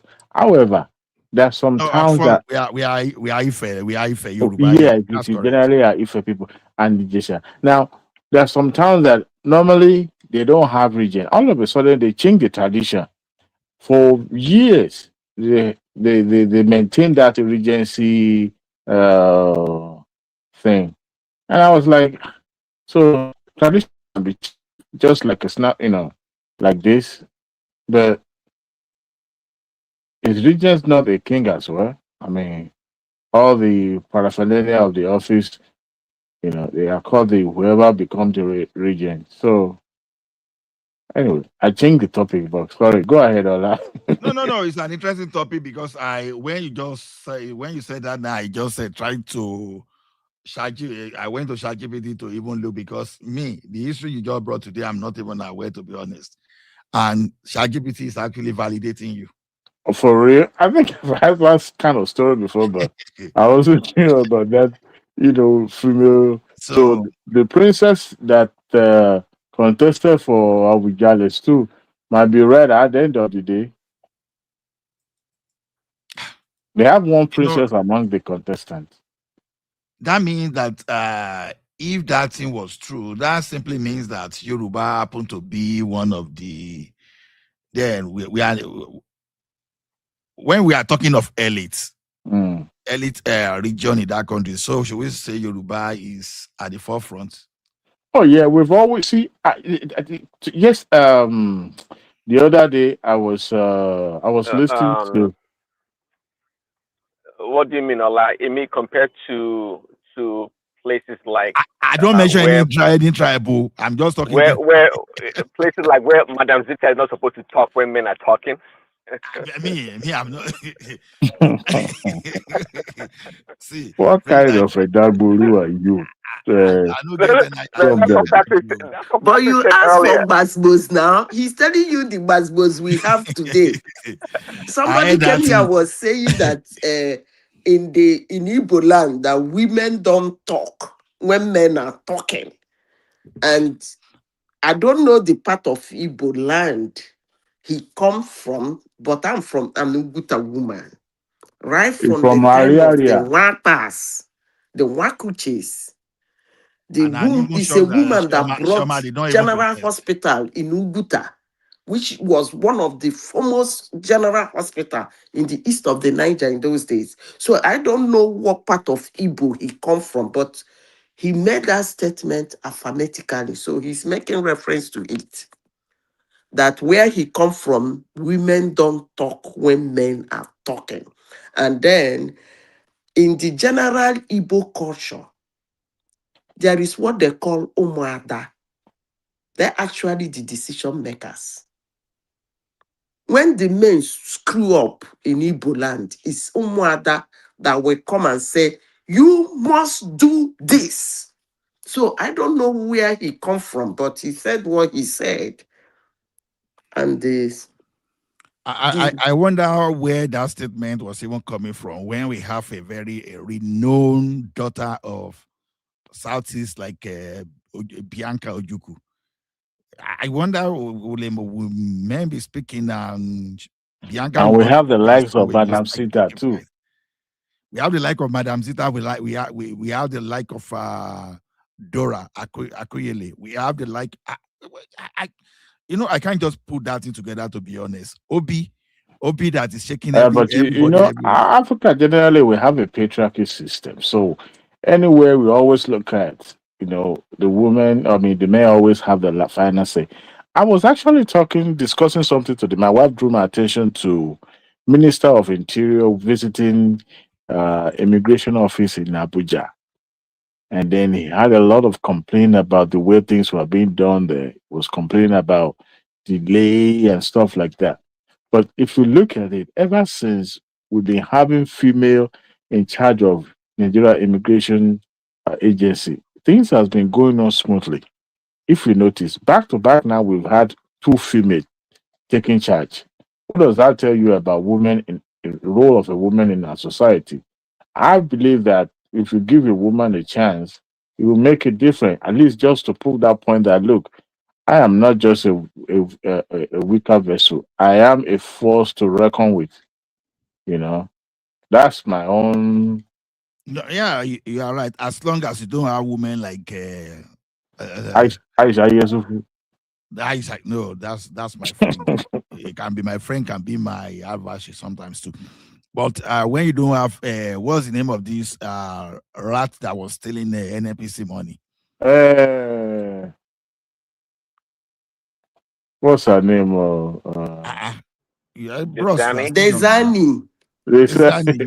Una forget somebody who is cruising with your billions of dollars.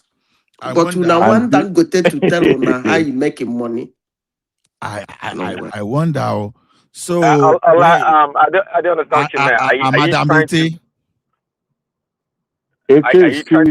you trying to discriminate against women? Why shouldn't women steal when men steal all the time? What do you mean? You don't want those kind of women? I mean, what kind of woman do you want? The men that occupy the men that occupy this position, they've been stealing all along. So why do you want to make a distinction for the women? Why can't they steal? No, you see those men that are stealing, you understand? they actually they are disgracing the brotherhood, manhood, and so they are disgraced too. So I Where this man dissociate no go myself from them. from. That So means all the men has been disgracing your brotherhood now. I dissociate myself from All them. the men have So been disgracing brotherhood. so I declare them not men. So we don't know the the particular the particular group they belongs. But a good male person will not be stealing. You understand? So I can associate with those good ones that are promoting the country. The like of Festo Kiamu, that's a man. You understand? The like of this Tunji Ojo, that's a man. The like of David Umai, that's a man. But you see, the like of Yaya Bello, I don't know his own.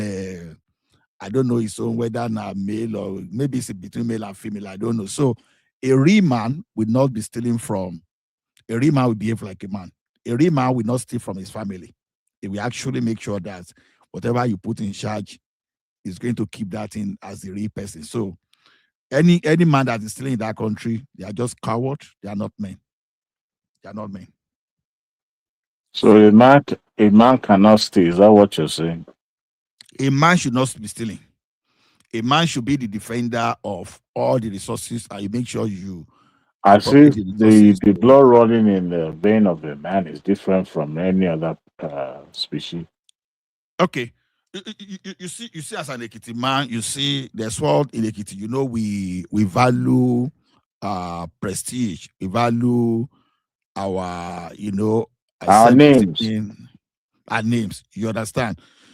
An example, we still remember Fajuyi today. You understand? Adekunle Fajuyi. Now, Adekunle Fajuyi could have just said, okay, you know what? I know if we come die for person this thing, you understand? Just take this man and be going. And the guy said, no, you will not take my commander-in-chief except you take me out. But that's a man. But some idiots, we actually give away their commander-in-chief before coming. Like all those idiots that give what's the name of this brigade commander that they gave them up to terrorists. So all those people, I don't see those people as men. You understand? Not to be too rude. Many of those people, can we just put the name animal in front of their name? You understand? So when you can, it's something that is supposed to be economic, economic resources that you are supposed to use to develop your people, protect your people, and you spread it in for different reasons. So do you want to call those people men? No, they are not. You understand? Are they human? Probably not. So I dissociate myself.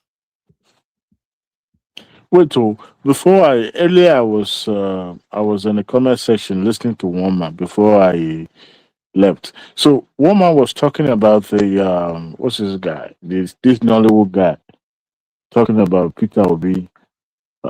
I'm not sure what he was talking about him about. Can you Kenneth Okonkwo.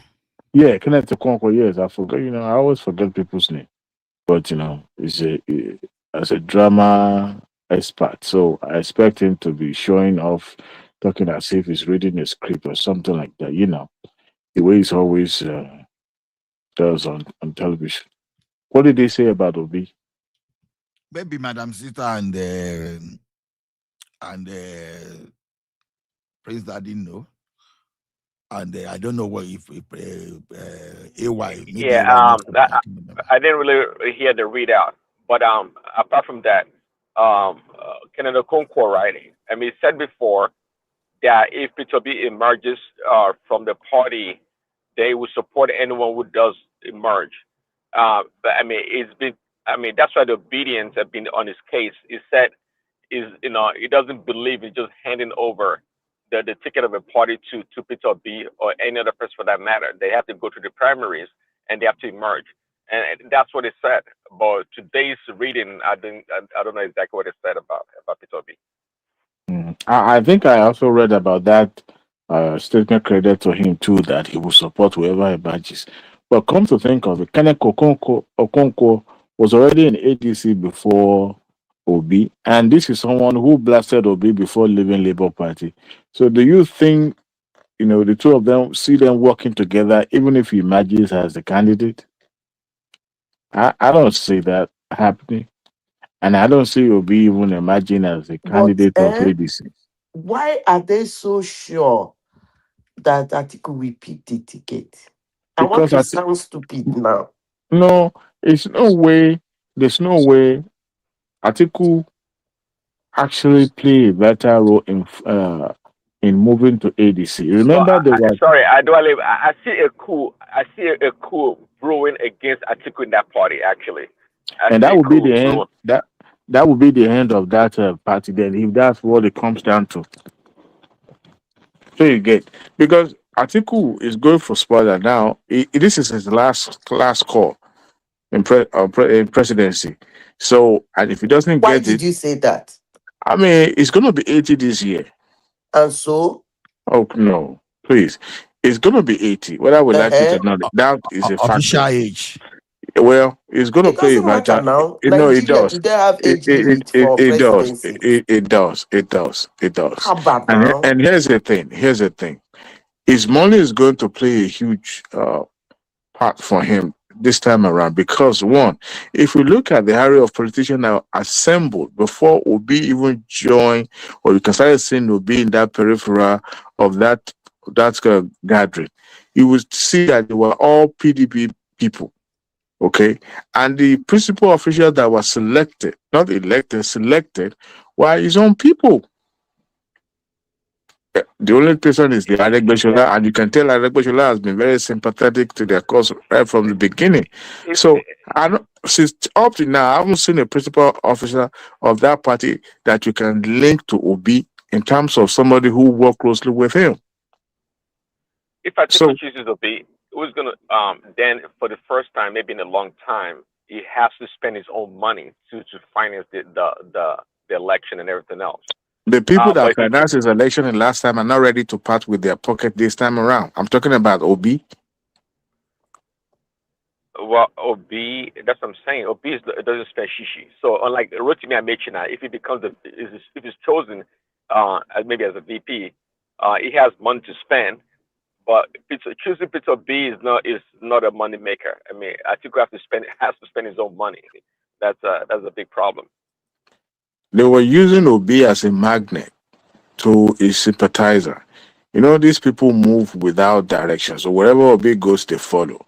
However, the person they are following doesn't even have a seat at the table of the party. So the likes of Amechi has been living in Abuja for God knows. So he's not living in Port Harcourt. So all the money he has. Obi is playing the same game he played the first time he ran on Labour Party. Yeah, that was the last election. He's always duplicitous. It's always conversing between multiple parties. If one doesn't go, just like he left PDP, he went straight to LP. So that's what he's playing right now. If ADC do something that he doesn't like, he's going back to Labour or somewhere else. I think it's going to play out this way. Remember when he said he was not a member of ADC, that he was a member of Labour Party? All of a sudden he changed tone and said, "Oh, I've always be the member of ADC right from the beginning." So if you've been a member of ADC right from the formation or the movement to the ADC, how come you were saying in the media that you were not yet the party or a member of the ADC? Now let's even look at it. I think he's going to try to look for a soft landing. So if he doesn't clinch that ticket, he's going to put the narratives in the media whereby that narrative is going to change and people will begin to be sympathetic. Okay, you know what? Even if you can't get the trophy, at least be a partaker. So now you are not completely out of the power play. So if as a vice president, you still have some influences here and there. So you get. And then that is what is going to be banking on. And some of his supporters already said that they are not going to take that position. And I think that's just way of boxing himself into a corner, because when you have people, that are supporting you, are already saying, look, if you take that second fiddle position, they will not back you. That speaks volume. Another thing is this, in party politics, the structure matters a lot. Now, recently, APC embarked on registration of their members. right? That registration is not just registration exercise only. They are trying to identify people that will actually vote for them, or if they entice them with financial whatever, they will be able to provide their vote for them. Now, once they're able to establish that, they will well guided, perhaps on the election day, those people will be teleguided to know if they actually vote for their candidate for the APC, and then they will give them their monetary reward. However, they want to establish the number of that's why they are doing e-registration, unlike before that they are doing, card registration and all that. This time around, they will be able to document it and have a data that will be more reliable. So once they have that, they will begin to look at, okay, where areas do we need to work on, where we have less registration of party member, and that structure is what they are going to build, so that will guide them towards the election 2027. ADC doesn't have that. As a matter of fact, they can't even ascertain the number of their party member at the state level or local government level. You see the dilemma they've got into, and this is 2026 already. Election is next year. So they are banking on the goodwill, they're banking on the noises in the media, they're banking on the fact that They'll find a momentum way will around shift. that one. That one will not stop them. Well, the election campaign starting is it October or September, October? No, June. June, okay. So I mean, Because it will they are end going to, all of them should do their primary by May. by May of this year. Okay. Mhm. So that momentum is building already. But if as at now, I mean, we can see where the movement, most of the public discussion now is centered around politics in Nigeria, Mhm. and with that, you can tell you how things are going to go. And if by now ADC is still not found footing, they are still, dragging each other. They are still not sure. Obi's faction doesn't want primary; they want negotiation. Atiku is sure if a primary is conducted today, he will clinch that ticket. The likes of Amechi, I don't see that guy as a serious contender. Sometimes when you want a head, I mean when you want a leg, you demand for head, then you begin to negotiate. Eventually you hand it up to what you wanted at the beginning. I think that is the word he's trying to play. So I will be a major player in this. However, if I don't get it, I'll be able to still call shot. At least you can still pick me as the vice president. That is where I see Amechi, but it's going to be a power play because he also all those money that he has kept in the strong group, he will spend that money as well. But Those if people it are very rich. Oh. if you see the Those way guys this guy is living in Abuja, they is cashed out dollars. When I mean, oh those yeah, guys are extremely rich. You guys don't have an idea. no, we do.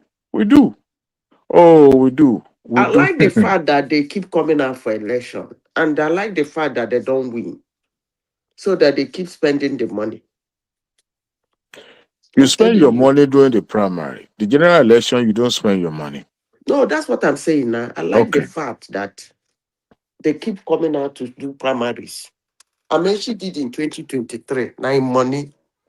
So this 2024 is 2027. He will do again. His money.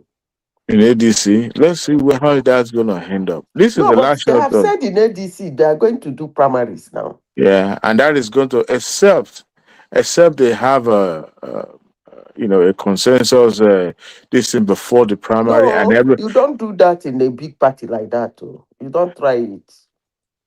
You will just destroy the morale. You don't do that in a big party. But just like Baba Ahmed said, that once primary is conducted, that party will bleed because some No, people. you see one thing about contesting a primary is when you contest a primary, you know you know who has clout, okay? And then you people will take it from there. You don't that's the mistake Atiku did in 2023. He pushed away people like Wiki. You don't push such people away. Hmm. Yeah, that was they couldn't handle it. You know, Wike because is he has a clout. he's also a cantankerous, unstable person. Uh-huh. So it's gonna be hard to work with him. Uh-huh. It's not You stable. find a way to work with such a person. I mean, is Because in Tinubu the not working with him primaries, now? you see his. They even said he almost won that primary. You know, if not Tambua, things would have taken a different I'm turn. telling you, he wouldn't have won the general election anyway. Yeah, but then we'll go back to the north. I said he wouldn't have won the general election. Well, You don't understand what I'm saying. yeah. If it is Wike versus Tinubu, You can't say that though, because no, Wike will not win. well, they probably would have supported Tinubu because they would trust Tinubu more, or at least Wike wouldn't have win. If he wouldn't have won that election. Wike's case is like a, In fact, is, that's actually why they gamed him out. You see, mm, let me tell you one thing in politics. That's why I keep saying it here.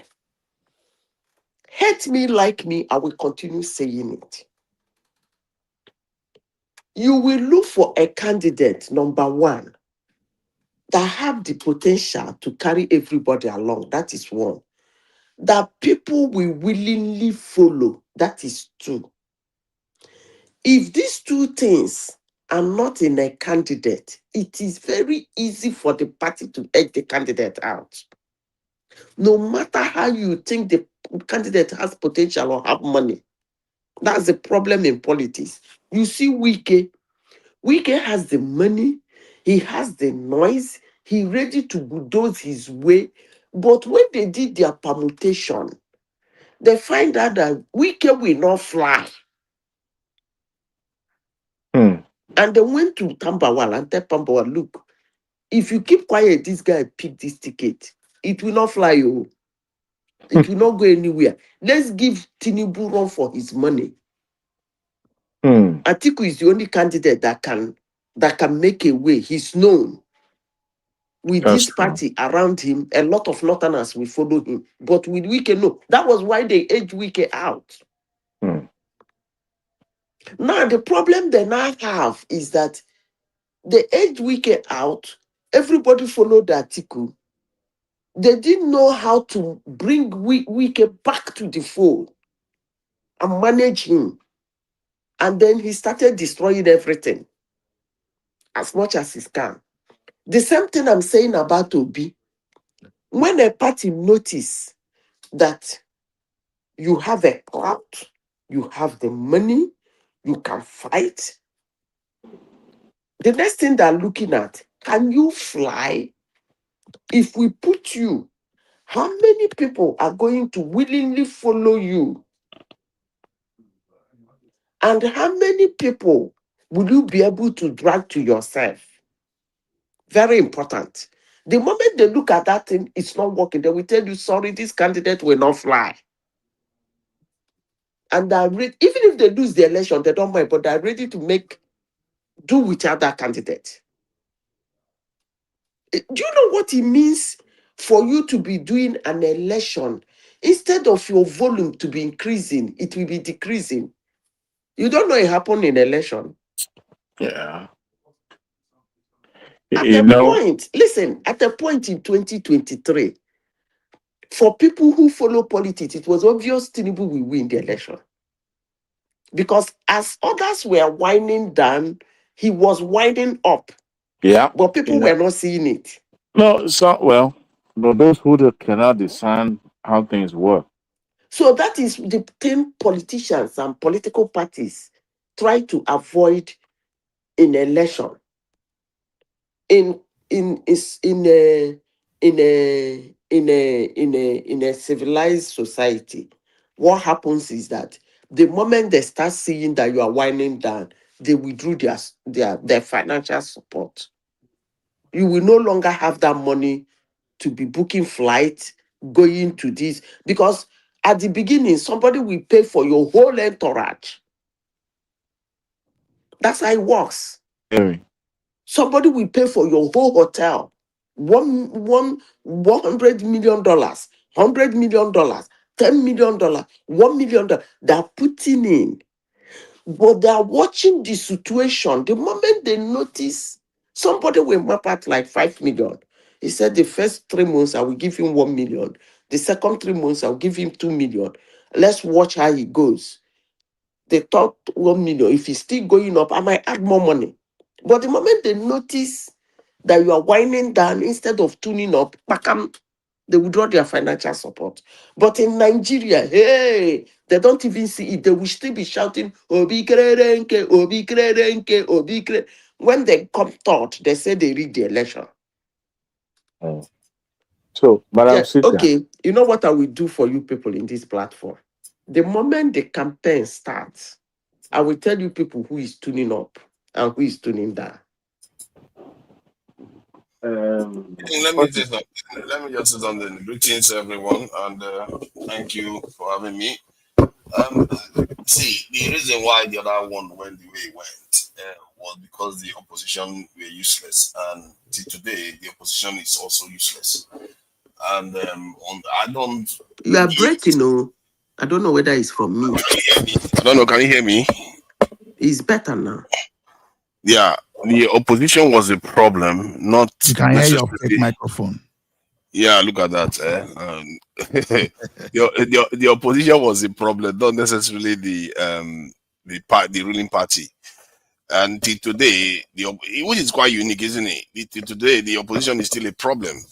And if anybody's going to unseat Tinubu, the opposition has to be different from what we are seeing here. I don't even know how it's going to happen because PDP is still pretend to be intact, and ADC is still, going on as if they don't necessarily know what direction they're heading for till now, which is something they should have been clear about. And the presidency seems to have gotten the establishment structures of power in lockdown. And so the question you have to ask yourself is, what's going to unseat this president from office? Because there's basically no opposition in the country. And this is where I really, really fault Tinubu and Atiku. If you want to hold Atiku accountable, but Atiku, I think everybody has factored in that guy is all he cares about is just presidency. He doesn't care about opposition. But this is where I fault Peter Obi. Peter Obi didn't oppose. He didn't take over the Labour Party and do what he was supposed to do. If he had done, he would have been a president in waiting now. For whatever reason, he chose not to do that. God help us. Personally, I'm beginning to think that they are all complicit in the mess we are in. And if you look at the country that they claim to be governing, they barely anything as we are capable of building anything ourselves. Everything they go is go and beg other people to come and build for us. So the entire thing is just a shambles as it stands. Because for once, PW claim to have good policies and everything that people resonate with. It seems to be more civil, that something that people resonate with. It seems to be not to be overtly corrupt, something that people resonate with. But he chose not to take over a party that never won up to 100,000 votes at one point. When he had 6 million votes at his disposal, he didn't take over the party. Or he didn't even decide to form a party. For the life of me, I don't know what that man is doing. And to be fair, if I were trying to be brutal, I would say that is a negligence of duty. He basically, he's a gatekeeper. He has 6 million votes in his pocket and he doesn't refuse to do anything with it. That is terrible. It is a negligence of duty. I don't know whether anybody has told him that, or maybe they have told him, but he represents a different interest. I don't understand it because Tinubu individually doesn't have the popularity to win an election in this country. But uniquely, Peter Obi showed up and gave him that chance. And you can also argue that the Wike too did the same thing because they also... a leader doesn't need to be popular. All he needs to do is just to stand alone and be different from others. Peter Obi... Not necessarily. If you are different from others, but you are still less popular than the whole, and if those whole remain together, you will lose. The problem is that the other whole was completely fragmented in 4 ways, the last election, and they still remain that way today. For the life of me, I don't know what kind of maths these our politicians read. They remain fragmented even when they see they can defeat the this incumbent. So what does that make? What sense does that even make? You have you won 67% of the vote the last time, and you don't think you have a chance to say, you know what, let's figure out a way to come together. And for what, after all, the funny thing about it is that these people that won 67% of the vote the last time, they were once a party. They couldn't even figure that one out. That's why I feel like they have a lot to account for. And Peter Obi himself also has a lot to account for throwing 6 million votes, basically just almost wasting it. Because you got all that vote and you didn't leverage it to do anything with it for the last 2 to 3 years, other than coming out individually to say something, as if he never got a vote. As if he never got a vote. He stood on his own. He didn't say, let me form a party, let me form a whole system around myself, and let's form a kind of this in shadow government whereby we'll talk about our policy, things that we're going to do for the nation. These are people that are supposed to know how nations are being run. So he has a lot of questions to answer, and Tinubu can coast into office like as one of the luckiest leaders in Nigeria, I must say. No, It's he not like worked for it. He yeah, wasn't given on the platter of no, anything. but yes, he worked for it, but at the same time, a lot of people worked for it and never made it in. The context I'm talking from is the fact that the lay of the land that allows Tinubu to become president is the lay of the land that the other president didn't get. It was 50-50. The other president, they stood against an opposition, and they were popular enough to defeat the opposition. But Peter Obi, the opposition was completely fragmented. That is the problem. I mean, sorry, Tinubu, the opposition was completely fragmented. That's the problem. And now he's going to run for a second term with the opposition almost completely fragmented too. Because somebody tells me that by the time ADC this thing, the primary is done, you will see another fragmentation again. That is where the real problem is coming from. There's no unity. What's his name? Buhari. Well, he was accused United PDP. of causing a one-party state in Nigeria. So you blame him for your failure. I understand why you are, identify how these people did not get them act together. But Tinubu was accused of causing the fight in all those opposition, whereas where they lack focus, they lack opposition quality in a way that they could come together and jettison their interests, but they decided to. So who would you I blame? don't blame Tinubu for that. Tinubu is not responsible single-handedly for not having P2B form his own party if Labour Party cannot be taken over. And P2B could have taken over the Labour Party if he wanted to. It's a matter of time. Just wait until this election is going to be held, and you use your numbers to completely run it over. You raise money and you knock it over. See, if he wanted to, he could have taken it. 6 million votes. You would do anything you want with a party like the Labour Party. Those votes are vote of sentiment. It's not sentiment. It's people that are willing to donate money if they believe in his He ideology. heard those votes based on the sentiment. You remember? Same for Tinubu too. You see, why do you call it sentiment? It's still human beings. Even if one or each of them give 1,000 naira, that is a lot to completely override anything that is going on in Labour Party. Or you create your own party and hold on to your ideology. Hold your House of Assembly members account. Make sure they behave in the spirit of the party. If he had done that, he would have represented a lightning rod in the whole political system that is completely corrupt. If he had done that, but he didn't do that. For whatever reason, he didn't do it. And I find that very, very strange. No, I've never seen any politician that has 6 million votes and completely sat on it for 6 years, for 4 years. I mean, I've never seen anything like that. Okay, going to 4 years is just 2.5 years now. In Western society where they practice democracy, if a politician gets that amount of votes, they will use it as a kind of moral authority to do a lot of things. Look at Nigel Farage in the UK that barely won anything, and this guy managed to drag the UK out of the European Union. Today, I'm not even sure he's still an MP. It has even made it to become an MP in the UK. That's somebody that didn't even he's not even a proper MP in the UK.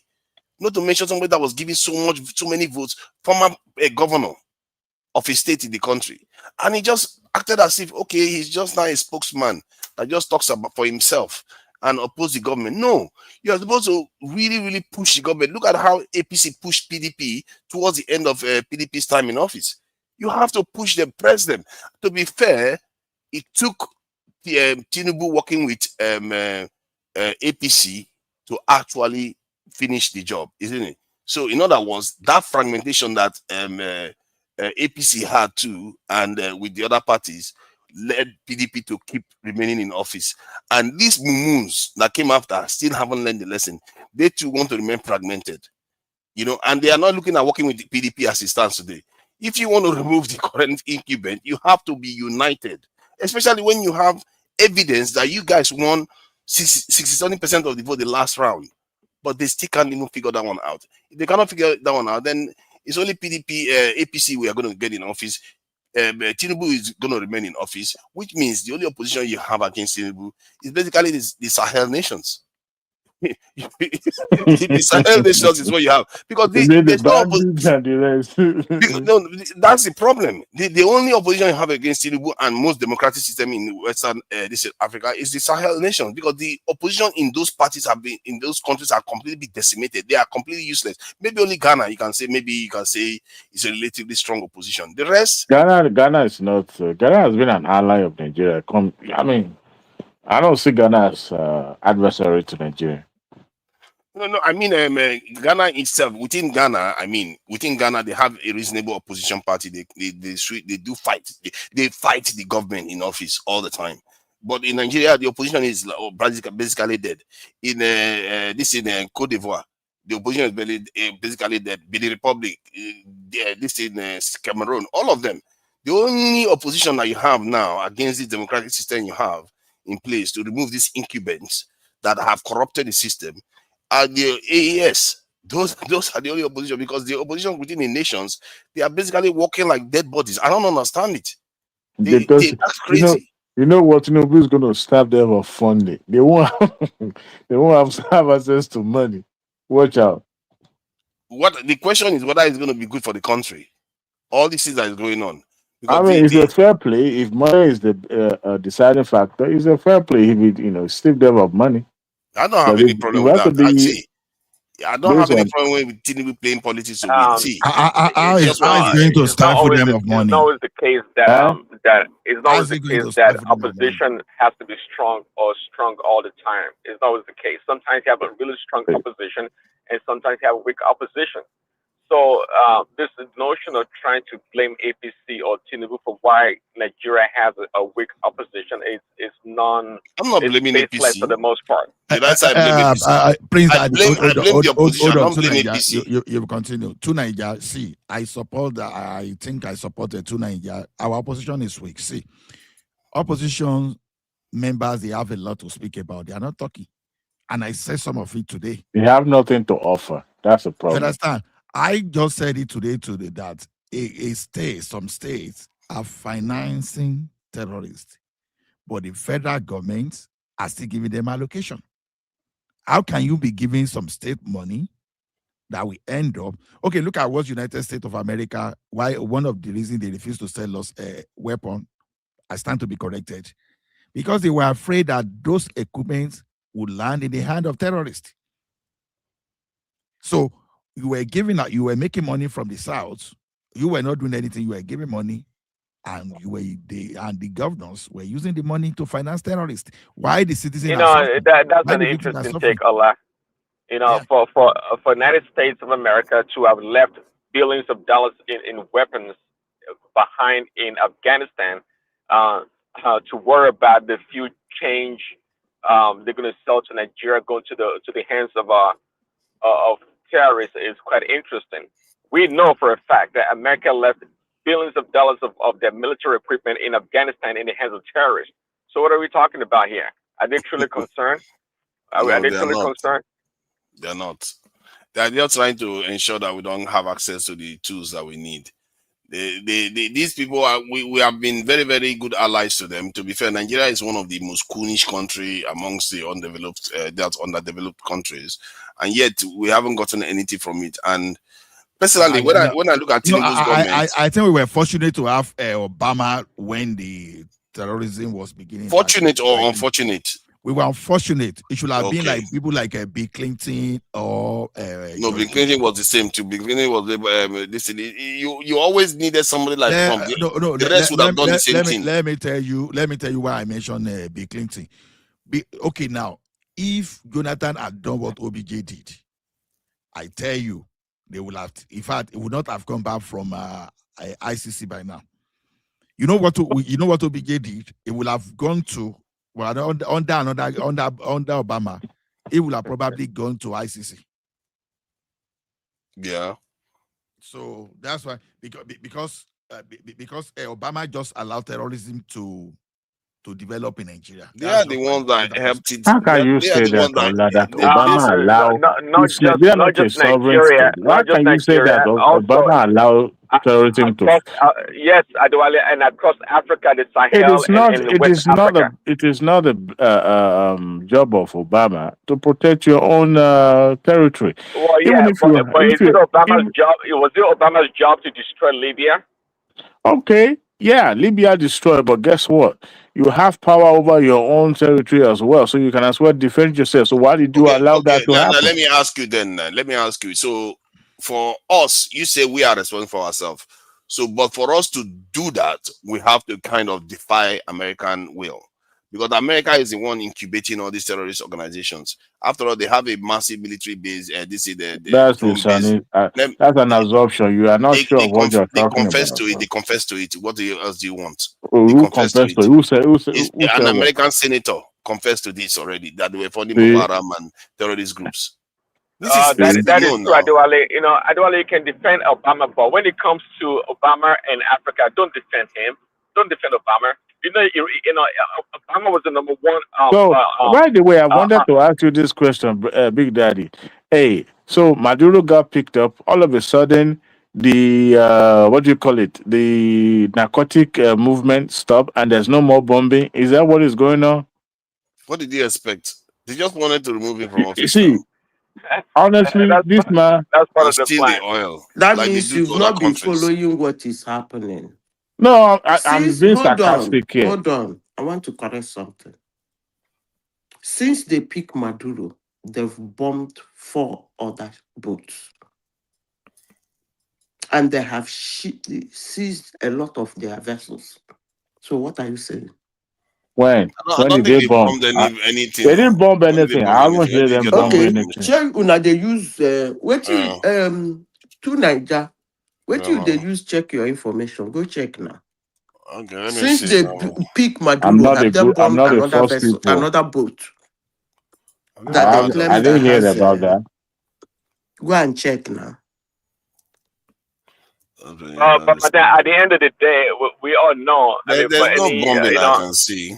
We all know that the reason why they went after Maduro is the drug issue is very minuscule. It has nothing really to do with the damn drugs, because we all know for many years the drugs are coming from Mexico, and the Mexican cartel are responsible for the drugs in China.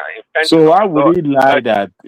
Why would he lie that? Well, they have. Oh my God! How can you say why would they lie? These people lie all the time. That's what their job. There has to be a pretext for such an Speaking of ICC, is the president not supposed to be pulling up in ICC by now? ICC, they are like, oh my God! I don't see the way the system works is that you are thinking that there's any rules. There's no rules. Their rule is they do use whatever instrument they want to get whatever they want. If you look at the countries that they keep attacking, people keep saying it doesn't have anything to do with oil until Trump decided to just start revealing it. All the countries they attack, they often have oil, including Syria. They've been stealing Syrian oil for ages. Like, do you know when Assad was in office, America occupied some part of Syria and was taking their oil just like that, just taking their oil for they're basically paying anything for it. So they've been stealing people's oil, including Iraq's oil, by the way, including Iraq's oil. This is the name of the game. They bully you, and if you say our own president was supposed to do what needs to be done, then our president needs to defy them and stay defiant. And you, Adewale, you will not like it. Defy? Well, how will he defend himself? To defy them, in other words, you have to form more strong alliance with people that defy the West, which is like China, like the nations. You are not going to like it. Like Maduro, still pick.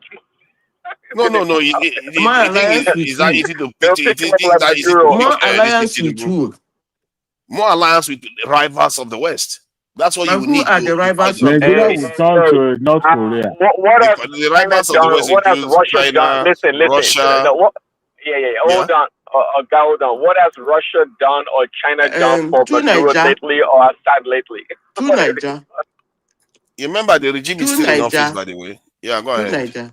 Can we have a nice conversation on this topic you just brought? Okay.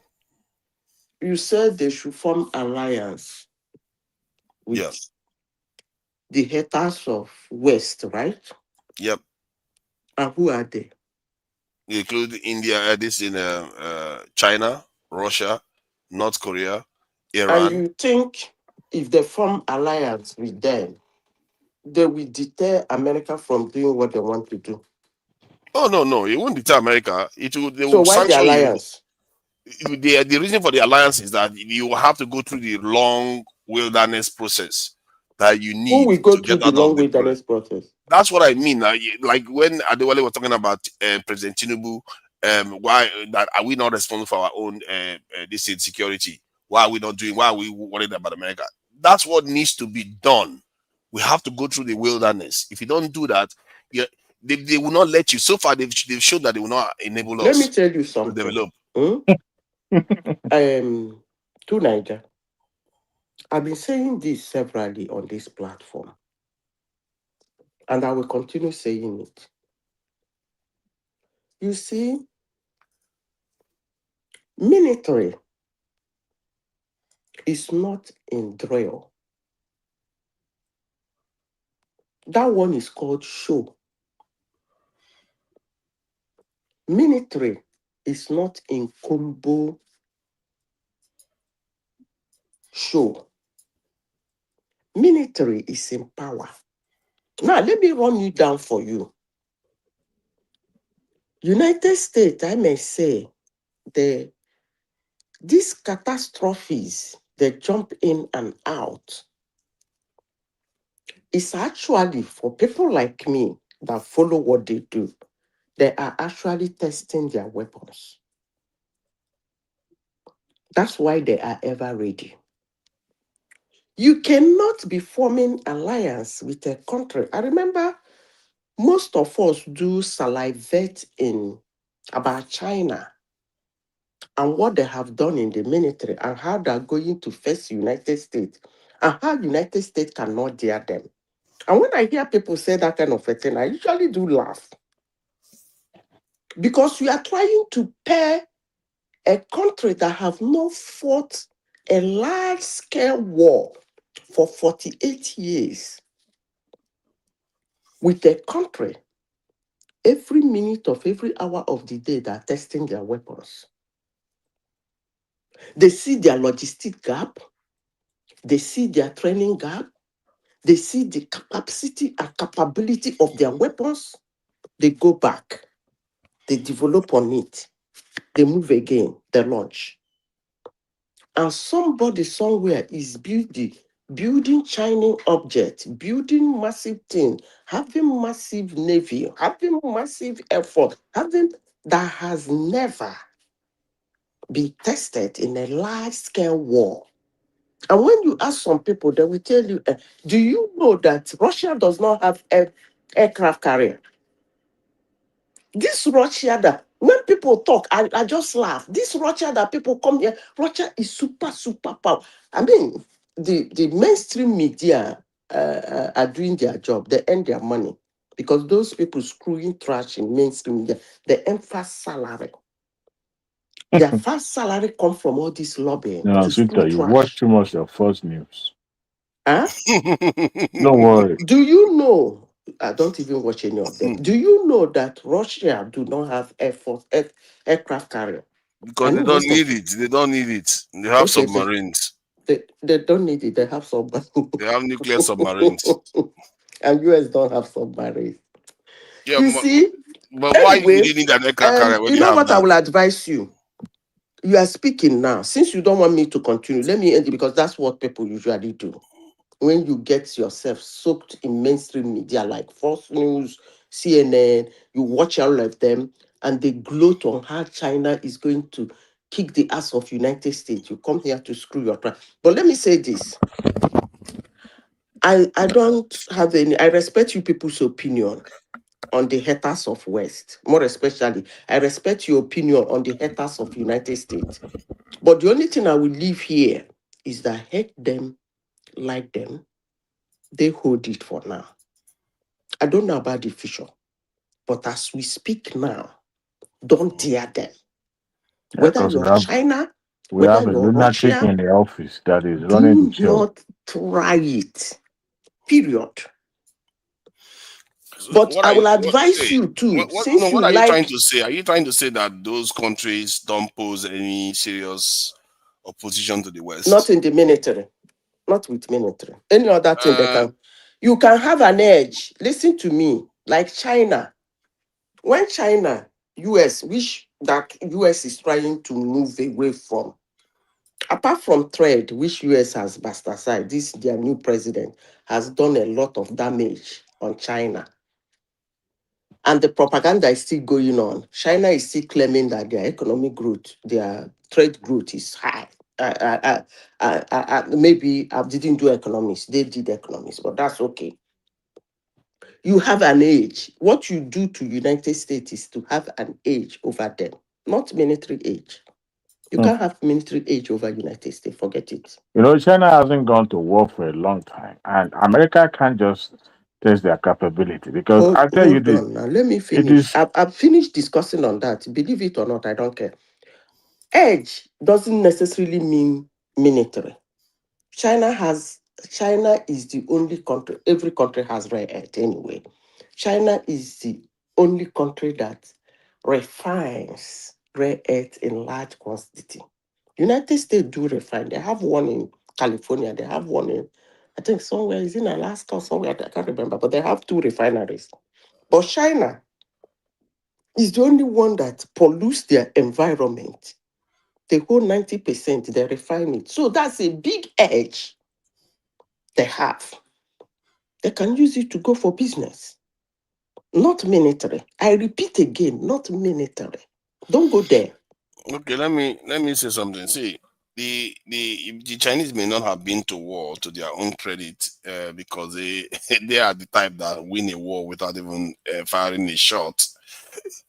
So, but they have been at war in other ways because their equipments are being used by other nations like this in Pakistan that use them to shoot down American funded and Russian funded fighters of India. So, and Oh boy, so you be like say you don't get let military me person finish what for I'm your saying now. life. Let me see finish what I'm saying. So just because you have not been to war doesn't mean, at the moment, it's wiser not to be fighting, because that's exactly the tactics the West used to win the First and Second World War. If you notice wars, it's not about whether you fight too much; it's about how you conserve your energy until you really need it. Then you actually go ahead and win it. Because what's the point of fighting when you are in the end you are not the one that actually wins the war? So the approach the Chinese are using right now is so formidable. What you don't understand is that the West is decaying, like the Nigerian system is decaying. The reason why it is decaying is not because it's just because they are inefficient. Okay, in other words, they are inefficient because of the corruption of the elites. So what is going on in the West is that just like what happened in Venezuela right now, they got the money from Venezuela. The first one that they go, where did they put it? They put it in Qatar. This is the game that is going on in the West. They've been ripping the people off and reaching the top and leaving the country underdeveloped. Why don't you ask yourself, 40 years ago, the West was a lot more developed than China. How did China catch up with them and surpass them? And surpassing them in a rapid way. If you look at the projects that are going on in China right now, the West is barely doing anything. There's Do you barely any. want me to answer Let that me finish question what you I'm just saying now. asked? Let me finish what I'm No, you saying. asked the question. Do you want me to answer you? I need to conclude my point. Then you are free to answer. So the Chinese is building way faster than the West. They are advancing way faster than the West. If you look at the scale of building that is going on, they are building maybe 2 to 3 times more than the entire West put together. At the same time, if you look at and the reason why they are doing it more efficiently Because remember, it's still a communist system. It's still a communist system. So most of the wealth is not necessarily in the hand of the top. They are still building, their wealth is spreading into the country. So the infrastructure that is going on is for everybody. But while the West, most of the resources is going to the top, where you look at AI specialists or advanced technology, cloud technology is going to the top, not to the masses. Hence, if you look at the countries on the ground, what is on the ground? Even the Americans, when they go to China, their mouth is open. They are like, this is what they are living in the future. That is what they see going on in China. Now, in conclusion, what that is going to mean, even by Western standard, their own report says that by 2027, the Chinese would have grown beyond the control of the world. This is why they are doing everything they are doing. If you must have heard it. If you are following Western reports, you must have heard them use that term 2027, because all of them reached that conclusion that by 2027, Chinese will not be unstoppable. But most people that go on the ground in China, they will tell you these people are completely unstoppable. We will Most come of back the here in AI, 2027. most of the AI technology, IPs are from China, not West.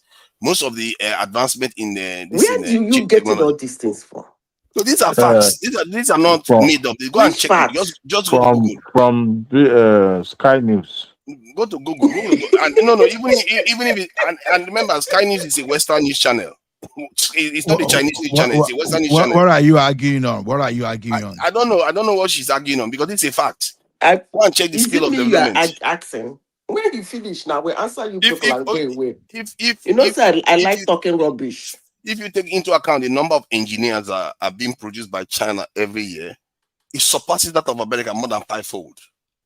They are not the same level. They are not operating at the same level anymore. Okay. Please go ahead. Have you finished? Yes. You asked a vital question. You asked one question. How come? You made two sentences. One, you said the West is in decay. I agree with you. But America is not in decay in the military. I will keep hammering that. Like me, hate me, like them, hate them, I don't care. They are not in decay militarily. That is one. You said, how come over the years, China supersedes, I don't know where you got that one from, supersedes the Western nations. I don't know who they supersede. But I will answer you the question. China and United States went into agreement when United States was outsourcing their industries for cheap labor.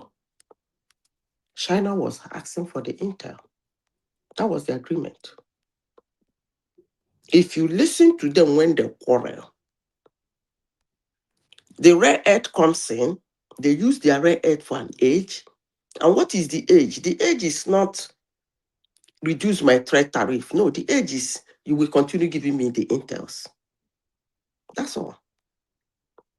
And the Intels United States do give to them. It's not the Intels overhead, it's the one they have used. So that's why they keep growing. Because when United States develop Intels, they give them Intels. And those are the Intels they use in building all those things. That's why they always build something United States look alike. Most United States industries are there then. So that's the reason. Not because they are superheroes. Period. Secondly, you said that in 2027, that they said they're going to grow past them. I don't know where you got that one from. I don't know which area you said they're growing, because saying they will grow past them, that's a broad statement. I don't know the area you are talking about. But see, if I'm to give you the scale of difference that is going on here, all this innovation you're talking about, remember, it's engineers that do them. And most of the engineers in the world, they tend to be relatively soft. Let me just finish my point so that you understand. You have to look at the underlying fundamentals. The engineers that produce these things in the West generally are softer compared to the Chinese ones. And the scale of the Chinese ones is a lot higher too in terms of the numbers. We're talking about 1.5 million engineers a year. No, let me try to hear me out. 1.5 million engineers being produced every year, while in America That's produces why I maybe keep telling you 100,000. people that one white man can defeat 1 million blacks. Oh my God! Yeah. Oh When my I God! I said can't that, believe you you just people said that. will I can't hate believe me. you just said that. Wow, that is such a brainwashing, man. Because You it's can't. not insulting. When you Oh say my this God, kind man. of That a is thing, the biggest listen, brainwashing time I've I ever. gave you In an other words, example. there's no winning, there's Please, no convincing you. Then don't, forget it. please, If you can don't say make that. don't bring that emotion of black and white. I just said No, what I no, no, said. because that's what you said. Now that Listen, one of them. Oh yeah. man, that's Why I crazy. said that thing is because of exactly what you're saying. The way you are speaking about Oh China, God. there is one thing about China you've not noticed. But since you've not noticed it, let me tell you, they like QAQC. Okay. And over the years, they've been sending their engineers outside to learn it. That's one of their biggest problems. They like QAQC. Any country who is ready to sell that thing to them, then we'll be thinking what China will be in the future. But for now, they like QAQC. What is Period. QAQC? Go and find out. I'm not your dog. Listen. What you can tell me. Even Yeah, the language you choose is simple enough to. because you don't know what is QAQC. That's why you are. It's because you don't know Oh my what is God, let me see what QAQC. it That's why is. you are salivating on Chinese engineers. Just Wow, tell us you straight up now. use big English to try to confuse people. Like Are you quality. talking Oh of a my time of God, quality? is she saying that quality assurance and quality Hold control? on. Are you I just want serious? to know, are you talking of quality? So you know what Oh it my is. God.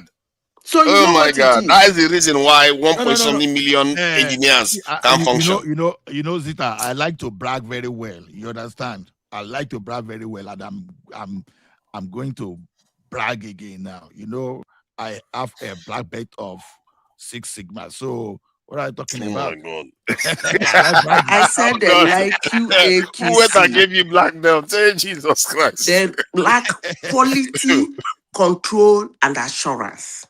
That's They quality lack assurance it. and quality control. Yeah, that's Yes, quality. they So lack I it. have it. So no, that's not necessarily true though. That's not necessarily true. Okay, hold on. No. You are looking at it Wait, from now let another me back. finish. You Hold said, on, madam. No, I will speak.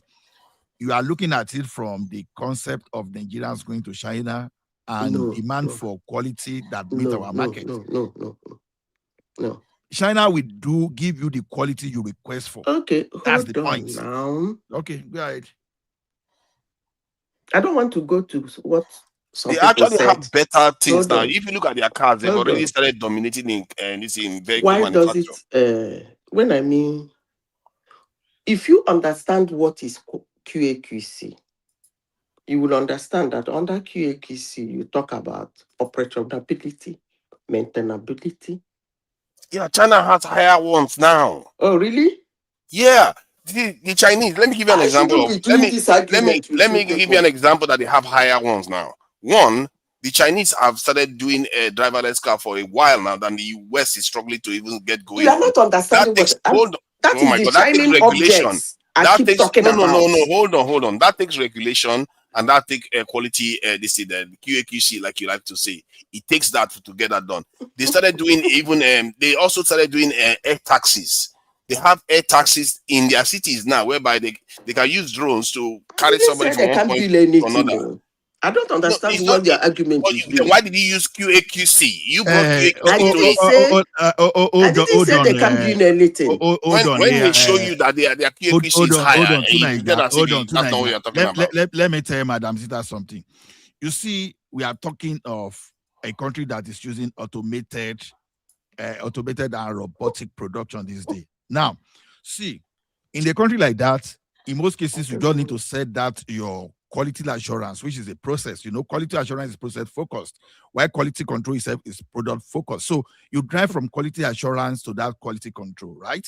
So and you drive backwards. It depends on the process you develop for your organization. So for them to even reach that point of even use robotic production, they must have factored those things in. Then see now when you now consider the cost. Now, okay, because you want to sell a product to a particular country, you now look at, okay, what materials will mix that control? What's the minimum? What's the minimum viable product? You understand? That you can sell to that country. So because you are sending different quality to Canada and you are sending different quality to Nigeria, or where they have low purchasing power, lower purchasing power. Why So is that the one in everybody saying Nigeria this about China? no. Why are you people Okay, always saying this about China? no, Why do you people believe that China has the best for themselves America, and they sell low quality to others? America and Western was to use China to construct the rail No. tracks. I ask you a question. Why is everybody believing that China has the best for themselves and sell low quality to others? Banking machines are one of those that you have top quality. Your computer you use, they are mostly produced from China. So how can you say when you are going to produce your computer from China, you know, you are a cybersecurity expert, and you can rely on those stuff, you understand, without any fear? So why do you think they have low quality assurance and low quality You know control? what happens? You don't I totally understand. disagree. Let me These people give you an build big example. vessels, they build Any ships. day, hold on. Any day you buy a car made in China, if it has a problem, take it back to them for repair. That's when you'll understand what I'm talking about.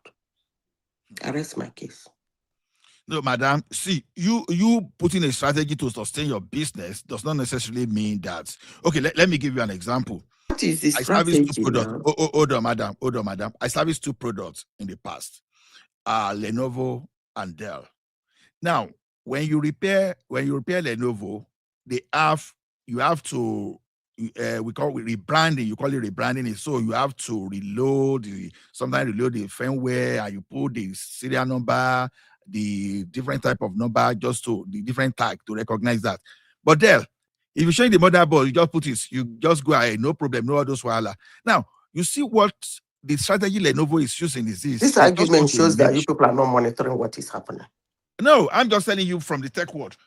What Lenovo is doing is this: they want to keep themselves in business. They want to make sure that you don't go to roadside and maintain your PC for you.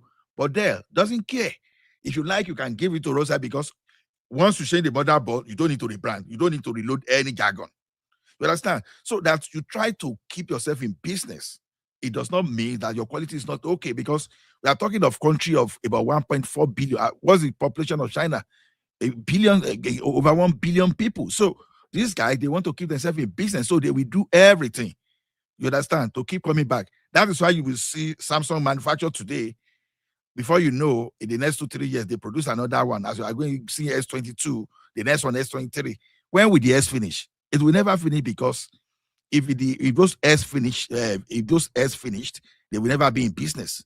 So we can't use that one to now say they are low inequality. They are building our bridges. They are building rail tracks. They are building big ships. Abba, I know. Respect to the Chinese. Ola, can I even add to that the super Before hyperspeed you trains? add, let me say something so that I will leave. No, Zita, let me quickly add what Mr. Allah said. I'm not just one thing. There's the hyperspeed trains their designs have already surpassed the Japanese design. Okay, they're already building their own indigenous systems, and they already surpass in terms of volume of high-speed rail network. Okay, in less than a decade, they have a more extensive high-speed rail network than all of the world combined, and they're already building. They actually have three designs of high-speed trains. They're doing 400K at the moment. Ridiculous. Yeah, they have their own space station, crying out loud. Do not undermine them at your peril. I went to college with some young Chinese engineers. Undermine them at your peril. Okay, Ola. Okay. You said something. You said somebody has a strategy to sell his business. It's actually very interesting. To keep themselves in business. To keep themselves in business. It's actually very interesting you make that comment. Because when Toyota started, if you walk into a Toyota car factory and pick a Toyota car, Toyota never did that anyway, but I'm just assuming Toyota can never do that shit. And then 3 months later, please, let me finish. 3 months later, the car has engine problem, any kind of problem. You move it back to the Toyota factory where you picked it from, and they cannot repair it. And you tell me that is the strategy to keep your business. Madam, can Really? you give us evidence of where Chinese products That's why I said damage and they that. cannot? Excuse me. Give an Hold on. That's why I I love said that. academic research. Give us, Listen, let us have that hold example. on, please. That's why I said that it's like you guys are not following what is happening. It's not all about producing volume and shining object. You see, Russia made a deal with China in this recent war with Ukraine. Gave them military, which Ukraine as small nyach where they shake. They wipe all of them, get them weapons, wipe all of them. And then the funny aspect of it is that they made a deal. China was bringing a Chinese car into Russia. And trust China, anything about them, actually, that's a very good strategy according to you to keep themselves in business. It goes lower. They actually do subsidize the company in their nation so that their product goes out, we go cheaper. I want you to go. I just said something now. I gave an example of Toyota. So indirectly, what I'm telling you is that Chinese cars that were bought from Chinese factory has problem taken back to the factory, they cannot repair it. And I've given you example of a country it is happening as I speak to you now. So go and make your research. Do you know how many Okay, madam. cars the Chinese manufacture? So many. Just hold on. See, let me tell you one thing. China, Peter Obi, China. Hold on, madam. I don't know. It's a fact. What you that do in America. What you just said? Honestly, I won't buy them for Tukobo. Hold on, madam. Hold on, madam. See, what you just said now is just generalization or maybe false comparison.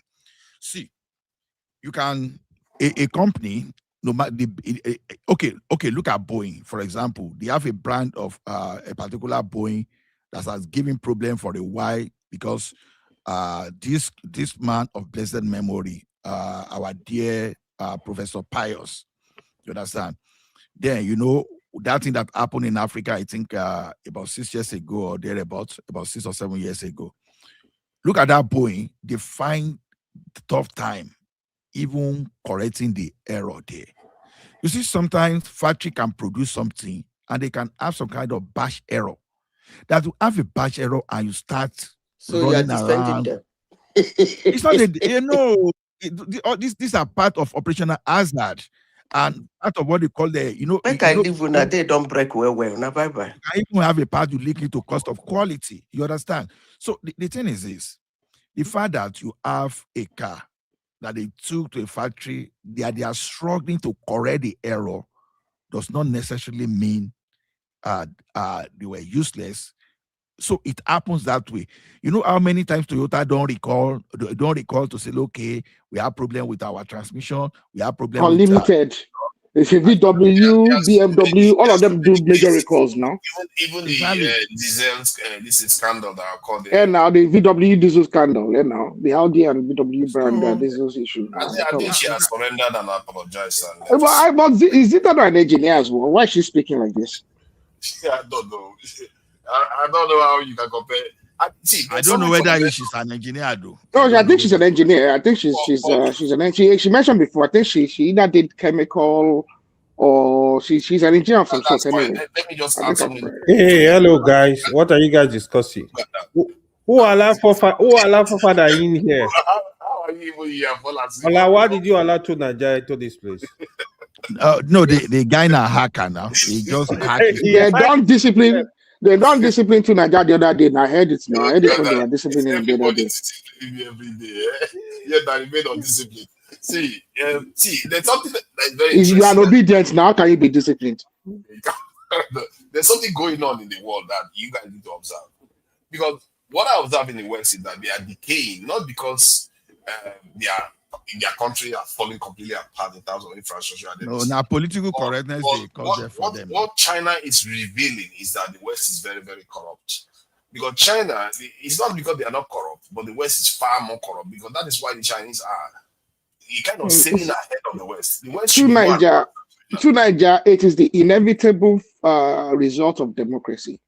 When you look at it from I do some reading on the systems. The democracy inevitably tends to collapse a society. Okay, democracy advances corruption. It is not collapsing. No. See, let me. No, that's just democracy. The democracy is as beautiful a system as it is.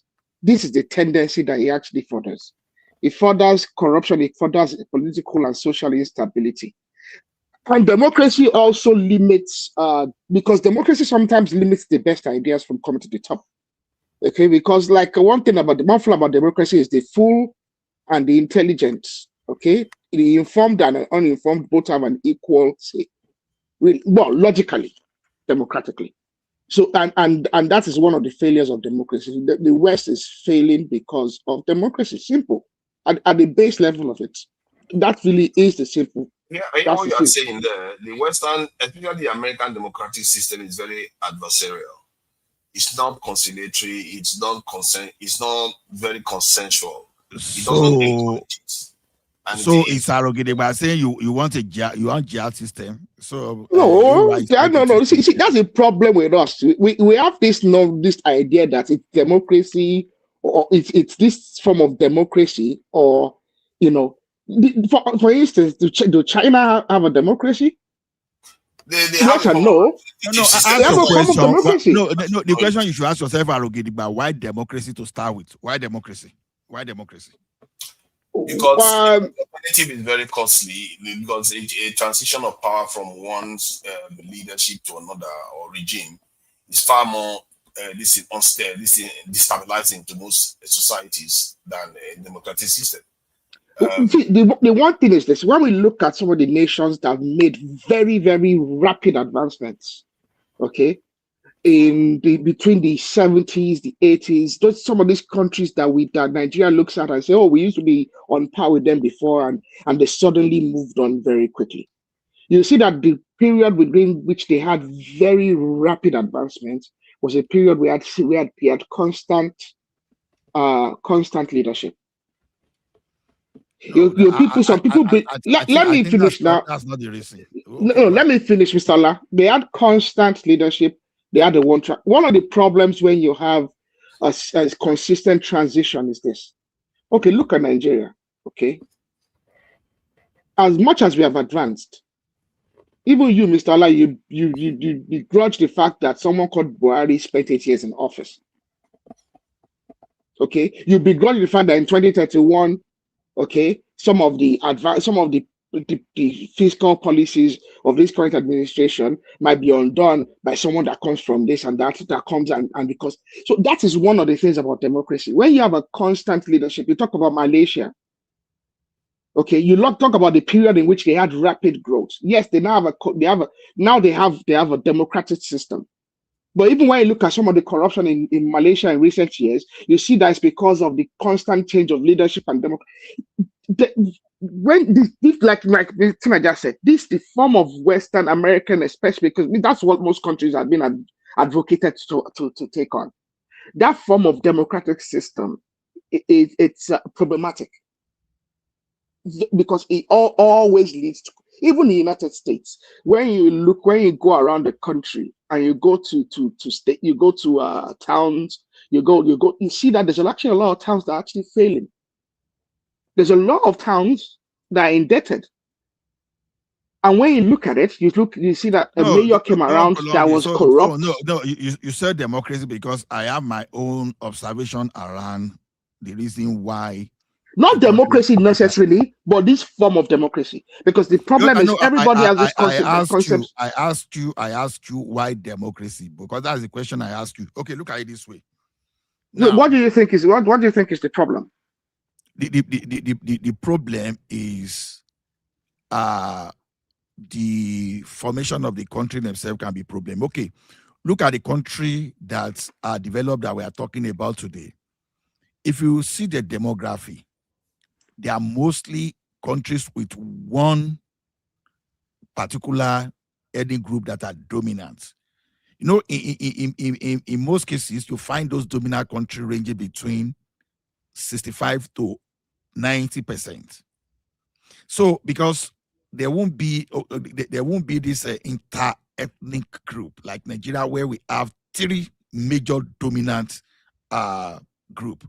So by that extension, Nigeria is not supposed to be one country to start with, because Igbo is a very big ethnic group, Yoruba, huge ethnic group, Hausa, huge ethnic group. Now you have rivalry among those 3 ethnic groups. But now when you go to China, you will see there's one dominant ethnic group. You understand? So there, so where you have that type of heterogeneity, is it hetero or homogeneity? Homogeneity. You understand? They seem to be stable. You understand? Look at Singapore. What about Singapore? What about Malaysia? Hold on. Singapore and Malaysia are very ethnically they're not. Hold on, no. I'm telling you, hold on, uncle. Before I say the level of homogeneity. You understand? When you have dominant ethnic group, you can have 200 group, but you can have a particular group that is having about 80% of the population. Oh, but that's not. Is that the case? Is that the case in Malaysia? I don't think so. Fast check me now. Fast check me. You don't even need to ask me before you know. Fast check me. Look at China. Look at Malaysia. Look at Indonesia. Look at India. Go and look at all those stuff. You understand? One ethnic group used to dominate that other ethnic group. What you are failing to see is that even within the same so-called ethnic groups they claim, there are divisions. Like in Singapore now, they will say they have the Chinese, but within the Chinese there are several layers of Chinese, different types of Chinese among dominant Chinese groups. So your audio is messed up. I don't believe your audio is messed up. I don't get it, but your audio is messed up. Your audio has been messed up somehow. I don't know what happened there. So and one of the things regarding this ethnicity, I feel like maybe we are overstating it, because if you look at most empires before now, even if the main empire is about mostly of the same group that belong to that empire, but most of the places they govern, they rule over, they are not of the same ethnicity, sometimes not even the same religion, but yeah, they govern them anyway within the same and the idea is organization, because when we have this before you go too far, you understand, where you take your statistical data, by the time you are taking data in excess of 30 and above, you understand, and they are establishing the same thing, and you are having that in as a significant factor, you can't just discard. Just take sample. Hold on. What are you proposing exactly? What I'm saying. Don't let us argue for the sake of argument's sake. Yeah, but you've already stated your point. You are not letting me state my own point. No, when you are saying system, you can say system from now to tomorrow. But the thing is this: when you have other ethnic group that are strong as you, that can balance you, Igbo people can balance Yoruba out, Hausa can balance Igbo out. So you have real inter-ethnic competition, which is not easy for that. But that's the same with Switzerland. That's the same with Switzerland. They can balance each other out. Yeah. Okay, what's the dominant ethnic group in Switzerland? There's no dominant ethnic group. That's the point. I don't think any of them are particularly far. None of them are dominant ethnic group in Switzerland. That's the whole point. They are somewhat very well balanced. This country has not been to war for more than 200 years. And they are one of the most powerful countries. They built a system that they can. There's a war today now in. Let's say there's a nuclear war. All their citizens can go underground. They built that system. This is a country that is very diverse. Guy, don't see. I told you, fact check me. Now the dominant ethnic group in Switzerland is Swiss German, and they're about 70%. What are you talking about? What do you mean Swiss German? Let me confirm it. What you're saying. I know they have French. How many cantons? How many cantons do they have? I think they're about. I'm coming from data-driven evidence, and you are You are arguing it based on speculation. But Mr. Allah, you've actually not said what you think about why the system is decaying, the Western system. No, I'm now coming. So okay, why do you think, for example, now why do you think like America now will choose democracy? Because they look at the diversity. So federalism along with democracy work for their diversity. You understand? So the Americans chose democracy at a time when they weren't diverse. Hold on. We are more diverse than America, because now America they were largely Christians, so to say, right? But now when you come back to Nigeria now, we now have two major problems again. We have two major religious groups. So as we have a big ethnic group, three major one, we have two major religious groups too. So we have a serious issue here. You understand? By default, we should not be in the same country as Igbo or Hausa. We should be country, each of those ethnic groups should be in different country. So Hausa can be the dominant ethnic group in the north, while the southeast, the Igbo can be the dominant ethnic group in the southeast.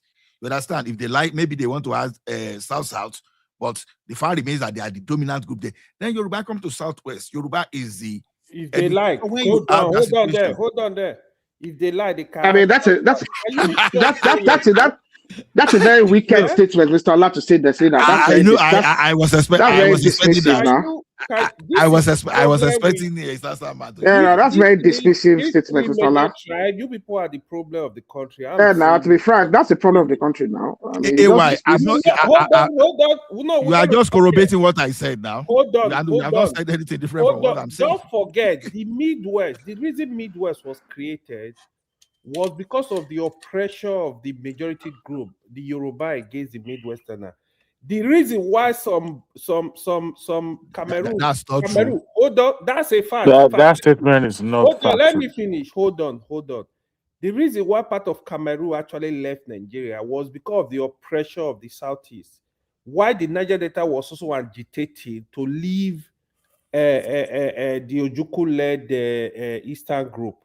So that statement is true. Go and confirm. The reason why they that your statement about Midwest is not true. It's a fact, 1,000,000%. It's not a fact, sir. I beg to differ. If you want to fight, we can discuss that fact. What was the reason? Why was it created? Tell me. It was the central government and Zik and Kuda that instigated some individuals. Yes, sir. You guys want to be economical with the fact, but that's the fact. I don't have issue with any tribe. It's not the fact. But hold on. Let me finish this statement. You three group, if you want to divide this country, let the minority in the north go to their way. The minority in the south go their way. The Yoruba, the Igbo can form their own country. That's why I usually tell these people, this Biafra that cut across any T5 state of the East is criminal. Anybody propagating it should be arrested and jailed. Because they are like land grabber. Anybody that is say Biafra cut across 5 states in the East. I am in support of let people have their independence. If you want to divide Nigeria, Yoruba can form their nation. Igbo form their nation. Hausa Fulani form their nation. Let the minority go. You are just pushing my argument. You are still pushing my. You see. Let me tell you one thing. 90% of the time, you've not really gone against me. You understand? I said Nigeria is not working as it is because we have 3 dominant ethnic groups. So there will be rivalry because they can cancel each other. So as long as those 3 groups are together, now wahala. And we have been best for us to stay without regional government. Now, as we speak now, the reason for creating Midwest was just, some people, they already, No, it was because of agitation. Let's call it what it is. Hold on. Why do you think some people, you understand, why do you think some people were creating problem and they want to bring Sharia to Nigeria, for example?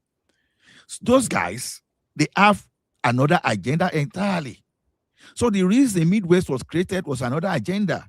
I would say in my hypothesis that those people that wanted to cut Biafra out of Nigeria, they have their eyes. the Western region was the most prosperous region, that even that region was even borrowing the federal government to even satisfy their obligations that they could not satisfy. And okay, in order to weaken, you understand, they gang up against the Western region, they cut that place out. All those areas that were oil rich, Western region was oil producing state, if you know.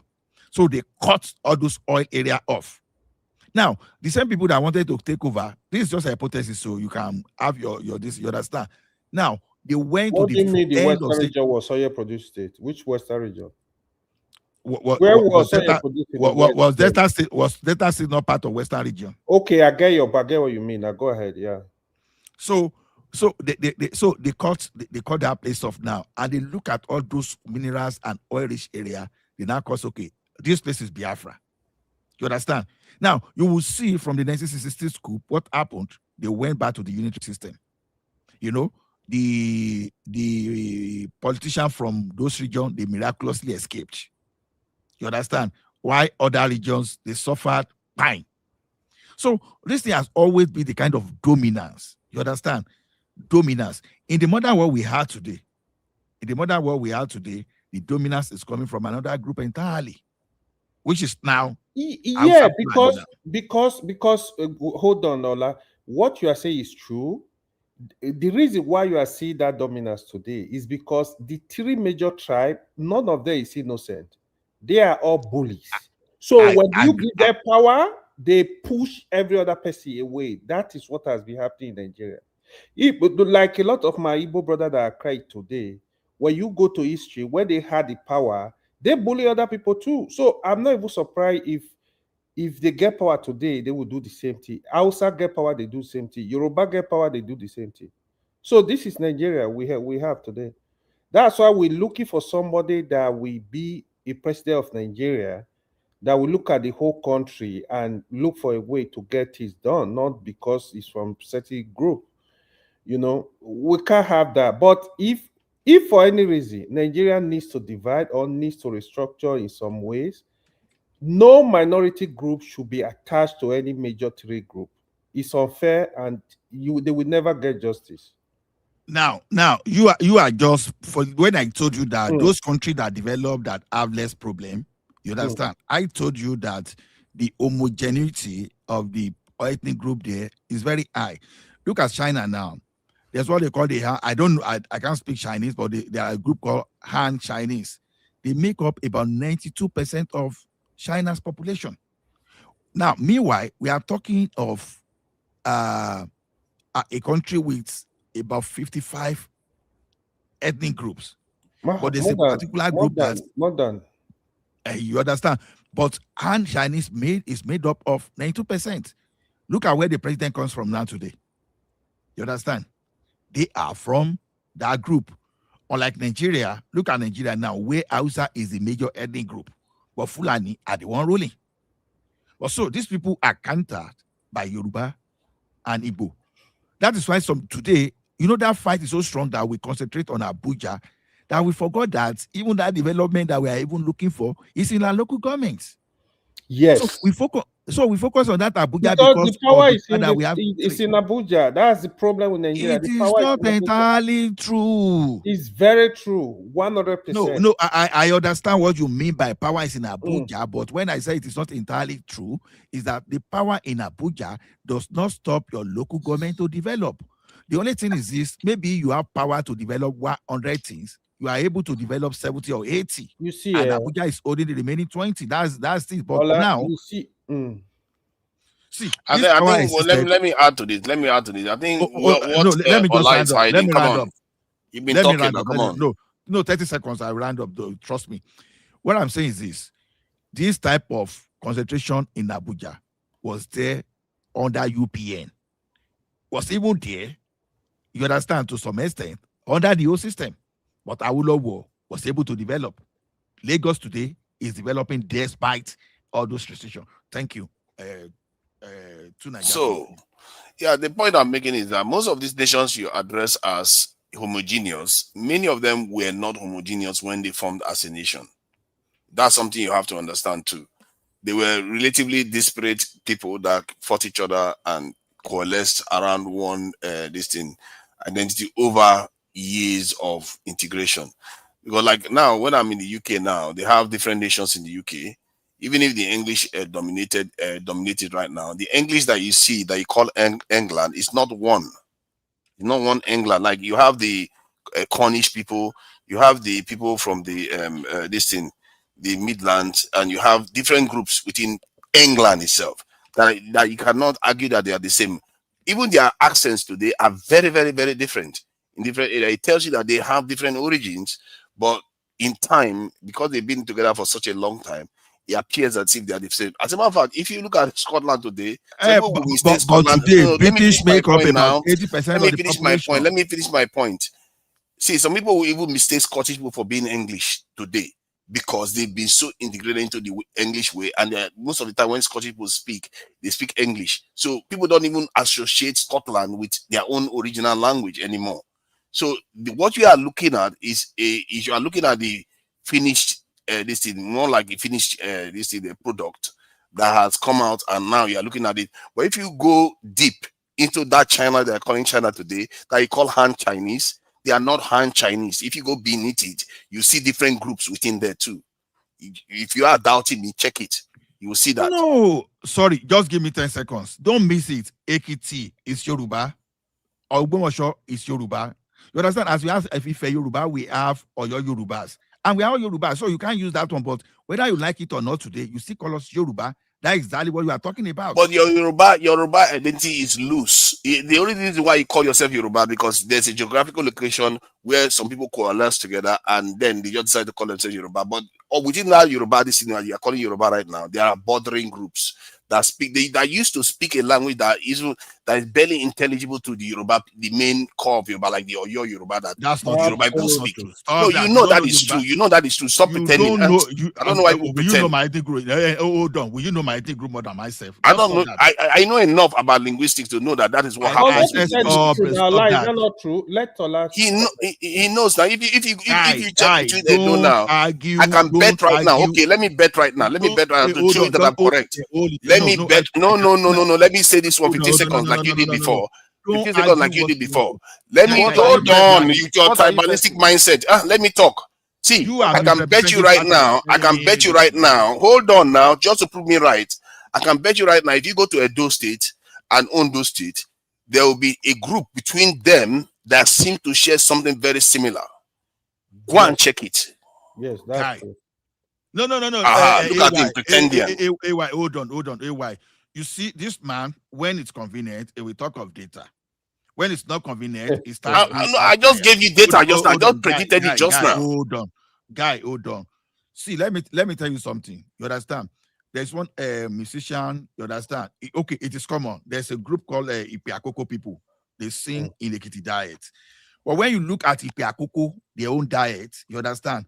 You may not understand if you are not someone that is vast in Yoruba. You understand? But if these people want to sing, they sing in the Ekiti dialect. But when they are speaking, they speak differently. Now, ask yourself a question. Even Ishuakoko too, same. Ishuakoko. Now, ask yourself now, how come that Akoko people can sing in Ekiti? Can understand Ekiti? But they have their own dialect. No, I just want you to understand this thing. We don't order the complexity of my ethnic nation. I understand it better than you. As a Yoruba person, you understand, I grew up in Ekiti. I didn't visit Oyo or Lagos before I could understand the language. I could understand Ondo. I could understand Owo. I could understand the Dori. I could understand the Somakoko. So now the thing is this. The fact that I cannot understand everything 100%. Even me, I understand all Yoruba language. It's just to make them that they are not Yorubas. So it doesn't make them Yoruba just because they speak the Yoruba kind of language. Are you some of them? Me? Oh my God, this guy, man. Let me talk. Can you talk? You just finish talking. See, the English language. Let me finish what I'm saying. Now, let me finish what I'm saying for crying out loud. No. Can you let me talk? Don't use my nation. You just finished talking. I'm using a totally different language. I'm using a totally different example. The English today, they speak. They say that they have 30% of French language within the English language, and some There's barely the Anglo-Saxon one even left there, but even in the grammatic structure is still the same. They have some Germanic language within them. So so if a French person is speaking and then an English person can hear, does that make them the same? Or it's a Latin, an Italian person is speaking, the Spanish person can hear, does that make them the same? Or Portuguese? They all hear, they can hear each other. It doesn't make them the same. And this is the thing that you don't understand about linguistics. You are if you form well, hold on. If Spanish people, Portuguese, and Italians form a nation, someone like you, within 60 years, you will categorize them as one ethnic group. You are arguing wrongly. You are arguing because wrongly. you are using linguistics. My point is that you are using linguistics to define what the people are. Guy, we have history. Don't even let me tell you one thing. What do you mean you have history? What history are you talking about? Hold on. Are you telling me the Yoruba kingdom was governed by one king? Hold on, let me ask you now. No, hold on. Let me ask you one question. Are you telling me the entire Yoruba kingdom, like in the way England is one group, was governed by one king? Stop. Are you telling me that? No, answer me now. It's a straight question I asked you just now. Hold on. No, are you telling me the entire Yoruba area that you call Yoruba now was governed by one king like England? Just hold on. Stop arguing. You say they are the same one ethnic group. Oh God. Stop. I understand. When you talk of Yoruba now, we share common culture. Okay, in Ekiti now, there's some kind of a masquerade we have in Ekiti that when you go to Akoko, you will see that same masquerade there. You understand? And when you look at the source of the same masquerade, they came from the same source. When you look at the lineage of the king, you understand, lineage of the king, they share the same common royal family. That the same royal family. There are similarities between Yoruba and Igbo, so what? Guy, stop this argument. You just want to see what you want to see. You're not looking at the board for what it truly is. Ogun in Ondo town is the same Ogun in Ire. Oh my God. So, guy, see, sometimes there are some arguments you don't even try to argue. So how does that see? Do you know what makes a nation? Hold on.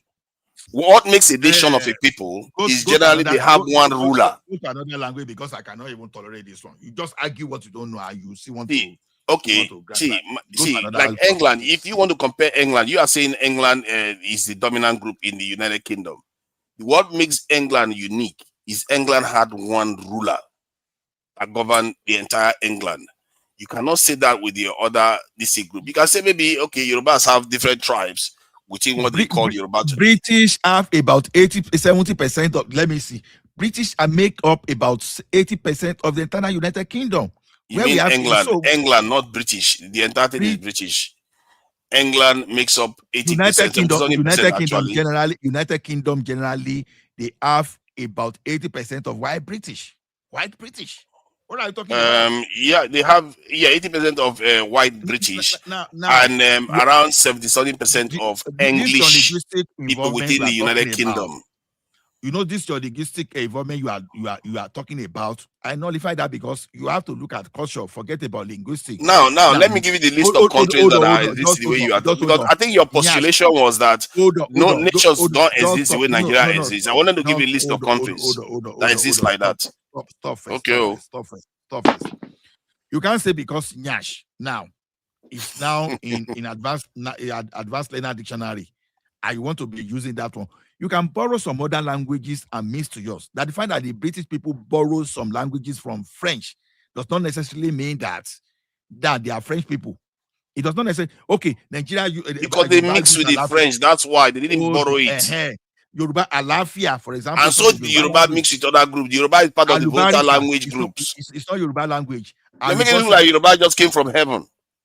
Guy, when you say Yoruba, we have different ethnic group within Yoruba. That's what I'm saying. We have sub-ethnic. Ethnic groups. Okay, go ahead. Ekiti is sub-ethnic Yoruba group. Akoko is sub-ethnic Yoruba group. You understand? Oyo is sub-ethnic Yoruba group. Ijesha is sub-ethnic Yoruba group. Why you argue waiting you don't know? So if you say, what makes them Yoruba? Why do you call them sub-ethnic? And what makes them Yoruba? It's the language. Okay, so it's the language that makes them sub. So in other words, they are different. See, No, we're the not point we're is not that, different. Listen, let me oh hold my on. God, Hold on. they Hold are on. Let me give sub. That you. makes them different from Hold the on. We're not bigger, the different. other Listen. group. Listen. Shey you go make know us more than ourselves. Sub Atiku is already different. Sub is see, already it's different. There's a not reason why you put different. sub there. Is the intonation Uh, is the way we speak it that different. We are the same people. I don't even understand. See, let me tell you. Yes. As just a person, yeah, I understand when Odo people are speaking. I understand quite alright because the Yoruba is the same, but it's just the tongue. The tongue they used to speak is what a bit how can I say in Yoruba? In English a bit coil Inyo, which is Padesab, is in everywhere. Emu is emu. We can call it oguro. Exactly. Iba is iba. Is emu. You understand? Arrow is arrow. Oson is oson. So our language, what are you talking about? It's just because of the just See, because the of original point I made, still stands. See, hold on. Let me see. Let's get back. So we don't lose our way. Let's get back to the original argument. Your original argument was that nations that have different groups that are of similar size. Countries. Yeah, countries. It's still nations, isn't it? Countries and nations are not the same. They are not the same. Okay, well, countries that have countries that have groups have similar size. Homogeneity of at least over 60%. Oh goodness. They are more stable. Yeah, they are more stable. What you consider homogeneity, what you fail to realize is that their homogeneity that you describe. Tell me how they oh my evolve. God! Can you let me talk, please? The story of you want to tell me what I have to say now? You want to submit on my behalf? You want to submit on my behalf? Reality. Let me talk now. You want to talk on my behalf now?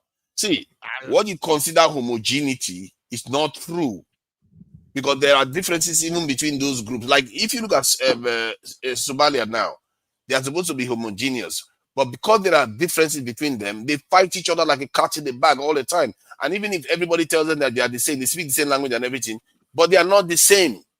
And you keep saying that, you keep assuming that everybody within, like China, because they say they are Han Chinese, you forget that their formation years, they were not the same. They were probably even speaking totally different languages. If you want to introduce oh my God, scope creep, you are necessarily introducing scope creep, unnecessary diversion. You understand? What we are saying, okay, let me tell you one thing, because you think that it's not unnecessary. I'm trying to address the point. Let me tell you one thing. Even in Ekiti now, even in Ekiti, in the same town, you understand? They will tell you that we are different from street to street. That is why when you take ethnic nationality, that's why I use the word I use ethnic nationality, ethnic group. Within Ekiti, let me take Ekiti for example. Exactly. From two different streets, you understand? They are even different in terms of their you keep interrupting when somebody wants to have their own submit their own counter message. You interrupt and stop them from talking because you don't want to, you just want to hold on to your your failed narrative. See, I don't know why you sorry. Yeah, because the original thesis was that okay, now let me just read the name of the countries that exist today that have relatively similar listen. Nigeria is not that similar actually in terms of the groups. Actually, Hausas they outsize the other groups significantly. Like I think Yoruba make up just up to at most 20% of the population. Igbos at most 20% of the population. Hausas were going up almost 30% of the population. So Hausas actually outsize the others significantly individually. That's not true. That is a fact. You can say it's not true, but it's a fact. That's not true because they've done they are doing it Hausa Fulani, which is unnecessary. I know Hausa. No. The statistics I'm using is based on Fulanis being separate. Fulanis are separate. Fulanis are about 6% of the population. Their largest ethnic group, but the gap is not that wide. Like you just quoting it. If you put Hausa and Fulani together, and which I believe a lot of people on that.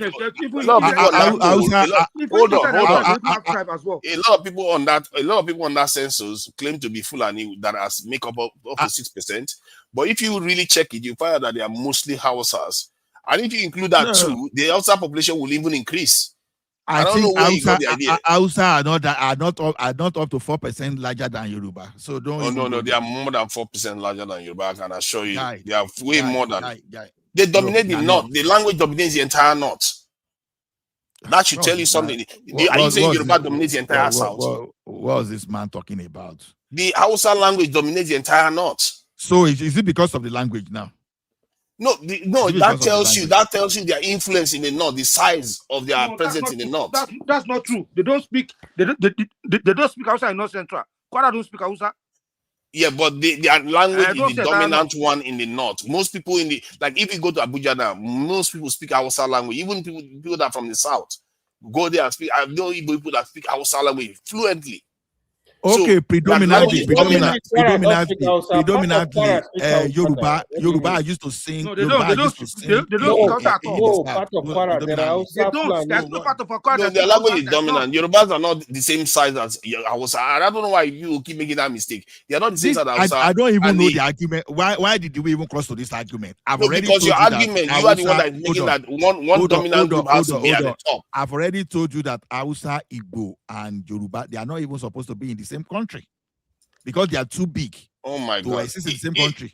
Even in America, if you look at it, there are different nations of white people in America. If you want to go by that, America is made up of even a lot of different people, except you decide to reduce it down to race. Now it's not about this ethnicity anymore. So you America is a country. Oh, why do you like interrupting people? Jesus Christ! Why will you compare America and Nigeria now? Can you just stop? Let me finish making the point. Then you can let me finish making the point. Then you can come at me. If you want to reduce that, because you are going to be inconsistent. Will you ever stop talking? Can you you ever see stop that? talking? You are talking as if you will just stop. Your problem is that you don't like to lose an argument. I like to lose an argument. I don't like people arguing against empirical you don't want me to finish what I'm saying. You can't even let me speak for. Can you just give me 2 minutes at most? Maximum 2 minutes. I will even give you 5 minutes. That's too much. That's too much. I don't need 5 minutes. No, actually, after 10 minutes, you say they don't give you time now. No. This is I don't need 5 minutes. I don't need 5 minutes. This is a very simple point. 12:01 and now America is made up of white people, but that is based on race, which is not your argument. Your argument is based on ethnicity or tribe. So if you want to go by that, America is made up of multiple. I don't even know how many tribes of white people that are in America, and there is no major dominant one. There are Germans, there are English, there are French, these groups. As a matter of fact, Canada is another one that has almost equal French and English, these groups that are also part of a nation. So if you want to go by tribe alone, that it doesn't stand. As a matter of fact, some of the greatest nations are like that. Like America is one of the greatest nations in the world today. It's made up of multiple ethnic groups that come together to build a nation. How can you say that every nation has to be homogeneous before they can be great? It's not true. Evidently, from America, from Canada, which I'm surprised you missed. I finished. You see? Let me tell you something to Niger. You see, one thing is this. You did not even try to ask me why did I even go to the point of explorating up to the point of even seeing that most countries that are stable today or are developing, you understand, have just one dominant ethnic group, that the homogeneity is from over 60%. You understand homogeneity? I know why. You gave me your argument. I know why. Hold on. You see but now. It's just an erroneous argument. That's my point. That's your own point now. And the thing is this, sometimes you claim to know data. You see, when you are even doing machine learning and you really want to see whether your data is telling you a good story, you want to see your inputs. Out of your input, you want to see the factor that is most significant there. And if that factor is constantly or regularly significant, that is telling you some story. So you cannot argue with facts. I'm telling you today that if you take your sample, just take 30 sample. I don't want to ask you to take 100, because if you take 100, you find the same thing. When that 30 sample is enough for you to confirm what I'm saying. I'm telling you today that the countries that are mostly stable, that are developing, have one ethnic group that is predominant. You understand that homogeneity is very significant to the stability of this country, because they are the one. Okay, look at it this way now. If you go to United Arab Emirates today. Go and see those people that are ruling that nobody's arguing with them. They have their own royal family. You understand? So go to China. I told you already that Chinese, they are up to 90% there. Go to Malaysia. Which country did you just mention? UAE? I say there, Bob, when I say UAE, then I told you about the royal family. Yeah, go to UAE. They are basically minorities in that country in reality. But that said, your point, you are waffling now. You are struggling. You are struggling. I think okay, finish. Okay, go ahead now.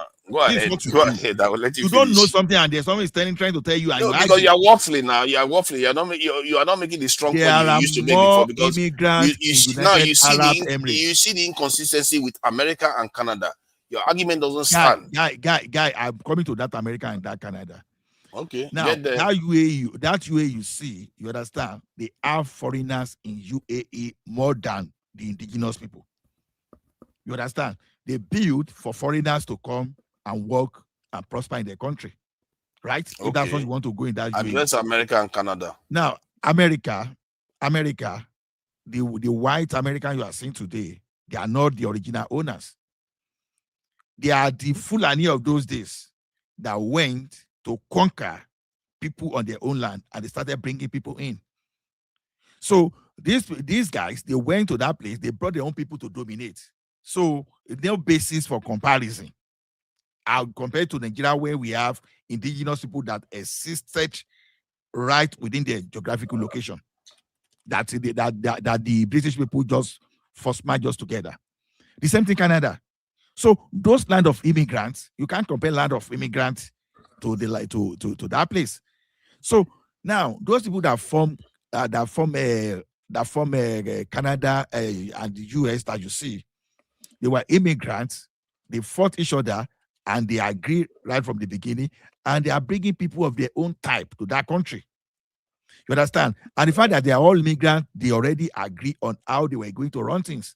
So whether one population now outnumbered the other, my God! So now because they are all immigrants, so because they are not immigrants, but they are free to come from more than 20 different tribes, and they are able to come together and form a nation, one of the greatest in the world that we've ever seen. And yet you are still making an argument that is based on ethnicity that we cannot figure it out. It doesn't add up. And I try to even tell him from the very get-go that if you look at empires in the past, even that conquered so many areas in the world, if you look, they were minorities. The people that were ruling were minorities compared to the greater group that they were ruling over. And yet they went, because remember, empires were not just empires for the sake of empires.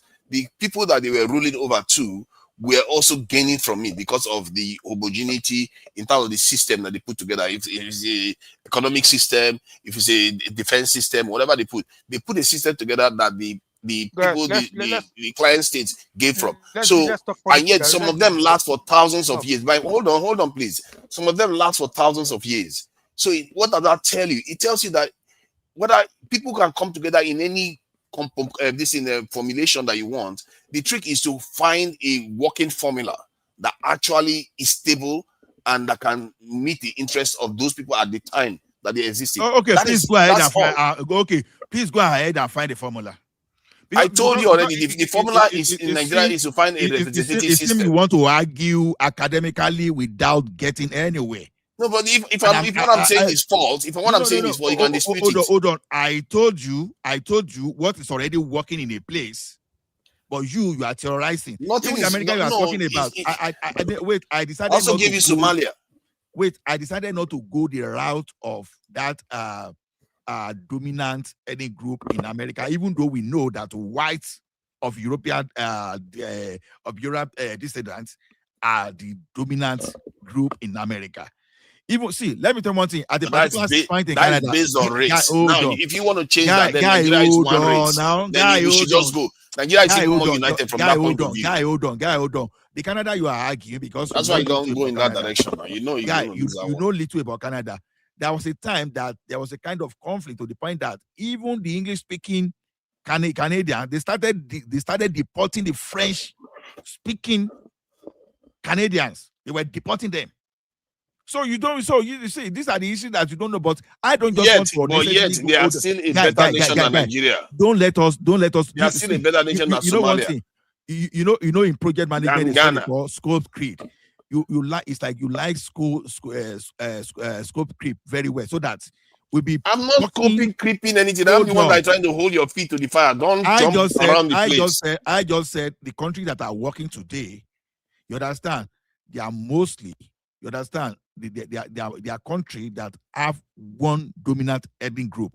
Initially, okay, if you want to argue that most nations are based on one dominant ethnic group, I will hear you. If that's your argument, but it doesn't mean that they are the working nations. Let me learn. No, I don't need to waste unnecessary energy for this argument. You are going to accept whatever you want to accept. Your point is not holding up. No, guy, I don't have point in losing argument if it appears to you that I don't want to win an argument. Your argument is not holding up. That's the problem. What happened to Konkaso? They say Konkaso is going to APC. Is that true? This one I just brought a totally new topic. I'm not following. No. See. I want to change your argument. No, hold on, Jare Kenny. Are you feeling sorry for him? To Niger, the thing is this: when I argue sometimes, I really want. How can you ignore the US when you are making an argument? Even how can you just come up with thesis? Those are land of immigrants. Guy, it's not adding up. So the land of immigrants that makes it different. Guy, do you really understand what you are saying? Okay, look at it. Fulani came and conquer Hausas, right? What are they trying to do now? They are trying to bring the type of people in. They are trying to conquer every places. So those people, they were conquered. No basis for comparison. I've told you, no basis for comparison. But I'm telling you the fact on ground. When I said it, when I proved the homogeneity, when I felt of us said that, the thing you and I felt of us say, no, it's not like that. Okay, and I said, okay, go and fast check what I'm saying. I know because I know exactly what I'm saying. You see now, you started now saying, look, even those ethnic groups before, you were not like that.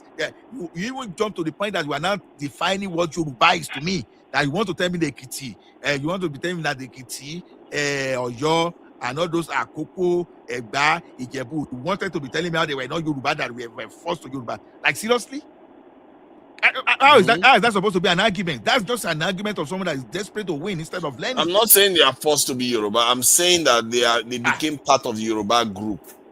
I gave you examples. I gave you multiple examples. Oh my God! And we told you that we are Yoruba.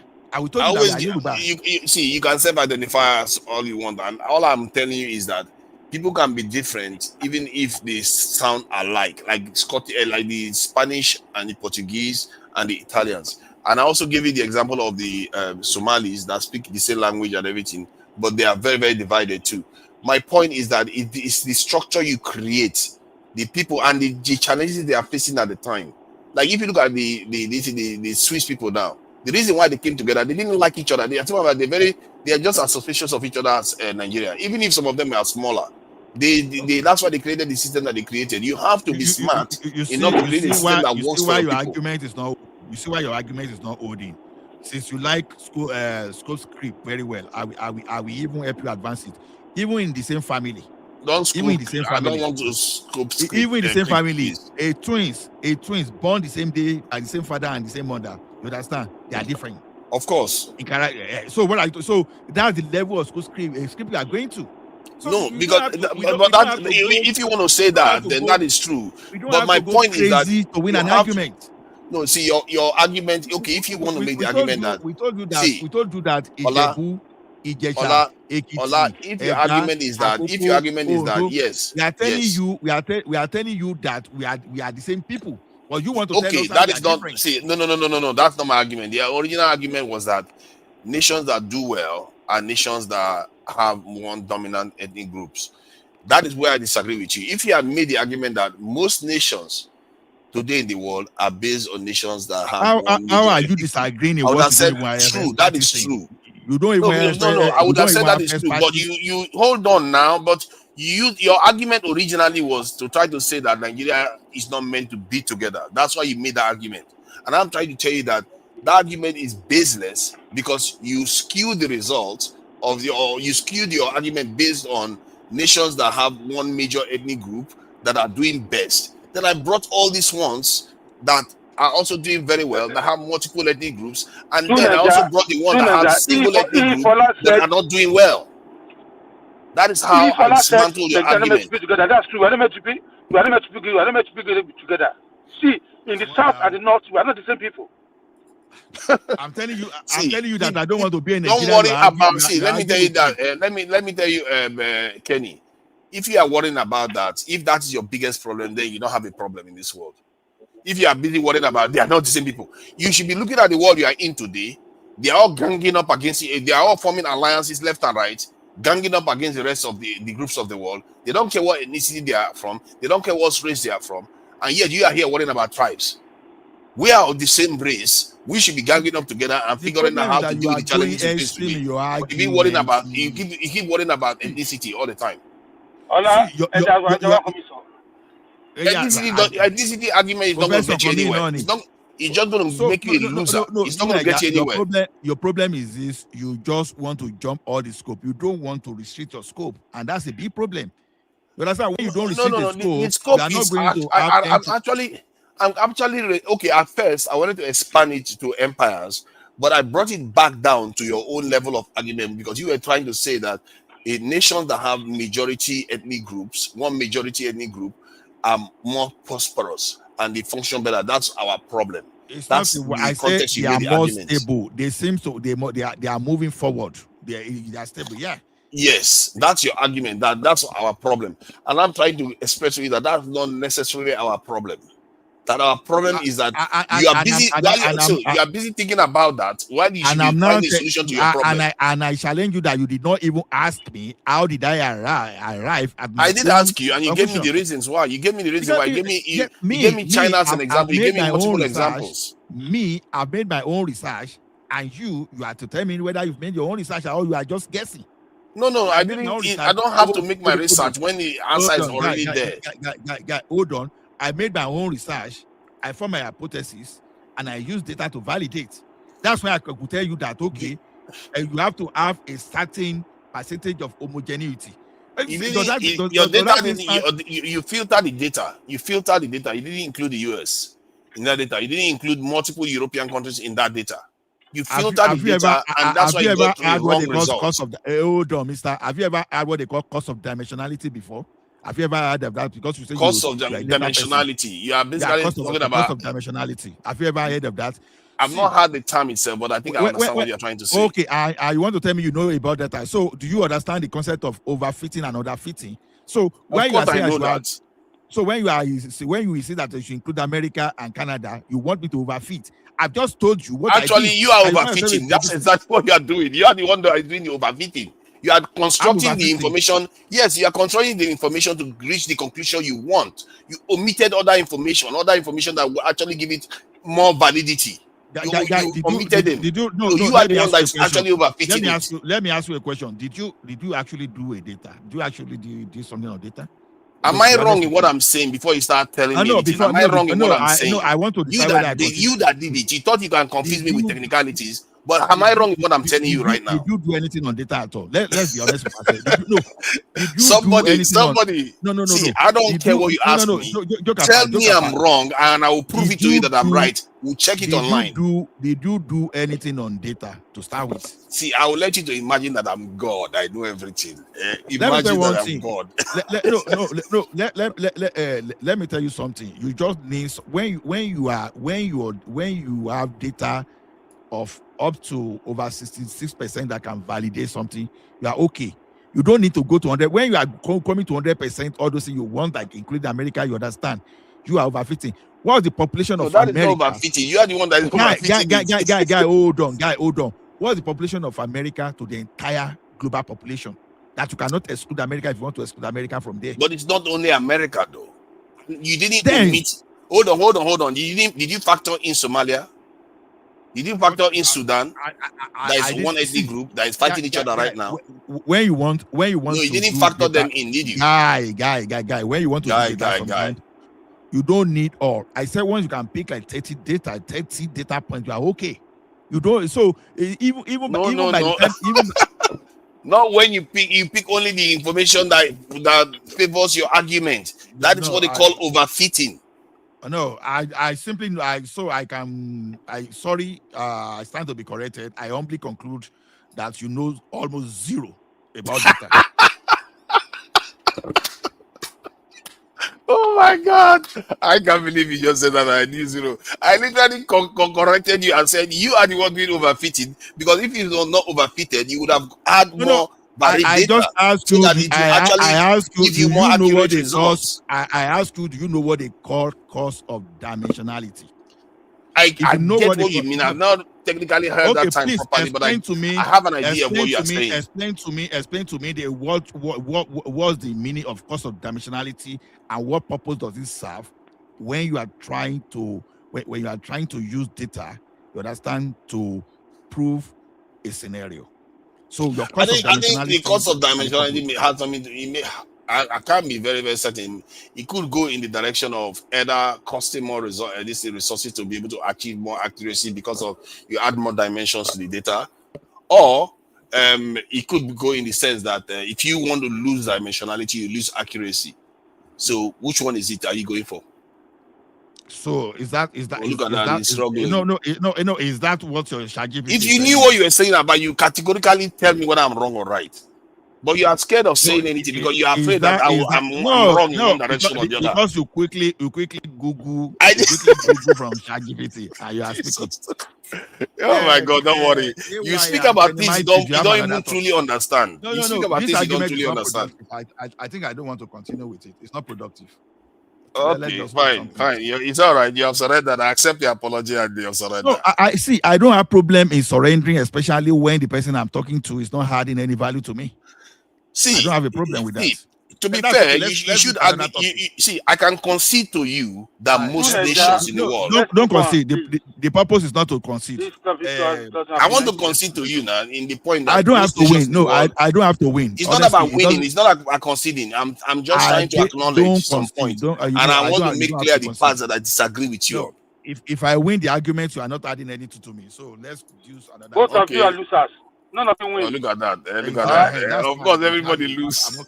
The moderator says everybody lose. So everybody lost then. Let's talk about another. Everybody's a loser. So what's happening? What's happening, guys? Please tell No, maybe to Nigeria want to talk what we can do to all his friends in the north that are just put terrorists on their payroll. So maybe to Nigeria. Yeah, what do you think? You see, the other day I was watching Gide on TVC. I think he was saying something that I find very fascinating. He said, why shouldn't these leaders go and put bandits on their payroll and terrorists on their payroll when the Nigerian government is absent? Because the Nigerian government will tell you not to do that, but when they will withdraw their troops and go away, then the terrorists will come to the villages and start killing people. You want their people to be killed? So that's a problem. If you don't have a strong state, you refuse to recruit into your security forces. Don't blame governors for trying to want to keep their people safe. But to Nigeria, let me ask you a question. Why is it only the north that this nonsense is happening? I think to an extent it was happening in the southeast to an extent before. It was happening in the southeast to an extent. Not the governors at the governorship level, but it was happening at a lower level in the southeast too. Maybe even in the south to an extent when they were doing that rebellion against the state. The south were controlling quite a lot of clique areas. You know, that those soldiers that were attacked in the south recently was because those areas, some people felt that they were in charge of those areas. So you see that sometimes. Yeah, go ahead. See, you cannot compare south, what happened in south, or what's happening in this south. What they're agitating for, we know that. See, the resources of Nigeria already destroyed their lands. They couldn't farm, and they are fighting for their people. What are the people fighting for? You understand? So the south one can be justified, but in the north, okay, look at it. Government say, okay, we are not paying bandits. There's a state in the north there. You gather people together. You want to give them money. You are embodying them. You understand? Honestly, of course, you are embodying them, but what is the alternative? You either fill that gap, or they have to survive. Are you going to tell them, be loyal to the Nigerian state, but the Nigerian state is not protecting them? The alternative is what we are doing now. Look at Malami now. They arrest him. They say they find weapons. These are the people who sponsor these people. They should pick them one by one and put them in prison. If it's going to cause a war, let's cause a war. Is that hold on. Did they arrest a sitting governor or just somebody that is a terrorist sympathizer? No, Malami. I don't know him. You know, I know him by name, but I don't necessarily know what he stands for. Malami, the former General of Nigeria. Yeah, I've seen him before. I think I even know how he looks, but I don't know what does he represent? What is his problem? Why is he a problem? I really don't know. Is he a terrorist funder? Because of, yes, now because of this power. You understand now? They arrest him. They went to search his house. You know what I mean? They find a lot of weapons in his house. Whoa! They found weapons in his house. You guys want power back? Nigerian police and DSS, they find weapon in Malami's house. Now it was a sophisticated weapon. Now they arrest him with him and his family. So they know the people behind these things. Well, I don't know why the government is afraid of picking them up one by one and put them in jail. They are scared the powers that be are behind some of all these people. So this is why they are scared of him. And but if he's a terrorist funder, of course, people like this should be executed, tried and executed. Really, they really should be executed. And maybe the Nigerian people will sit up for once. I really feel like we really need to get our act together, because the way we are behaving right now is not. We are not going to do very, very well in the near future at all. Executed. No. They never execute Tinubu. The guy the one execute. Look at this beer brother has decided to die in that jail. Now that I want to straighten Tinubu is the number one. Yeah? Tinubu is the number one terrorist in Nigeria. He's the president. Ogun to kill your father for saying that. Are you mad? Tinubu is the number one terrorist in Nigeria. They never execute it. What happened to Tinubu? Beer is a bigger problem. At least Tinubu has his term limit. Beer doesn't seem to have term limit. It seems like he's going to go on until it's 155. You know that guy is not going to die. They are fighting chaos. I heard Tinubu just came back. I heard he just came back from a 2-month visit. Are you kidding me? Yeah, and Nigerians are leadership now. The Nigerians need to figure. We as Africans, we got serious problems. There's this guy that was assaulted. He's a black guy anyway, but he was talking about what is wrong with black people, that we can't even build anything. We can't build a city. Our cities are ugly. Everything we do is rubbish. It's like, don't you see that? You all know it now, Kenny. You must have seen. If you look at our roads, it's uniquely dirty. Our infrastructure is uniquely disorganized. You know why? See, you cannot say. I think this is cultural. I think that is better than us. You go to all black nations. It's always like that. I'm still scratching my head. That is why. Why is it like that? It means something is wrong with us. We are not developed in our mind. There's something wrong with our mind. Go to Ghana. Even go to all those Americans. Those is it not all South America that the black dominate. Everywhere we exist, you see that kind of chaos. You understand? I don't know why. Go to these people. Harmony Borani. Jamaica. Go to Jamaica. Go and see what's happening there. If you look at Ethiopia, okay, Ethiopia is relatively okay, but Ethiopia are not even typical Niger Congo population. Go to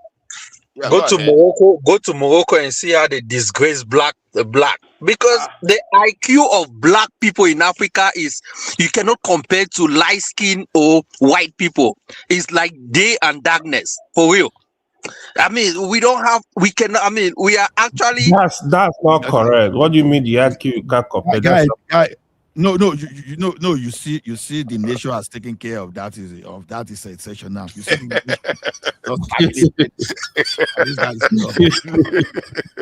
nature has taken care of his business. No better way to pass judgment now. I'm telling you. See, but he does have a point, though. There's a pertinent point that he's making there, that we just seem to exist in squalor. We should stop demarketing ourselves. Why do you guys keep kicking me out? We didn't kick you out. We didn't kick you I mean, out. every time, I was on this panel for a while. I didn't speak. Nobody kicked me Guy, out. As soon as I start talking, we didn't they kick keep you kicking out. me out. The Yeah, modern nation kick you out. this is Ola. When we're growing up in PH, one of the No, things to that Nigeria, why should I get let me kicked finish out what I'm on this saying. panel? Why? No, you didn't get kicked out. You just fell Nobody off. You kicked didn't you get out. kicked out. Nobody Trust kicked me, you I out. know. Oh, I'll okay. kick him out. We didn't kick you out. Okay, Why would there you why go. would you kick you out? Kicking me out twice. I don't know why. Why did you kick? Oh no, don't kick him out now. It's not fair now, Kenny. Come Yeah, on, because don't Kenny. he's studying president or something. Kenny, you are bringing that Kicking me out. Is this your panel? TikTok thing here. You're bringing that TikTok thing here. Don't be kicking people out for their opinion. It's not good to be kicking people out. No. He cannot be calling my president. He cannot be backtrack my president like that. Okay. You can't be saying the I won't president accept it. should be. I would You accept didn't say it. So you have to should kick be me hung. out. Omo, is this your life? Kick me out then. Nonsense. That's how. And then you fight against Tinubu. Yeah, you don't want democracy. He's right to say that should be hung. You see. They give you power. You want to use it and send other people out. Leave him, You are crying for Nigerian problems. Leave him. We are going to deal with it. Almighty Supremacist Abi, what you call yourself? Let me tell you one thing. Speak for yourself. You understand? Me, I'm a black man. I'm not low in IQ. You understand? I don't know whether any other person here is low on IQ. I can only speak for myself. I'm not low like you. I'm not low on IQ. So when you got, I think we may not be low in IQ. I think we are actually low in drive to make a difference. So you can even hold on. Let me just say this. I think you may even argue that we are low in IQ to an extent, because to say you are smart. Hold on, let me finish. Let me just finish what I'm saying. Can you imagine me and you are interacting every day, Ola? And every day I'm making money off you. You are getting poorer and I'm getting richer every single day. And to you, you don't see any problem with that. Sooner or later, you become so poor that you're homeless, and my children go and flourish, and your children don't have even any inheritance at all. That means something is wrong with your reasoning, that you can't pick up how I made my money, or whether I'm even undermining you. You can't even pick it up. And if you look at it from that point of view, we are low IQ because we interact with people without even realizing how much they undermine us. They actually, we even see them as superior. If you look at the way many Africans were talking about Ethiopia when ISO speed went there, many Africans, they're like, oh, beautiful people. But you will never hear Ethiopians talking about other Africans like that. You see what I mean? There is something about us that concede power to other people. Because we look down ourselves. We don't believe. Exactly. We don't believe in ourselves. We don't believe in our Is that on low IQ? Is that not low IQ? The question is this: to Nigeria, you are even defeating yourself. You are going through self-defeating process already. You're already defeating yourself that you know self IQ. That's the point. See, the motivation for you to do better actually comes inwardly. That is why you see those great black people that are doing well for themselves, excelling in robotics, excelling in aviation and all those stuff. You understand? Because already they said to themselves in world that what these people they do, they cannot do. Let me ask you a question, sir. When the European, you understand, defeated the Chinese people, you understand, twice in the war, does that mean that, are you telling me it was just because the white people are higher in IQ than the Chinese people? No, the Chinese people were just not violent, simple as ABC. And these violent people, they were higher in IQ at that. See, you can be higher in IQ in different areas. Hold on, Farabale. See, the Chinese people, they just wanted to trade and live peacefully. But now, the same iron they discovered like more than 600 years before all these white guys. They were using that thing to build ship and doing their trade, doing their things. But immediately the other guy just got that idea of that technology. Next thing, they wanted to conquer everybody. Chinese were not thinking of conquering people. They just wanted to live peacefully within the environment. So the fact that some people are violent, okay, look at those people that want to. Now, with due respect to all our real Muslim in Nigeria, because I don't believe that all these bandits and jihadists, I don't believe they are real Muslim. The fact that they use jihad something to conquer the Hausa people, you understand? Would that make them to have better IQ? No. They are just violent people. That you are using violence Okay, to whip people into submission. let me give you an analogy that will be simpler for us to understand.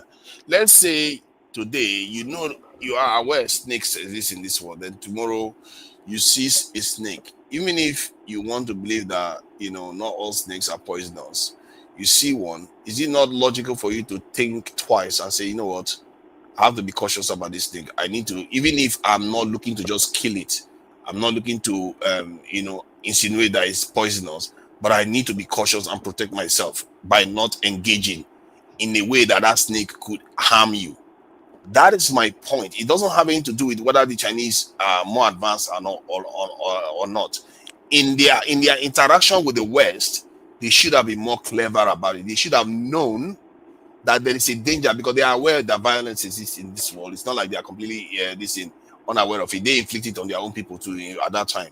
So that is the same thing we too do.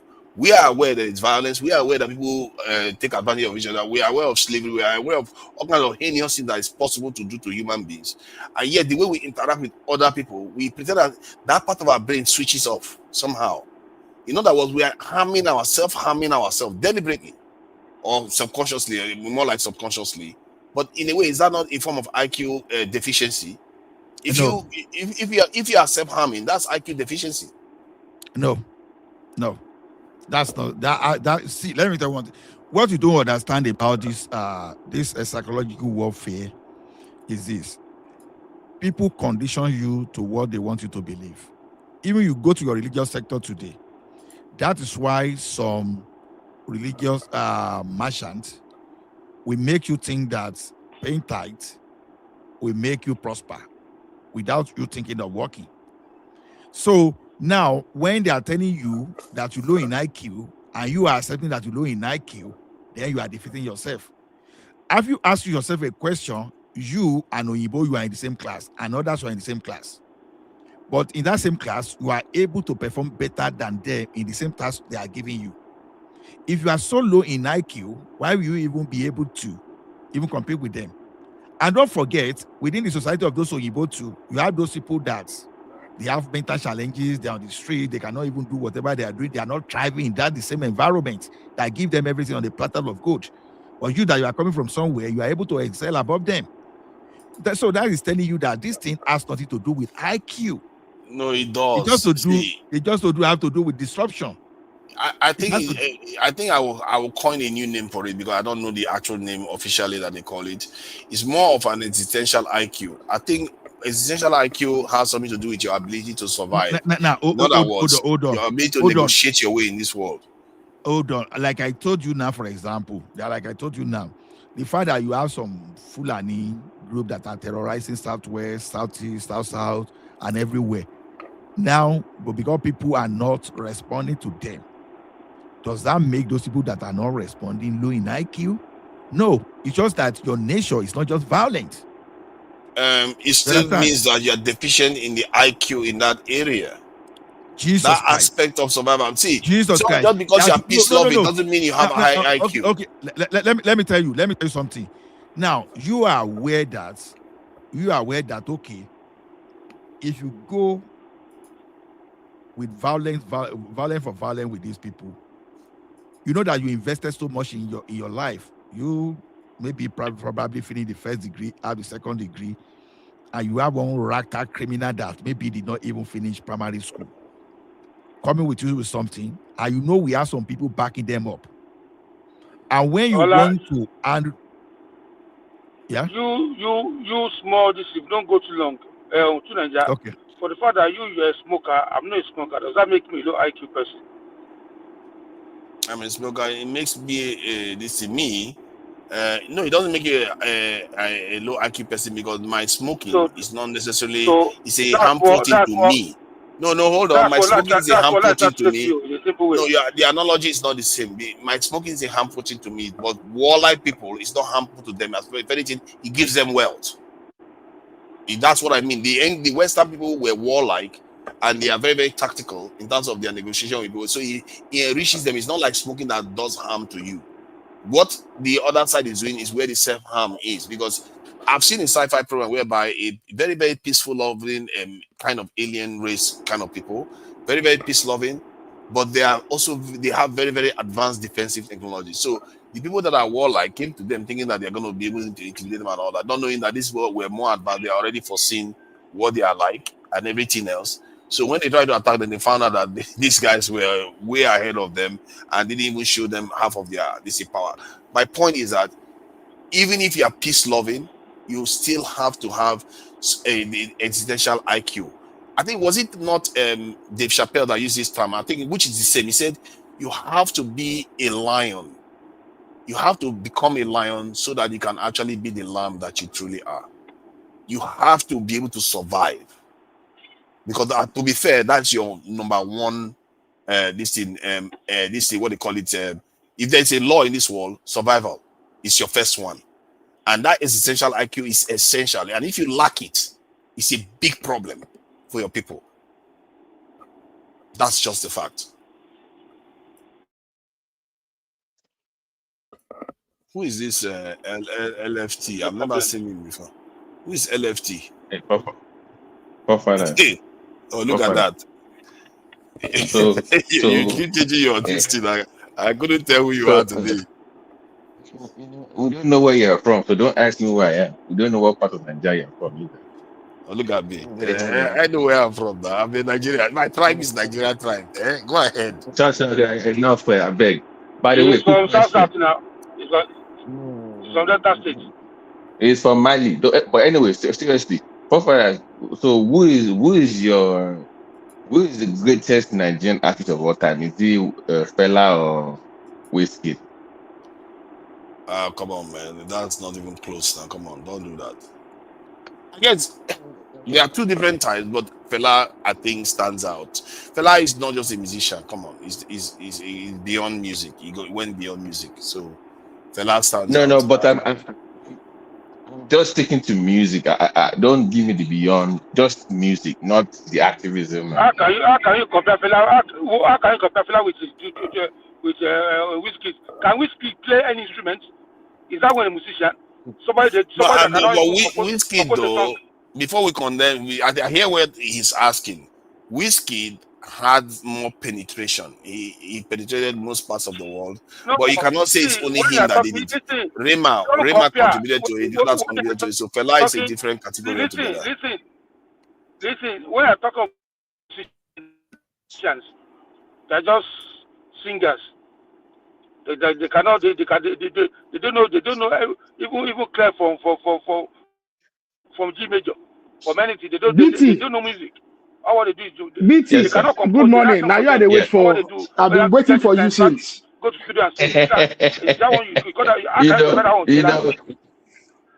you Say a laugh in you what the teba. No, Mobo, I will get that. Do you know, Fathers? You know this. Hold on now. You know, this topic actually got me writing again. I had to go open up my old blog again from college days to start writing again, because I used to write back in the days. I'm like, I want to start writing again. So I wrote about this article about this topic, and I actually brought up old names like King Sunny Ade, like Ebenezer Obey. That have not got their own due Let's go read this. Have you not published it yet? I'll put the link. I'll put the link there. But my point is that Fela was kind of, his career was created by the West, because they have a narrative of what they want you to sound like. If I say African music now, for example, it has to be about struggle, about liberation. So it kind of fit the mode of what they think African music is. But in my opinion, Fela is the origin of Afrobeat. No. That's a fallacy now. Hold on. That is not true. No, hold on now. That sound actually was I forgot the name of the guy. What's the name? There's a Ghanaian guy now they were doing this stuff Fela is doing in Ghana before that now. But it isn't like an Egba sound, but there's a Tunde Nightingale. That sound was first. Yeah. Hold on. That was. But my point is this. In my opinion, the goat of Nigerian music is King Sunny Ade. Without a If you doubt. really want to do, but because his own style is more of praising the rich, celebrating wealth, and celebrating big men, that did not really It's not. fit the No, but typical. Sonny did more than Let that me now. finish Sonny did. now. No, it's not. See, Let me finish. No, wait now. Wait. Let's finish. This is my field. Okay, finish because this is my own field as well. My opinion. I'm saying the entire career of Sonny Ade is mixed. There's a poetry part, there's a fun part, there's the activist part. It is a mixed bag. But I'm saying to the West, the way they create African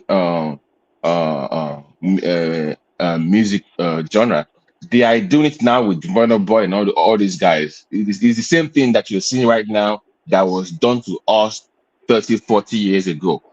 Because, for example, if you look at Burna Boy, his first album was what? The best African Day. It was the best album he ever made. The one that got the Grammy nomination. But for him to win the Grammy nomination, he had to go sing the typical African stereotype song, Mama Africa, Lily. For him to win the Grammy, he has to then tilt towards that direction. So if you don't fit the struggle against the power system, you don't get the attention of the West back in the days. So that kind of, my point to use Kenny, here's my point.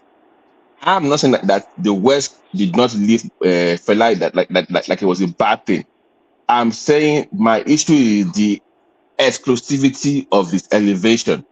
They kind of sideline other people and just move them up. Because remember, when Fela died in Nigeria, he wasn't popular. His image was not that good. People forget that easily. He wasn't that beloved. He was seen as an extremist. He had wives. He was reckless. He died of He wasn't HIV. popular on my end, though. He wasn't popular. He was popular, but he was considered to be a reckless. They played his music. They blasted No, his music we played his music, but we're talking about his personality. We're not talking about his music. You are mixing his personality and his music. Okay. His personality wasn't particularly liked. No, his music was. Let's remove his personality from the music for now. Hold on now, Kenny. Hold on, please. Have their own. Okay. Hold on, my brother. I'm going somewhere.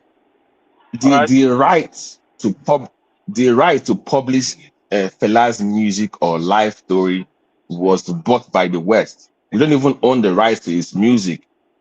So that what you see for the past 30 years of his life was a marketing stuff that was done by the Western powers that be. Well, whoever owns the rights to Fela is what you see right now. I'm then saying that they want to portray Africa in a particular way. The same thing that happened to reggae. If I say reggae now, you say for struggle for liberation. They don't see African music, black music, as some form of fun and entertainment. It's more like struggle. So my issue, once again, guys, is that it is the exclusivity of his elevation is my problem. And to say because he's the only one, there was Fashek, that was Victor Weisford, there is Oliver the Cook, there is Sonny Ade, there's Obey, even Waisha Aide, in his own right, is a goat. Because he had his own genre of music too. No, Barista. Barista, Fuji. He made Fuji, right? Barista, he had his own genre too. Just because your own sound does not appeal to struggle or to oppression and all that, doesn't mean you're not great. BT, can I bring you back to one part that Sonny Ade signed? It was the first to sign with Sony, and Sony tried to change the sound. And he refused and said no, he is sticking to what is always done, and that is why Sonny could have been the next fella. They tried to do what they did to fella to Sonny. No, he refused. He said he's not changing his sound. Same as I've been his own day. He did one time though. If you remember that soccer sound. He did. Yeah, but he decided not to stick to it. Whereas Fela went through with it. And even Fela, look at Fela's history. Fela was singing calypso now. He was singing kind of like all this Tunde Nightingale style. And then when he met the American woman and went to America, and then he got revolutionized, and then he started doing all this stuff. It's not like Fela came out of the blocks doing this. Arrow, you forget so easily. When Fela went to California the first time and he performed in California, they laughed him off the stage. If you remember, when they came from London to America, he had to include that that Black Power thing into his sound. Yeah. Exactly. So to make it look like he was a purist, and no, he was influenced greatly by the Western power, and they wrote in his favor. So they do Broadway shows, they do all these things. Is better him? Is that what you're saying?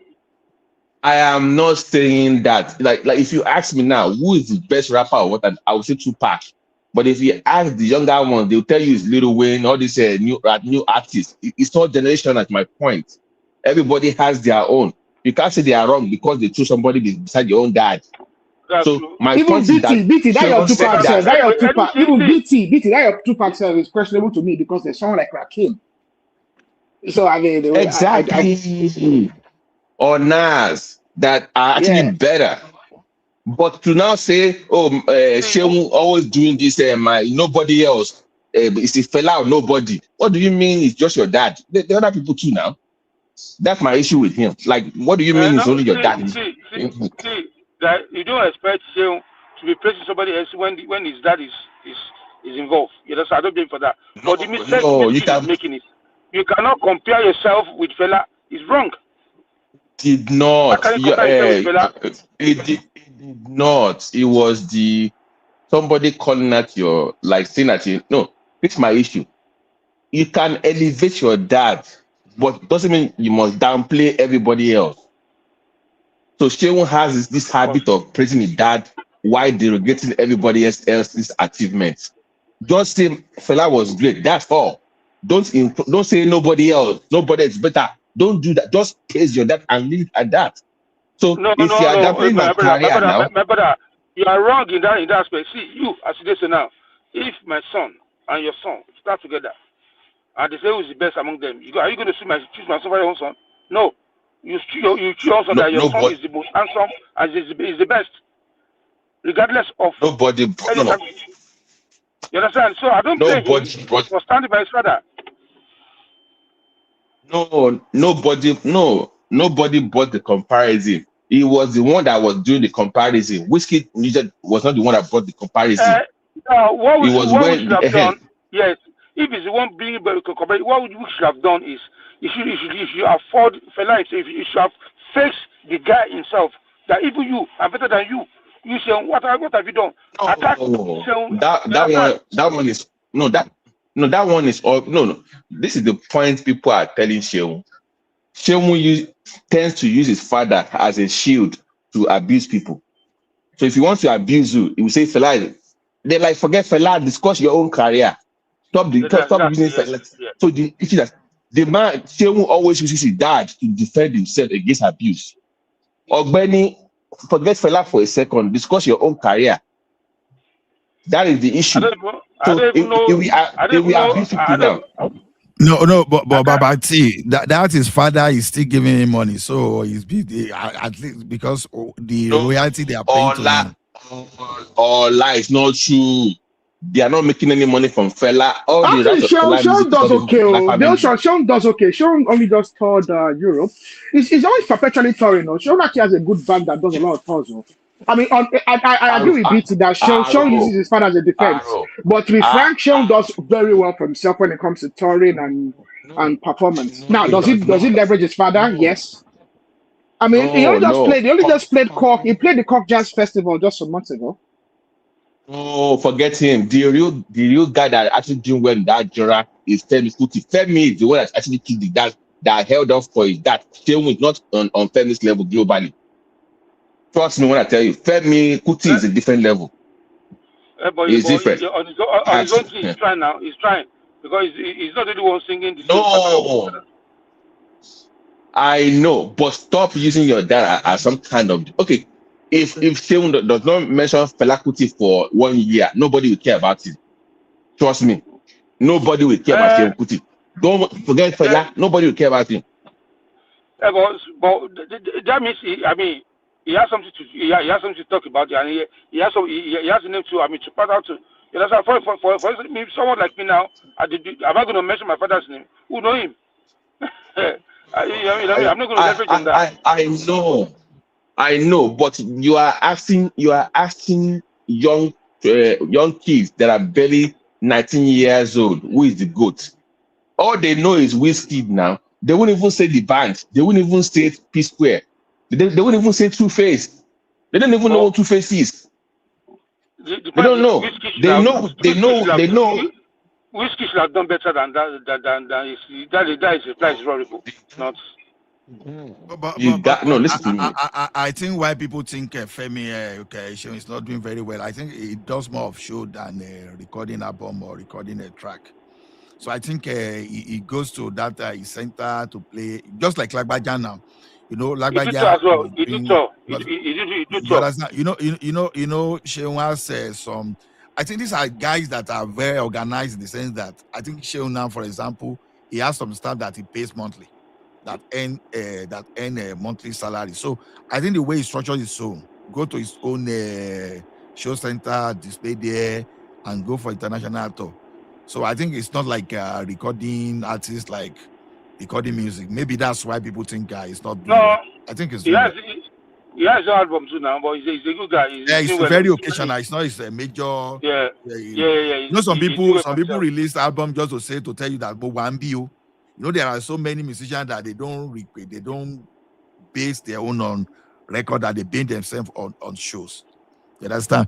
Like people think Ashake is no longer in town now. For example, me where Ashake is still doing some kind of tour, thereabouts. So look at Kizane now. I think Kizane will only release a toast whenever it's about to tell you that Mowambi. I don't get it bad in here.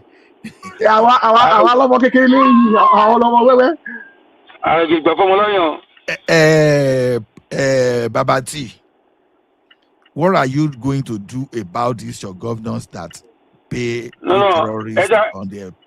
No, let's talk about laughing first before we move to that one. Okay. What's wrong with the laughing? No, we have to talk about laughing when we're on the back. About the All right, buddy.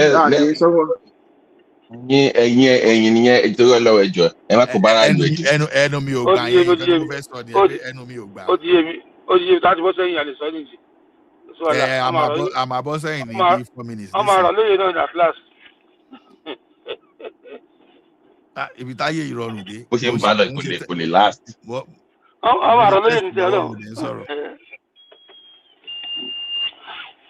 So Omoshe sọ kí lẹ fẹ́ ṣe sí àwọn people yìí, because Moses suggest kan, but ó dà pé election bàbá yóò fi lè ṣe, because if not Musa ti kápá wọn. Musa ṣe ni wọ́n ya wèrè ni. That Musa guy don give them. Ó ti declare for now.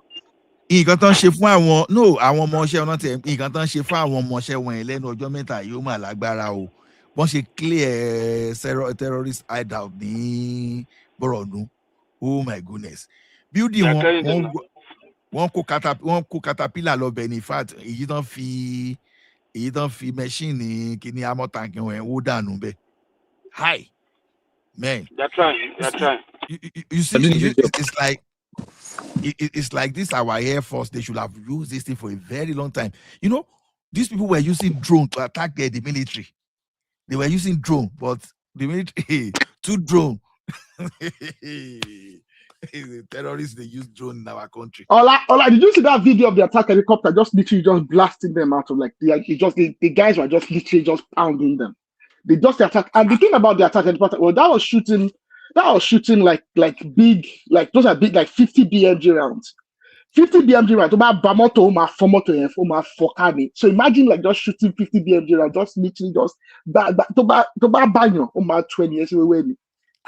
Like the military are really going out, they are pounding them hard and very. They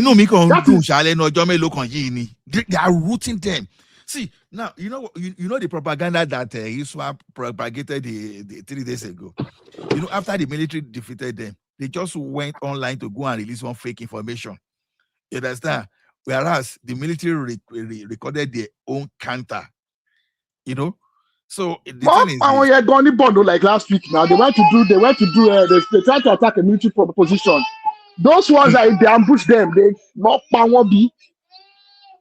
Then what I don't know is this: why TMA be when you're on duty in the line of action? TMA arrest when you're in the why? Èyí tó máa bá wọn nínú bó tó máa ti bá wọn nínú ẹ pa wọn bẹ́ẹ̀ instead pé kẹ́sẹ̀ máa kó wọn bọ̀ ní kíní pé ẹ̀yìn arrest wọn. I know sometimes they need information from them now. Who is funding you and stuff like that. Bàbá ẹ gbàgbé information yẹn I need ẹ mọ́. I need share information àwọn tó sponsor wọn yẹn wọ́n ní lọ́wọ́ kò ṣe pọ́n ní. Tá máa fa gbòòrò ìnísìn kan pa ọmọọṣẹ́ wọn tán nísìnyí kan gbé Gúnmi kan dẹ̀ gbé àwẹ̀ tí yóò fẹ́ kúrò ní Minister of State yìí. Or at least it's on record. That guy bought Elox for terrorists. Then that Casina governor, he knows a lot. Did you find a way to deal with that guy? Of course, he's one of them. If you find a way to deal with those guys, they will talk. It's one of them. It didn't the background, so I put this link. Anybody that want to come and join.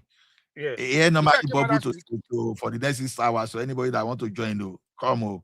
Ola, you know that Kasina this guy. He came last week or the year last one. He don't care.